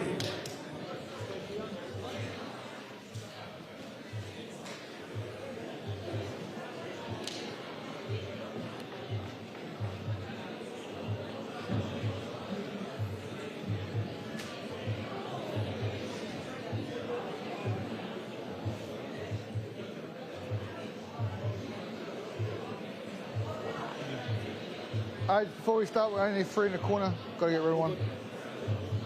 Just go on this side of the steps, bro. This side of the steps. E te iwi, Shihan Gao out of King's Academy. Just around where the stairs are. And Anwar Almiri representing Paramount Muay Thai.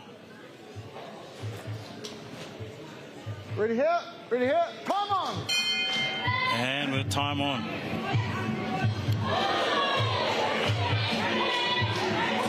Shihan with tipi, kite mata or Anwar to open things up. Kaore kore. Go, listen. Ka rongo ki te ngau o tērā whana. Both these men very well decorated.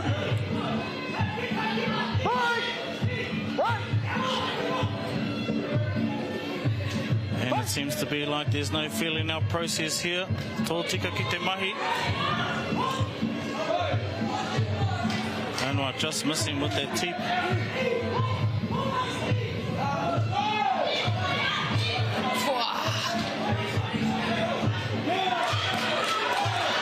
Both boys throwing hammer and tong.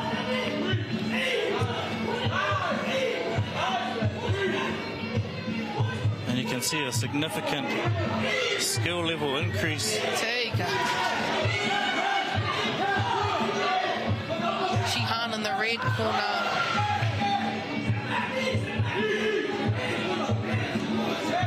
Coming out of King's Academy, a gym with deep Thai coaching influences linked to world-class trainers. Stop. Both boys looking very dangerous. Stop. Bit of a telling off from Kaiwawa. Anwar will be looking to get a win on the board for the Paramount team.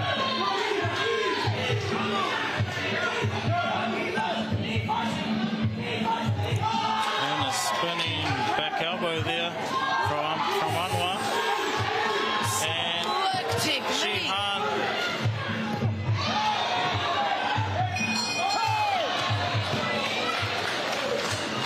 Pretty even round to me. Both gentlemen had their moments there. And Anwar with the kick flying next to us. Just missing there with the tip to the face. Very tough. Anei te taumata e wama. This is the art of 8 limbs. Getting a real insight to authentic and crafty, skilled Muay Thai fighters. A lot of animation coming from Shihan's corner there. The Kaioko really putting the emphasis into his kupu with his mahi aringa. Anwar. 2 different styles there. You get the relaxed corner of Anwar and then the very energetic corner of Shihan. Anwar's a New Zealand full Muay Thai champion for the 60 kg category. Yeah, both boys are very dangerous.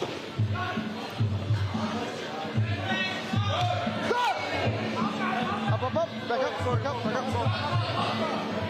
Put it on. Like we said earlier, mā tāmua ko te hauora o ngā kaiwhawhai katoa. Tahana. Yeah. Wear your mouth guard, boys and girls. Their defense. Those knees score at Stefano. The stamina and the resilience on display here in round number 12. They're so close. This fight could be taking place in a phone booth. This is so exciting. Shihan looking to press forward, throwing volume. And those elbows scoring in close.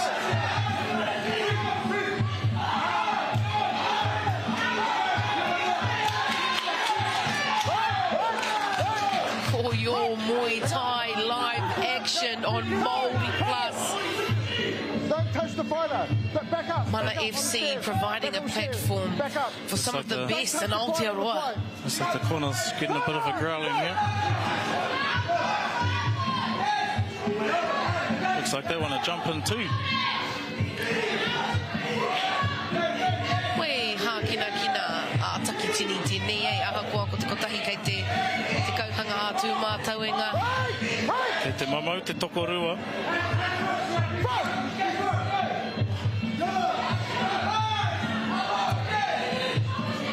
And Shihan landing a ferocious elbow. As we've seen in previous fights, it only takes one significant strike to end it. And that's the end of round 2.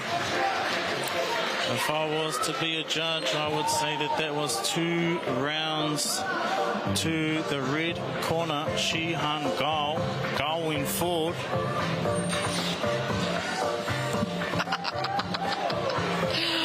I just want to take this moment to me to Te Kaiwa Wau Pukenga Rau. John Conway is not just an incredible ref, but the most amazing coach. He's coached world champions at the moment. He's coaching Lani Daniels, world boxing champion. And this is where you want the experience. Someone experienced that knows how to read how a fight's going, knows how to understand when a fighter is in danger, to obviously keep our fighters safe, because this is just a stepping stone for them onto bigger things that lay ahead in the future. Me kanohi hoa miro. It's not an easy job what John does. So e mihi nui ana ki ai o me kore ia. Come on! Rauna whakamutunga te mea tuatoru tēnei.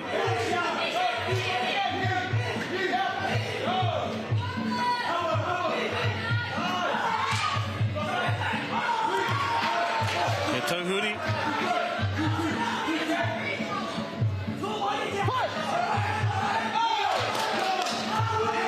Oh, with the goal forward.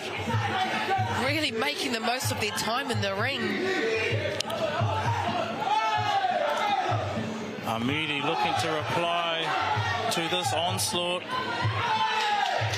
As mentioned earlier, it only takes one significant shot. Kia huri te tai. Hoi anō, Gao looking to be in control of this match. As we close off into the final moments. Kai te muri o te ahi. Only halfway through the final round.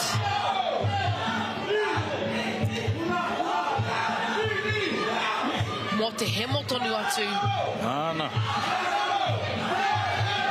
And that tight clinch, really no space between them, those elbows. Striking, connecting. Goal with some real damage. Unrelenting forward pressure.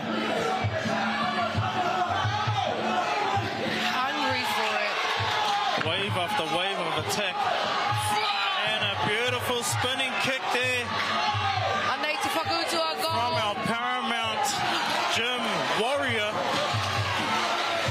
And it looks like a little bit of jiu-jitsu action in the middle of the ring there. Goal with a cheeky little knee right. 10 seconds to go. And both men locked. Te umu poka poka, tū mātauenga. E te whānau, what a display. What a display. What a display. Forward pressure, unrelenting from the get-go. And these, from the get-go, on fire. Couldn't help myself. And these next 2 fights will be just as exhilarating. It just gets better at whānau. You don't want to miss any of the action live here on Māori Plus. And you can't take away from the heart showing. The heart showing from our man from Paramount Muay Thai. Kore. Shihan is Kayako proud of him, the effort put in. Oh, absolutely. All of our fighters here tonight. Shihan actually starting his fighting career from the home of Muay Thai in Thailand. Well, I'm sure you'd like to acknowledge those 2 men. But yeah, like I said earlier, Anwar is a Muay Thai champion here in New Zealand. Ladies and gentlemen, all three judges ringside scored in favour of the red corner. Te koko ngā whero, I angi tū, I tēnei pakanga. Thanks as well to Well deserved. Wonderful effort, Shihan. As we cross now to Irene for the post-fight interviews.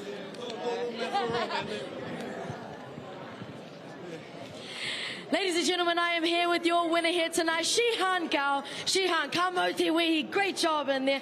Ka nui te mihi ki a koutou. Congratulations on your win here this evening. But gosh, it was a fast fight, especially that first round. Talk to us about what your corner advice was going back to that first round after a very, very fast first round. Yeah, we started him. We know his good kicks and starting fast. So we make a plan and go in with boxing first and clinching and knee, so cut his distance. Yes. Beautiful. Now, you came up against a very tough opponent here tonight in Anwar Al-Hamidi, who has had a very active 2025, but you performed so dominantly here this evening. What was the focus of your fight camp, like you were saying before, to come up against someone like Anwar? Yeah, I had a good team. My coach Yo, my coach Aiden, and Ishtar, my sparring partner. I also gonna thanks to Steve Pipe for strength and conditioning program, and my another boxing coach Eli for sharpening my hand as well. Yeah. Well, you performed very, very well here this evening, so congratulations on your win, and I wish you all the success in your future going forward. Is there anything else you would like to say while you're at the stage? I mean, I got 3 belts, I got 0. But now I want to be the top of the New Zealand. Yeah, I want Zion Perry for next.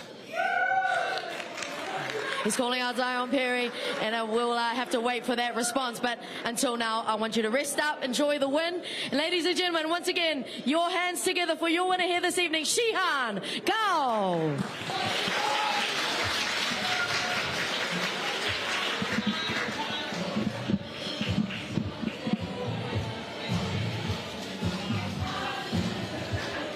Ka tahi te kakari kounga ko tērā, real display of skill, of discipline here at Whakapapa Live on Māori Plus. That was like, I don't even know how to explain that. I rongo au I te wairua hihiko.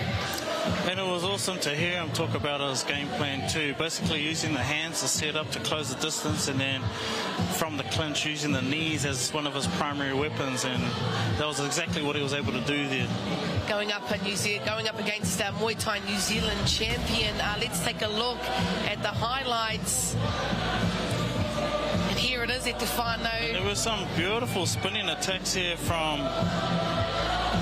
our man from Paramount Muay Thai, but Shihan was just relentless with his go forward. There you go, from the clinch, setting up the knees. Really did a lot of damage and really would have taken a lot of wind out of his opponent. Shihan really turned up, ready to fight. And we saw a little tauhuri there with a bit of a knee right to finish off. Oh, what an amazing fight we just witnessed. Absolute skill, heart, determination on display. And Bano, we're not done yet. Only 2 huge fights left tonight. Koe haere tawhiti, don't go anywhere. You're watching Whakapapa Live on Māori Plus. Ka hoki mai mātou, amuri I ngā whakatairanga.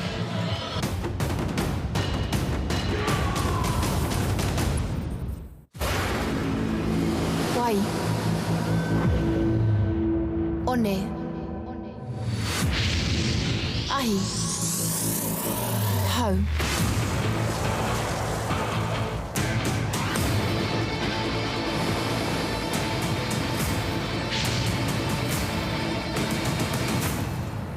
Ko tau mai ki te kāinga e hoa. Avatar, The Last Airbender, streaming now ki Māori Plus. Māwai tēnei mai! He tātā whainga, motuhake tēnei. Koe nā te tahe kēmu āhua Rory nei. Kāore he kōrero takatū. Tawa mai pukuha hurangi hari te mauni. Kāore he paku aha. Would have been easy if we had a white face. Kāore he aroha. We weren't gonna let up. We win this one, bro. He terenga hou. Done it once, won't do it again. Ngau tuara ki Māori Plus me whakaata Māori. The world needs kids like that. I think actions speak louder than words. I don't want to boast, but we do lead the way in a lot of areas. A big part of our writing is to bring light to the Māori. This is the future. It's our stories carved in our skin. Karawhia. This is our kaupapa. Welcome to jump on our wakai.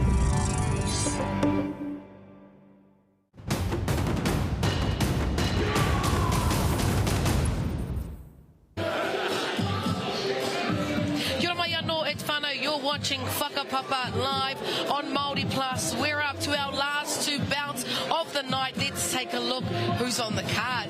In the red corner, kei te kokonga whero te kaumāwaru noiho te pakeke, Raven Simpson, Huri no Ngāti one rongo whakaata me te whānau Apanui, proudly representing te Tai Rāwhiti, the first place in Aotearoa to see the sun.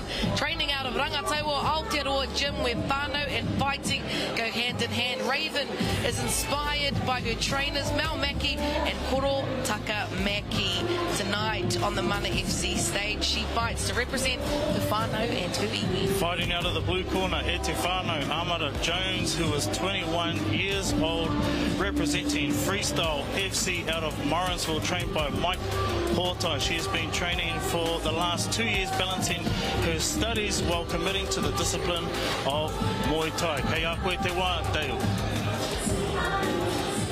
Well, ladies and gentlemen, it's been one heck of a night here as we acknowledge combat sport in New Zealand.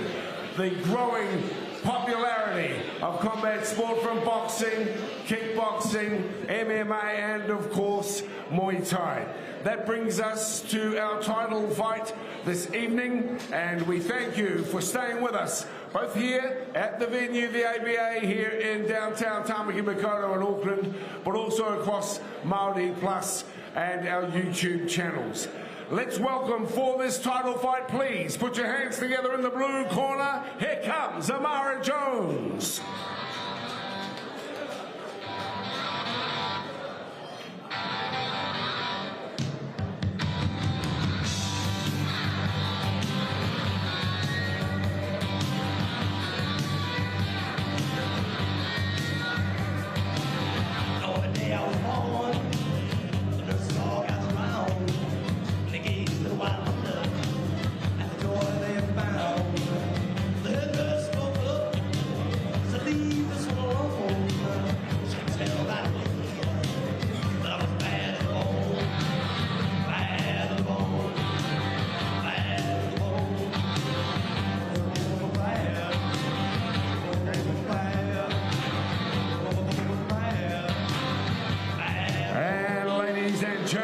Let's welcome also for this title fight. Could you put your hands together? Those of you here and those of you at home for the fighter in the red corner, it's Raven Simpson. Anytime you strange and you ain't hot, but in the blink of an eye, you got on what you got. That means something.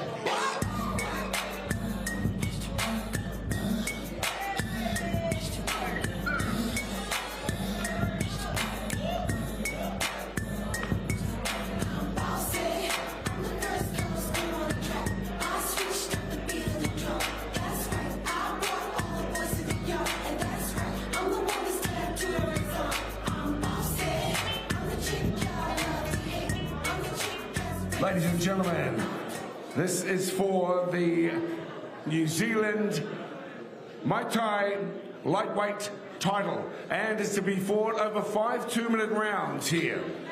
Officiating, your referee when the bell tolls is Rebel John Conway. Ringside, judges, Tony Angelov, Ant Fryer, Ben Sisson. It's sanctioned by the New Zealand Muay Thai Federation's sanctioner. Ringside is Matt Williams. Samita Taylor is our timekeeper, and your medic is Megan Nesbitt as we go to the official introduction to our fighters. Ladies and gentlemen, fighting out of freestyle MMA in Morrinsville in the Waikato. 20-year-old, 14 fights. Could you please make welcome to the ring, ladies and gentlemen, Amara Bad to the Bone Jones. Her opponent, fighting out of the red corner in the maroon and gold trim, ladies and gentlemen, at 58 kilograms. Hailing from Ngati One Whakapapa. This is her 14th fight, already a world champion and IMFA gold medalist. Could you welcome, please, to the ring for this title fight for the lightweight title, Raven Simpson. Jones, let's get the instructions from Rebel Conway. Okay, ladies first, you must be able to protect yourselves throughout this fight. You can listen to my instructions. When I call a break, stop throwing, step away from each other until I say fight. We're fighting full Muay Thai rounds, 5 rounds. Shake them up, back in the corners. 5 2-minute rounds. We have arrived lightweight time to the penultimate fight of the evening. Here we go, Blue. Two ladies here engaged in a five round battle. 5 2-minute rounds.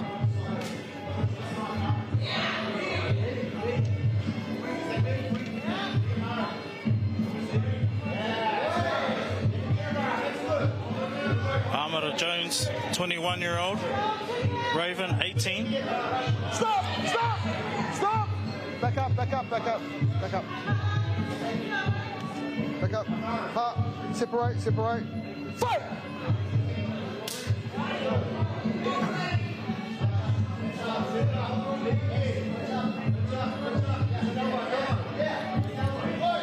Freestyle FC, based in the Waikato, blending MMA and striking fundamentals. Amara's got Raven locked in. Stop! Not a lot of room. Kawawal splits them up here. Raven looks to have a bit of clarity around the eye. And good usage of that whanatawhiti to create a little bit more space. Amara with the forward pressure.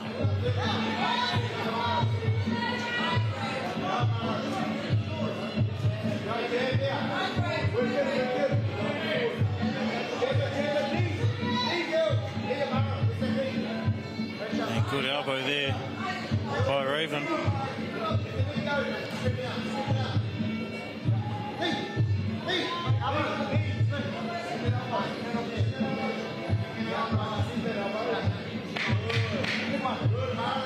Second.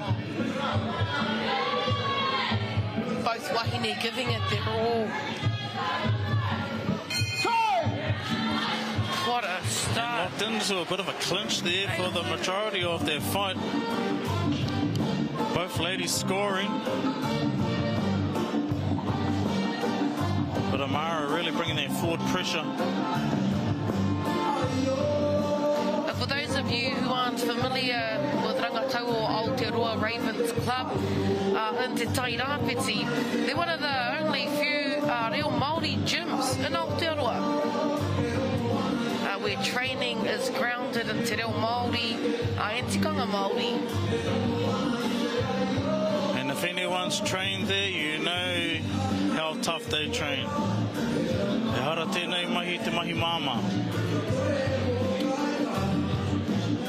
Freestyle FC, Amara Jones's gym, based in Waikato.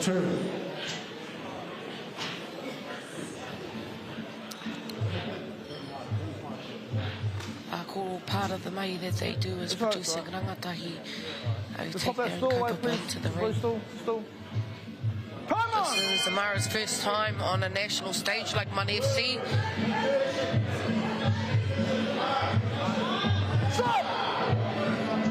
Both ladies scoring with those elbows from the clinch. Hang on, stay.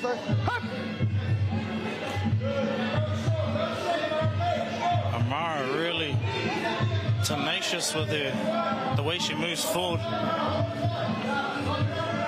No regard for the strikes coming towards her. Just a lot of attack, not a lot of defense. Okay, ware. Raven is 18 years old, fighting against a 21-year-old. See her just looking for those opportunities. See Raven looking for those opportunities. Taking her time, but Amara's not making it easy.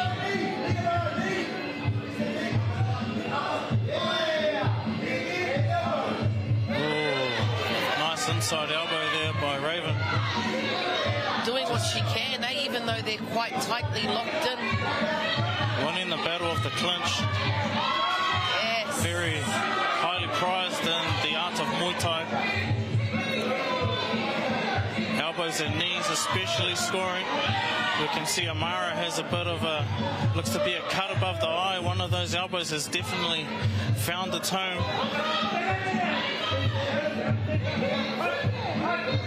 And that's what we should expect from a New Zealand Black Gloves representative. Black Gloves being the pinnacle of New Zealand Muay Thai.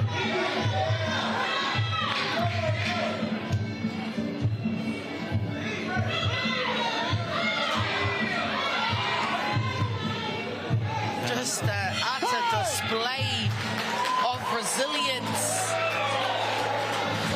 Me kaua e waiwai po turi kei kirimāku e kite ana I te kiri o Amara e māku ana I te toto. Okay, ware te whānau. This is a 5-round match. This is the 3rd round coming up, but there are 2 more rounds left after this. If I was a judge, I'd say there's probably 1 round apiece there. Raven definitely taking that last one. And I know her corner will be looking at this cut above the eye very closely, as anywhere around the eye is deemed very dangerous. It just goes to show you can turn the tide with one significant strike. Ara, rauna tuatoru tēnei.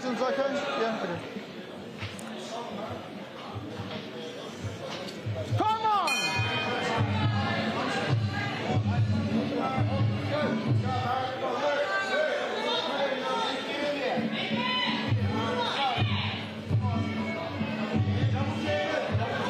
The ladies a little bit slower out of the blocks here. They've softened each other up.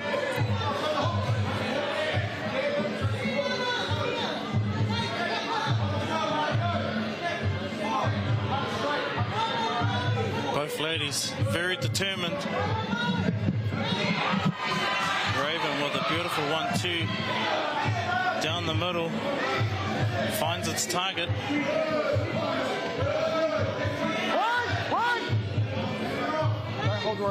The Kaiwa wall splits them up.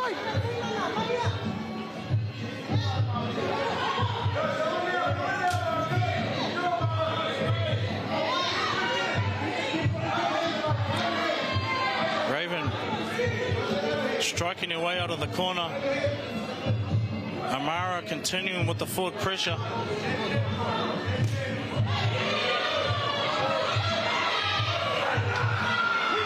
This is a very close battle. Both ladies really starting to get into their mahi.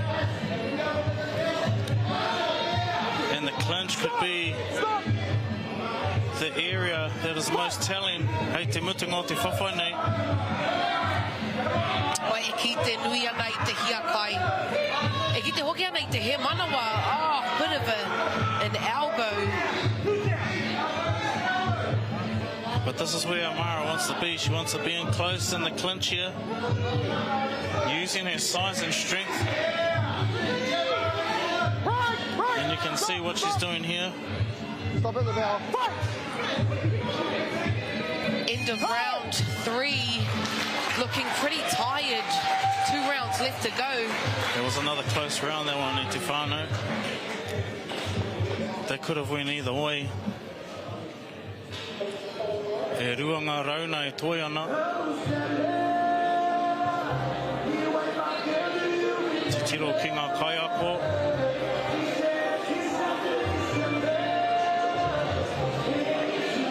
Ka whakaniko i ngā rautaki. Kia whai hua.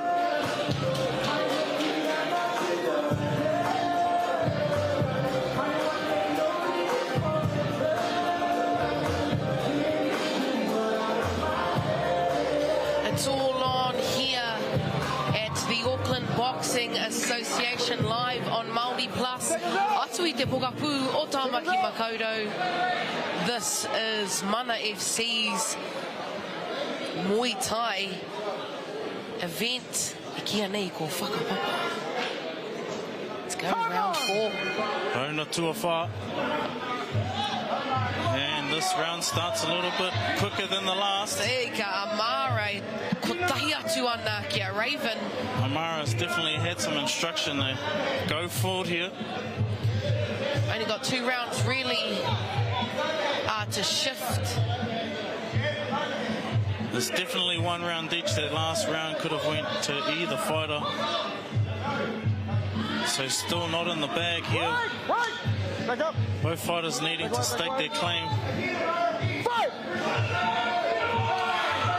Oh, the endurance of these wahine inspiring. Amara loves this close, in close, clinch work. Raven just doesn't seem phased though, taking it all in her stride. She obviously is no stranger to the danger.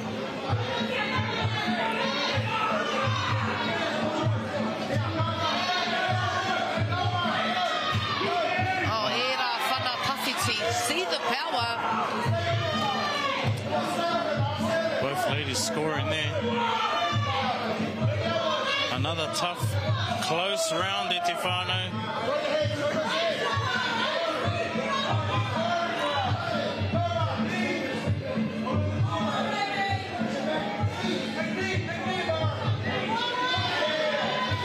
Amara looking to win a lot of these exchanges in close. Raven doing well, and she has space to throw those kicks. Te kau he kona e toi ana.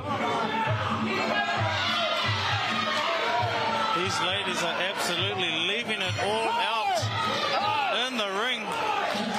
What a round! Absolutely. They should both be so proud, as should their coaches. Amazing display of skill and endurance at such a young age. Me whakahihi ka tika. Again, just imagine where these ladies are going to end up in the near future. If this is what they're producing now, what heart. Oh, they could give a few grown-up men a good run for their money, I'll tell you that. I'm definitely not putting my hand up. Hoi anō e te whānau, ko tahi te rauna e toi ana i tēnei whawhai. The penultimate match of our fight night here. The second to last bout here at Mana FC's Whakapapa live on Māori Plus. And this last round could be the decider, Te Whānau. So let's kia mautonu mai. These ladies are going to absolutely leave it all out here i te kauhanga o te riri.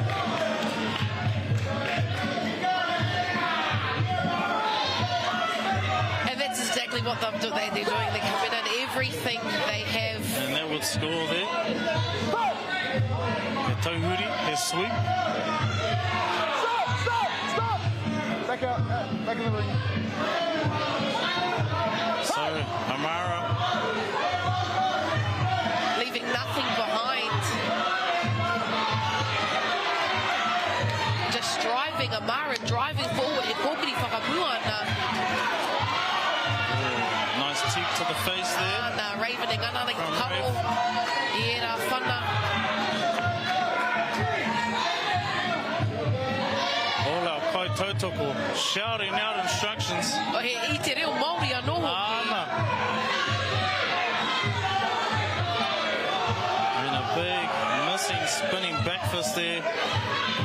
Raven just avoiding. Last 50 seconds of the final round here at Whakapapa. And here we go. You can see these ladies are definitely running out of energy quickly, but there's no let up.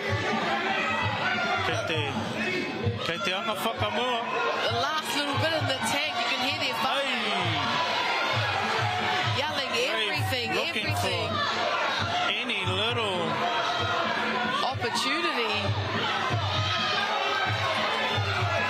Again, a very, very close round there, Tefano.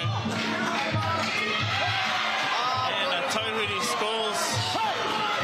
I would not want to be a judge for this. This is very, very close. E Tefano. Tahi te pakanga. Ko tērā. These ladies have absolutely turned it on for us. What heart and determination. Both ladies having their moments. And I absolutely do not know who won that fight. I've been pretty brave in calling the others, but I'm not going to call this one. You've been pretty accurate too, Tingane. It is going to be interesting to see how the judges have been able to decipher the fight that they've just witnessed. Our stakes were pretty high on this one at Whānau. This is the NZMF female lightweight title bout. So whoever wins this will take home that beautiful, shiny tatua that you see in the ring.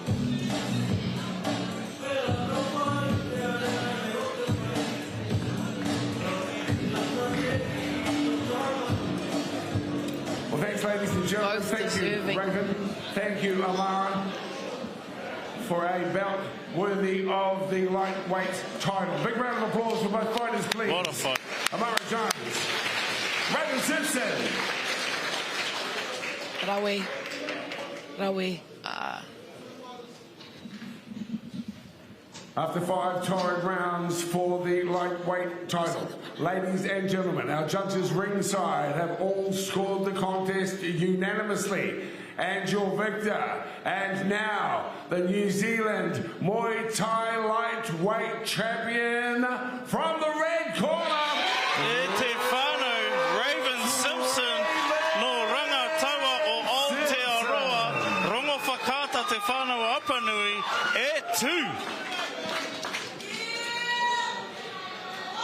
What a close fight, e te whānau. Both ladies really, really deserve to be receiving that belt, but as we know, there can only be one. Te kauma waru noi ho te pakeke representing Ngāti one rongo whakata te whānau āwhanui, Raven Simpson.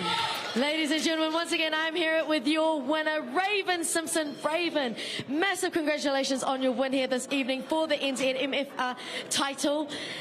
Now, she didn't make that easy for you at all. She was coming forward the whole fight. She was tough as guts, and she took that fight on 3 weeks' notice. So, gosh, what are your thoughts after that fight and having to come up against somebody like Amara Jones here this evening? E mihio ki a koe, Amara. You just stepped up in that 3 weeks' notice. Tēnā koe. E hara tēnei te kōrero nui. He mihi ke ki ngā kai whakahaere Victoria rawa ko Q. Nā kōrua I arotaki I tēnei kaupapa mō ngā rangatahi o tira mō ngā rangatahi o Apopo. Nei rā te mihi. Now, you do fight out of a very Māori strong gym there at Roa Gym in, down the line. So I do have to ask, when you fight on a fight card like Mana FC, he aha te hirahiratanga o te whakakanohi I tō ahurea Māori, what does it mean to you to be able to represent your Māori heritage here on the stage here tonight? He nui tēnei ki au. Haria toa o Māori ki ngā wāhi katoa, ai. Now now that you're freshly titled up, you've got your NZMF title, do you have any plans for the future before the end of the year, or anything on your mind, or anybody that you would like to come up against? I know that it is tough for you to find opponents. We're heading to Australia in November, so that's what's for me next. Is there anybody else that you would like to thank while you have the stage here this evening? Ki taku whānau, e mihi ana, love yous. Well, congratulations, ladies and gentlemen. E ho ma'anei te toa, your winner here this evening, Raven Simpson.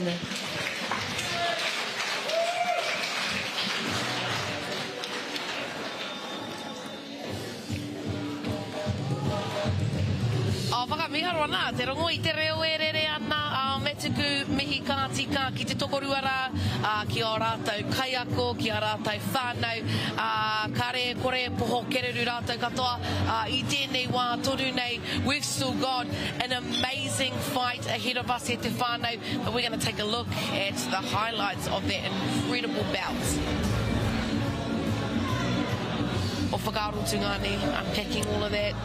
As I said earlier, man, this was a very, very close match. Both ladies really deserve to have their hand raised at the end of that. Hoi anō, ki te rongo I te reo Māori e pauroro ana I ngā pakitaro tēnei whare. Just as there's a haka tautoko taking place for our hine keira. No te tai rāwhiti, tūranga nui ākiwa. Mahi Māori. You fellas probably can't see that, hear that, but a beautiful display. Ka pai e te whānau kaua e haere tawhiti. We're going to get straight back into it for our final round tonight. Dale, kei a koe te wā. Well, ladies and gentlemen, it has been one heck of a night tonight. And as we mentioned right from the get-go, the idea of bringing together Māori Plus and also the Mana FC is to encourage us all to be active in our communities and to use sport as a vehicle for empowerment, a vehicle for growth for our rangatahi in particular. But it's been a terrific evening this evening here at the ABA in Auckland. It wouldn't have happened without the people of Mana FC, and I'd like to introduce them to say a few words before we come to our last bout this evening, which will be a professional contest still to come. I'd like to pass the microphone over to Quentin Parr and of course Victoria at Whānau here today because we have a special acknowledgement as we go into our last bout of the evening. Again, it goes without saying how much we appreciate your company and the wonderful people who have been here live to support each and every athlete who have taken to the ring this evening here at the ABA. Mi ana kia koe te rangatira from Mana FC. This is Quentin Parr. Kia ora tātou, kia ora whānau, nau mai, hara mai. Yeah, couldn't said it better myself there, Dale. As well as losing Pat Leonard just today, recently the kicks fight scene lost someone very important to us. Tojo Dixon, he is a pioneer of the sport. He came out of the Liga line, but also more so before that, and always, he was Tūhoi, he was Māori. He was a binding force for our sport, and you could always find him in the provinces at the small shows. He was the type of person who wouldn't let the little gyms and the small fighters fall in between the cracks. He was there, he was the real kaitiaki of our sport, and there is a big hole left. Tonight's shown that the future is bright, but what Tojo was known for, what he was, if anyone knows Tojo, is that he was blunt and honest when it came to technical ability and skill.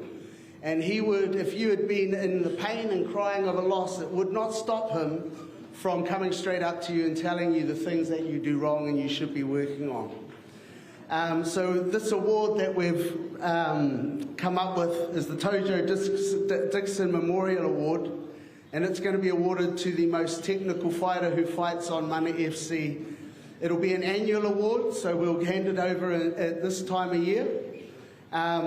All you fighters, all you gyms, you made it really hard tonight. There were some highly technical fights, many different styles and clashes of style.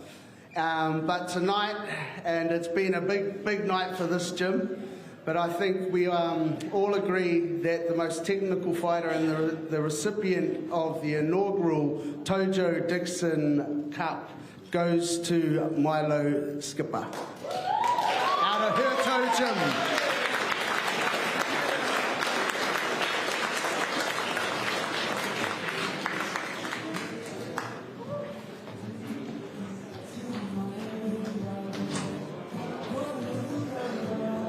Yeah, let's hear it all for Milo, everybody.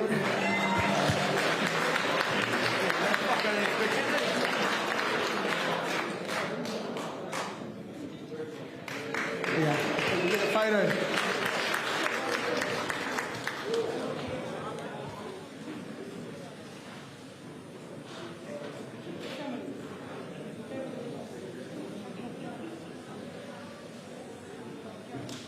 Kia ora tātou, thank you very much.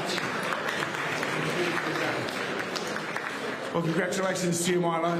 There's a very special show you put on tonight, and of course acknowledging the athletes that came up from Queenstown, Tahana. Congratulations, it must be quite an honour to have this tohu here, this taonga. What does it mean to you, and how important will it sit in the year ahead for you? Oh man, all I gotta say is, like, last year, I couldn't expect this, I'm speechless. I was just sitting there on my ass and then you heard my name, so I was like, fucking oath. But all I gotta say is that I'm appreciative of everyone, and this is awesome, I love it. I love this game so much, and it was my goal to get my first fight this year, and getting this is like, fuck, making me a bit teary, to be honest with you, eh? But yeah, thank you very much to everyone, and Rob Box, I appreciate it. Kia ora, thanks very much, Milo. Ngami, Milo. And of course, he holds the taonga for the next year. All the best. The Tojo Dixon Cup holder, Milo Skipper. Ngami, Milo, thank you.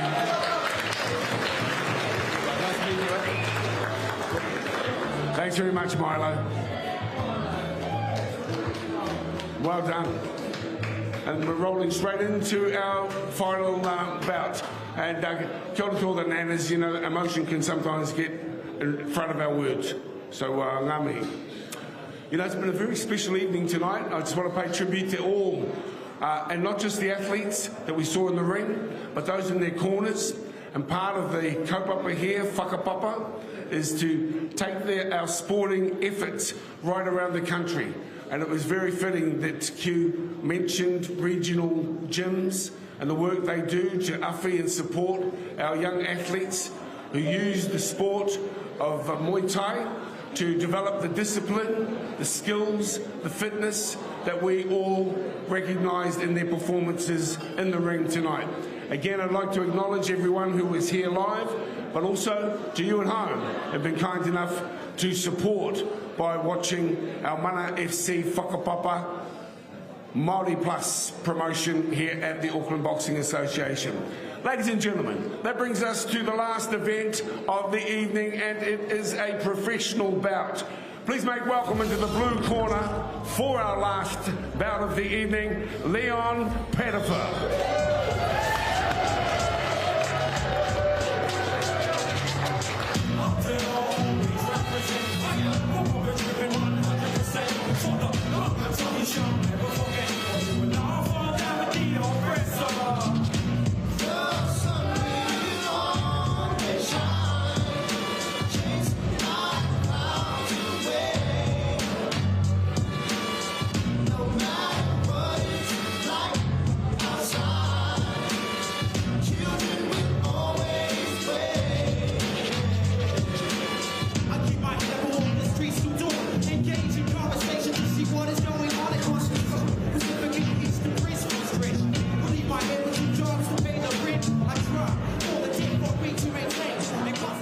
Opponents coming to us out of the South Island League. Ladies and gentlemen, welcome to the ring here. This is Dan Edge.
and gentlemen, a professional contest here this evening to be fought over three-minute rounds to wrap up our wonderful program here at the ABA, our Whakapapa night in association with Mana FC and Māori Plus.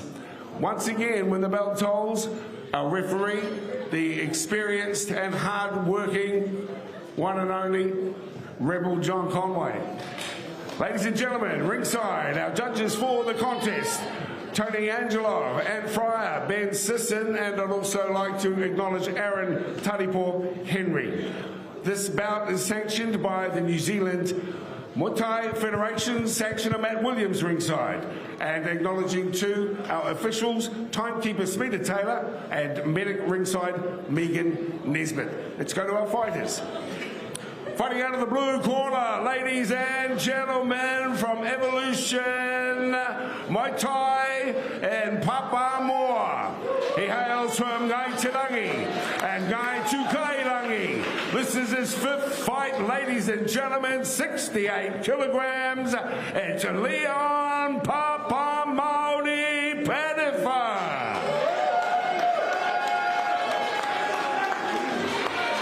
His opponent in the green and black proud colours of the South Island Liga, also at 68 kgs and under the tutelage of experienced and highly regarded coach Wayne Vainga. Ladies and gentlemen, a professional boxer, multiple New Zealand championships.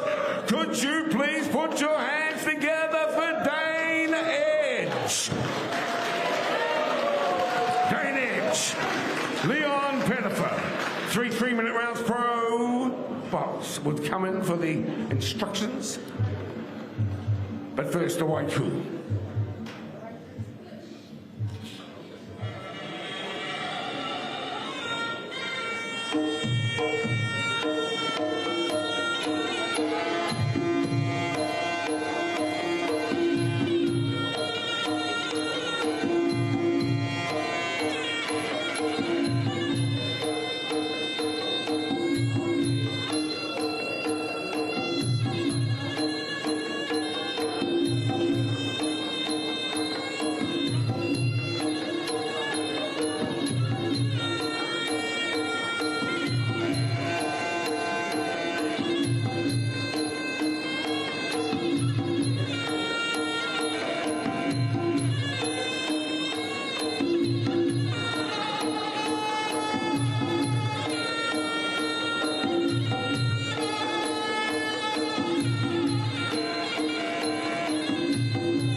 Ladies and gentlemen, in the blue corner, it's Caitlyn, Ngai Tukailangi. Coming out of the red corner, it's Ngati Maliopoto.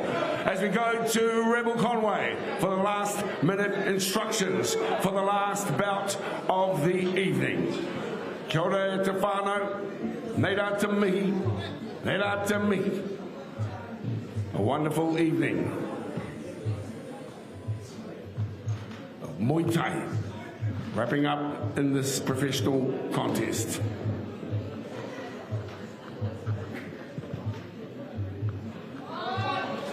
Let's hear from Rebel Conway. Alright guys, first, you both must be able to protect yourselves throughout this fight. Listen to my instructions when I call a break. Stop throwing, step away from each other until I say fight. This is full Thai rules, both understand? Shake hands, best of luck, back in the corner. Pettifer and Edge in our last bout of the evening. Whakamutunga o te pōnei. Ko Dane Edge, down, please, Wayne. Thank you. te tangata no te kokona whero. Ready here, all good. Come on!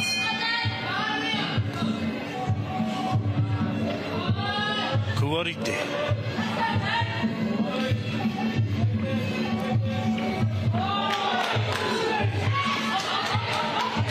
Three-minute rounds of action.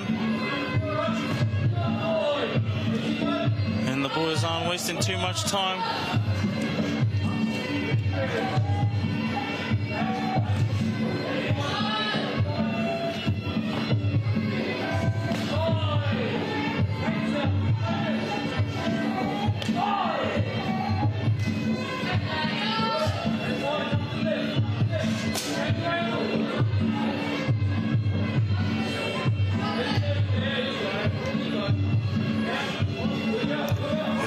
Tu tonu te mahi.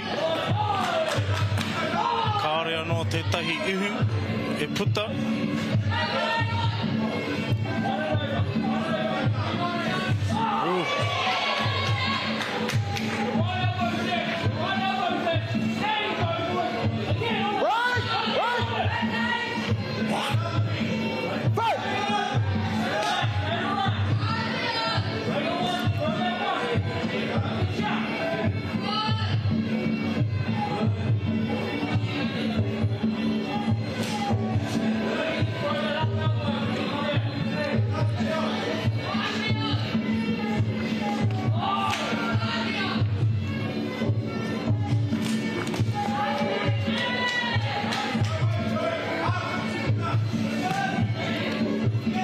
Both men trading blows. No real significant strike just yet. Just feeling each other out in this first round. Katikimi Rautaki.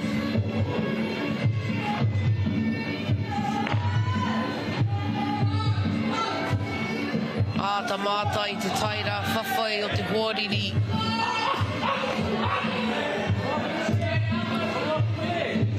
Dane going to work, but is Rory able to catch a lot of those attacks? Quite a equal pairing here.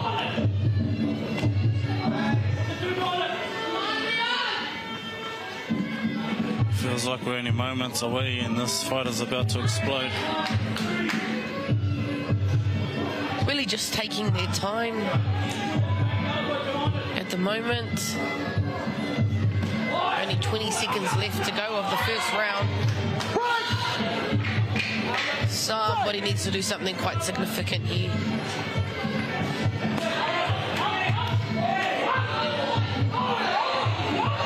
There it is. Saved by the bell. Very even round there, Te Whānau. Dane with the curls. Out of South Island Liga. Leon with the dreads, the Nati dreads. Representing Moana Toi. Tauranga Moana. Coming out of Papamua. Anyone's guesses who won that round, I'm not sure at all. Hoi anō, e rua, ngā rauna, e toi ana. They're quite the taua tuaro, these two. You know, Dane is multi-disciplined across so many different types of martial arts, where Leon is a Muay Thai purist who loves the clinch, really slick with both knees and elbows. Take us out!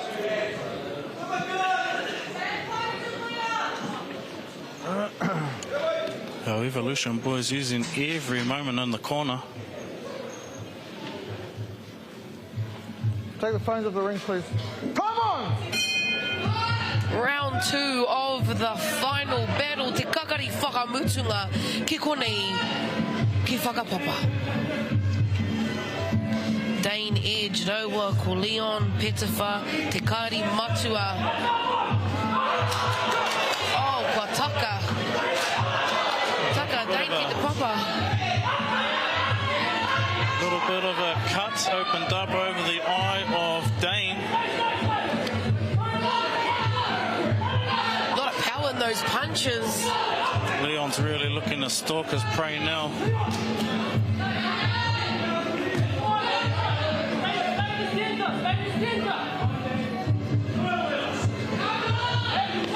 Te maringi te toto. E māfua nā te kiri. Me kaua e wai pōturi. Oh, just dodged their knee. Leon looking for the knee of doom right there.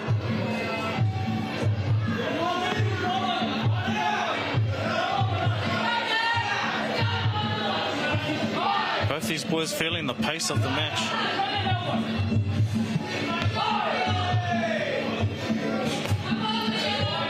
Quite equal opponents. Another close round that the judges are going to have to make a tough decision if there isn't anything that pops out.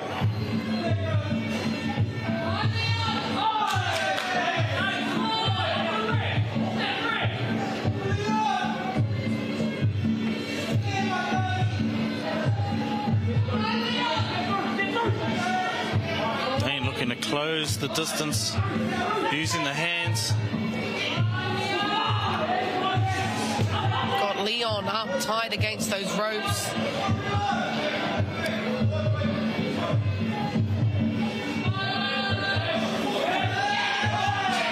And Leon with a good flurry there.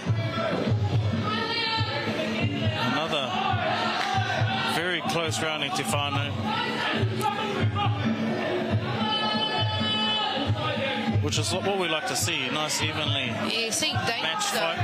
Dane's boxing skills really come through. I'm wanting to see a bit more of that Muay Thai style come from Leon.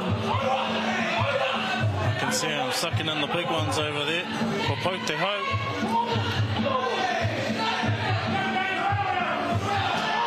Oh, And Leon.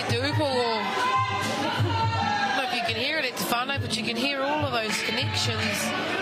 Weti ana. Te kauheko nei toi ana. Whoever finishes this round strong might get a big advantage. Because it's been very hard to pick a decisive winner so far. So it's all going to come down to te rauna whakamutunga e te whānau. You know, they're both really tau, Maori tau in this space. Ko waia. Ki ene mahi ki tēnei hākina kina. You can see Mel Mackey lending a hand there to the Liga whānau. So good to see ROA and Mel going in to help another club. That's what this is all about. Especially at this grassroots level, you know. And I think that's what Mana FC are really about, bringing people together at the heart of it. When we talk about whakapapa, ko te whanaungatanga tērā, ko te manaakitanga, ko te mahitahi. Tino kite ana i e rā tu a kuatanga i te pōnei.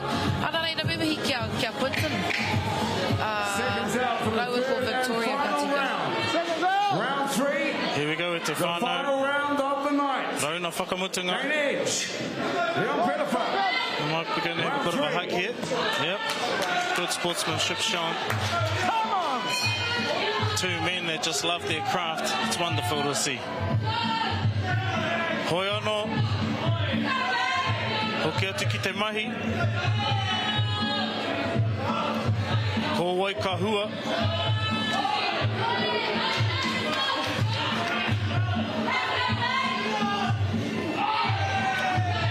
Significant momentum change. Really looking to leave it all out in the ring. Could be the only real opportunity to make a huge impact on those scorecards. Both real determined fighters, real slick, extreme discipline.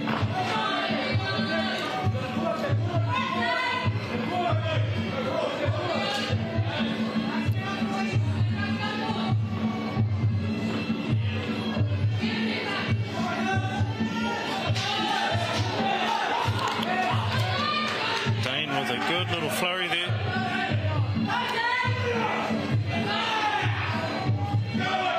Leon looking a bit tired there. Tired toe. Could be either or.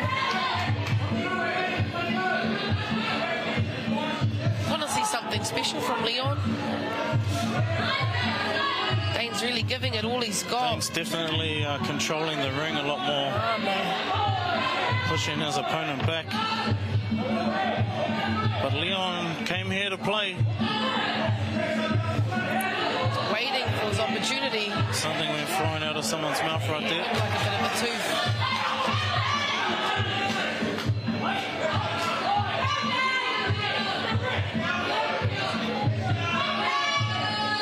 Both boys always dangerous. As we've seen tonight, it only takes one significant strike to turn the tide.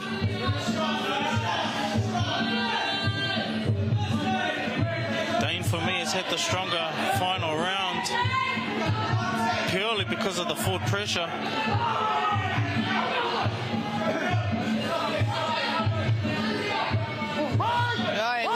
Leon trying to get out of that clinch. See it in their eyes. Very tactical fight. 20 seconds to go of the final round here at Mana FC's Muay Thai event, Whakapapa. Who's going to take it, Tahana? This is close. Who have you got your money on?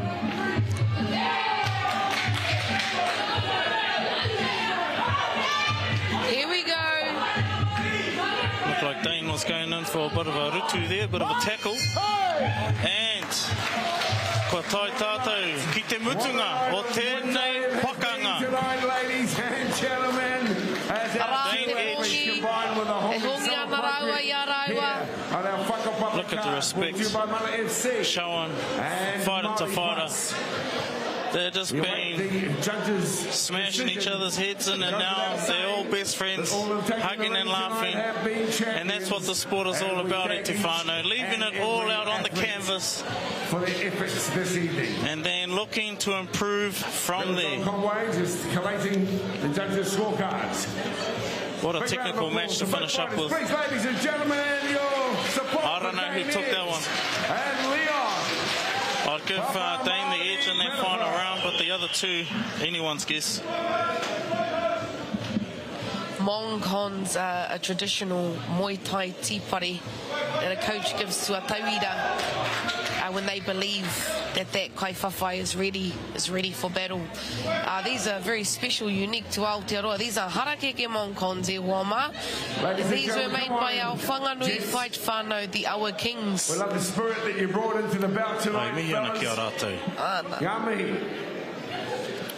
Well, ladies and gentlemen, ringside, our three judges scored this a split decision. Ultimately, your winner by split decision from the blue corner is Leon. Split decision. It wasn't just us. Rawi. Well deserved. Fighting here tonight. Thank you, everyone, for being in attendance here this evening at the ABA. Let's go to our post-bout interview. And thanks for supporting the local Muay Thai scene.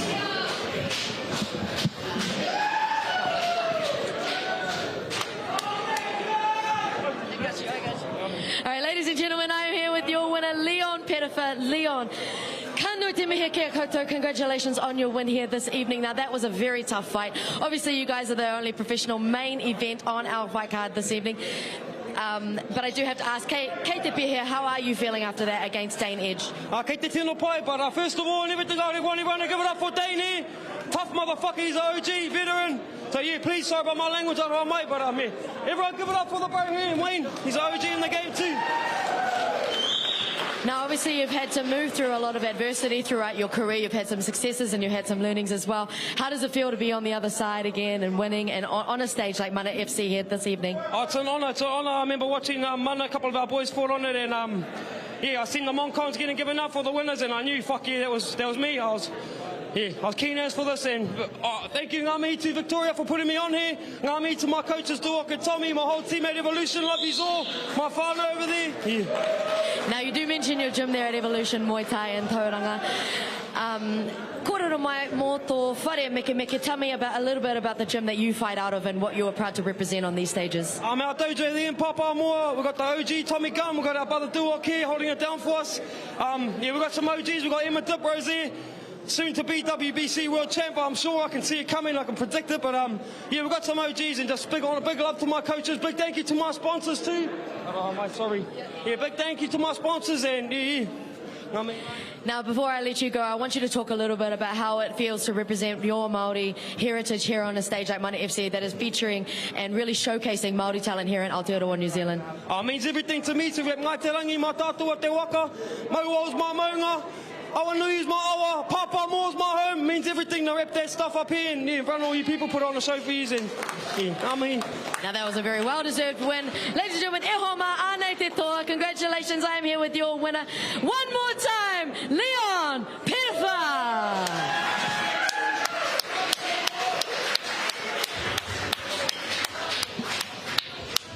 Oh, we kātahi te pō nui whakaharahara ko tērā. What a way to finish this mammoth event with an absolute bang. They were i kaunga, rauā tahi, so much so that it was a split decision. Absolutely, that was a hard one to separate. I didn't know who was going to take that one, but obviously the judges knew exactly who they had to pick, and yeah, what a way to finish the night there. Yeah, let's look at those highlights while we wrap up e te whānau. Like you said before, ko te tau to te mahi, they were both equally aggressive. Yeah, it was tit for tat, basically the whole match. I think Leon probably won those initial rounds, which probably set him up for that final. That was beautiful. Hoi anō e te whānau. That is us here from Mana FC, Whakapapa, here with the tuahine, kia u, kia manawanui, kia toa. Kia toa, I rau e ngā mahi te pōnei. Highlight for me, te ngāne, was probably seeing all our rangatahi come out full throttle, give it all they have, ahapua ngā piki, me ngā heke, I u, I koke. What was the highlight for you this evening?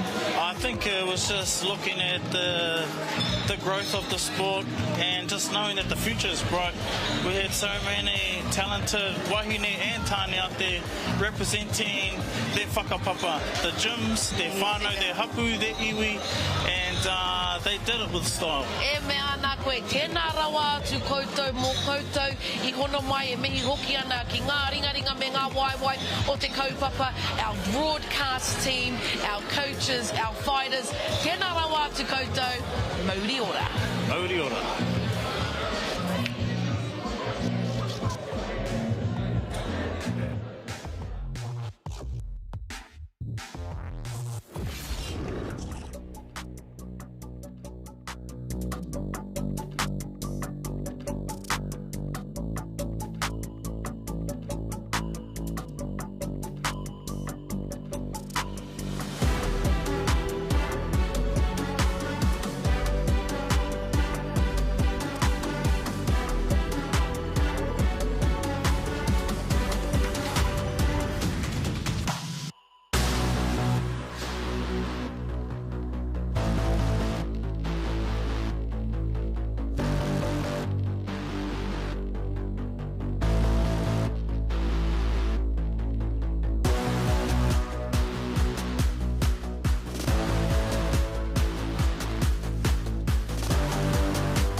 te paiti harikoa, pato tupuka noa, aranga pohe ki oko hoa, ko te nuenga ke he matatoa. Ai, pono, tātou katoa, ko taka ke tihi, he āhua te taia te kaupari, ki kona koe mate whiki mai ai, he aha te aha ka pahawa e tai.